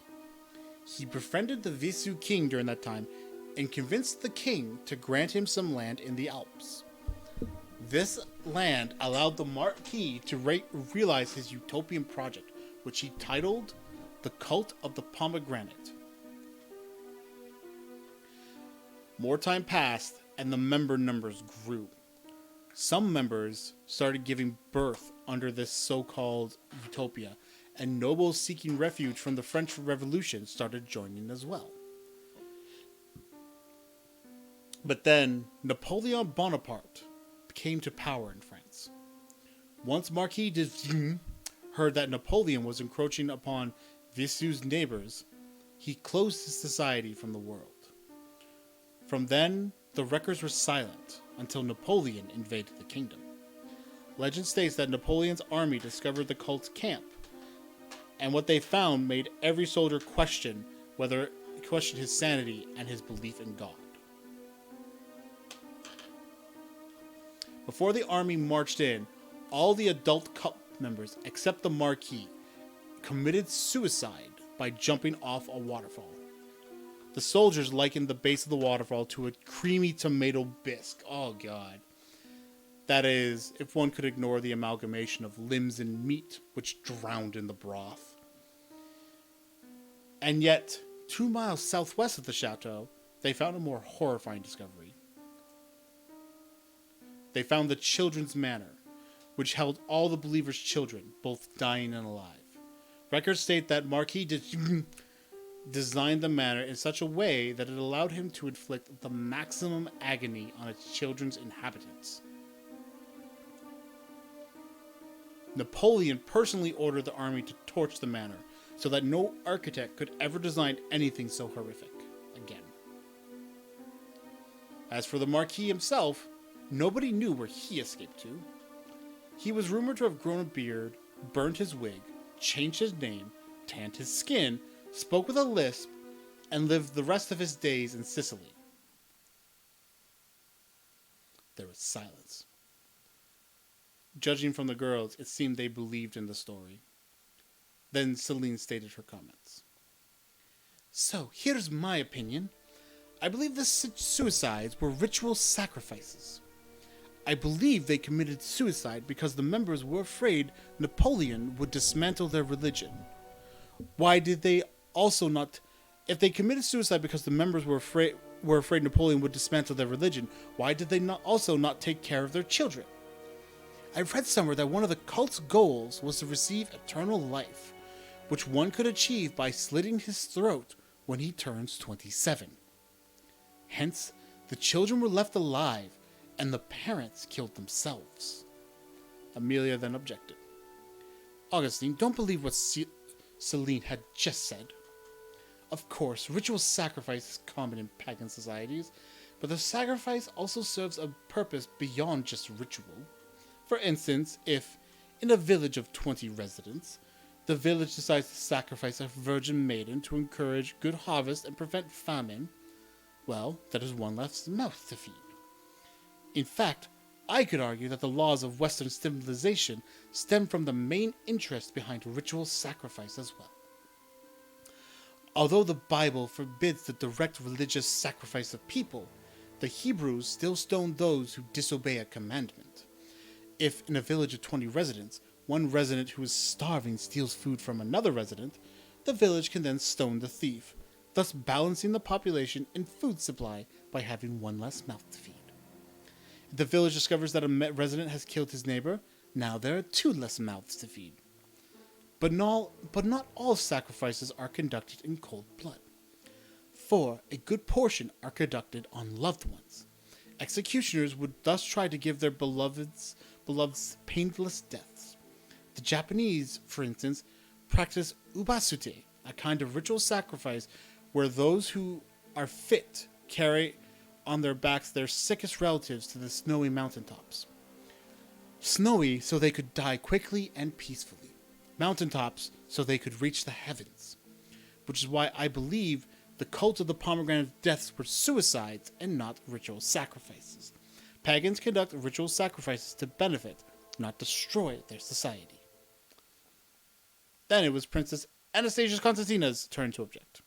She did not seem to like where the conversation was going. I don't believe Professor Kaufman's murder was related in any way to the cult of the pomegranate or any kind of ritual sacrifice. In fact, I don't believe Professor Kaufman's death could escalate to a serial murder. Instead, I believed he was killed because he was a famous intellectual. If he had made a lot of friends, he also should have made a lot of enemies. That might be a good enough motive, and the best answer should be just that. Sister Justine is right. We are disrespecting Professor Kaufman. I'm disappointed in you, all of you, especially you, Emilia. I've looked up to you. Princess Anastasia Constantina hid her eyes. Emilia crawled over her, patted her head, and smiled. We won't talk about your mentor's departure anymore today, okay? Then Emilia stood up. Let's hold hands while going back to our rooms and rest one more time before lunch. And they did exactly that. The little Russian wiped her eyes while the stoic Indian comforted her to the balcony. Wait. Oh, she's Indian? Oh.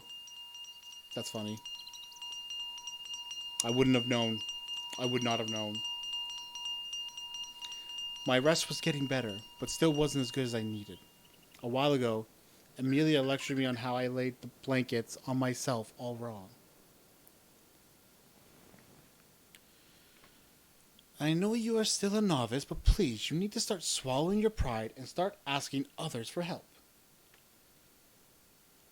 Oh, am I? Yeah. I normally only go for 3 hours. This one's got me invested, so I think I will save. Yeah. Oh, perfect. Yeah, I'll save this and I'll continue this on another stream because I do want to get through as much of this as I can. So yeah, let's just wrap it up here. Thank you for watching. Thanks for hanging out. This was fun. I already got some ratings down. So I can't wait to get more of these.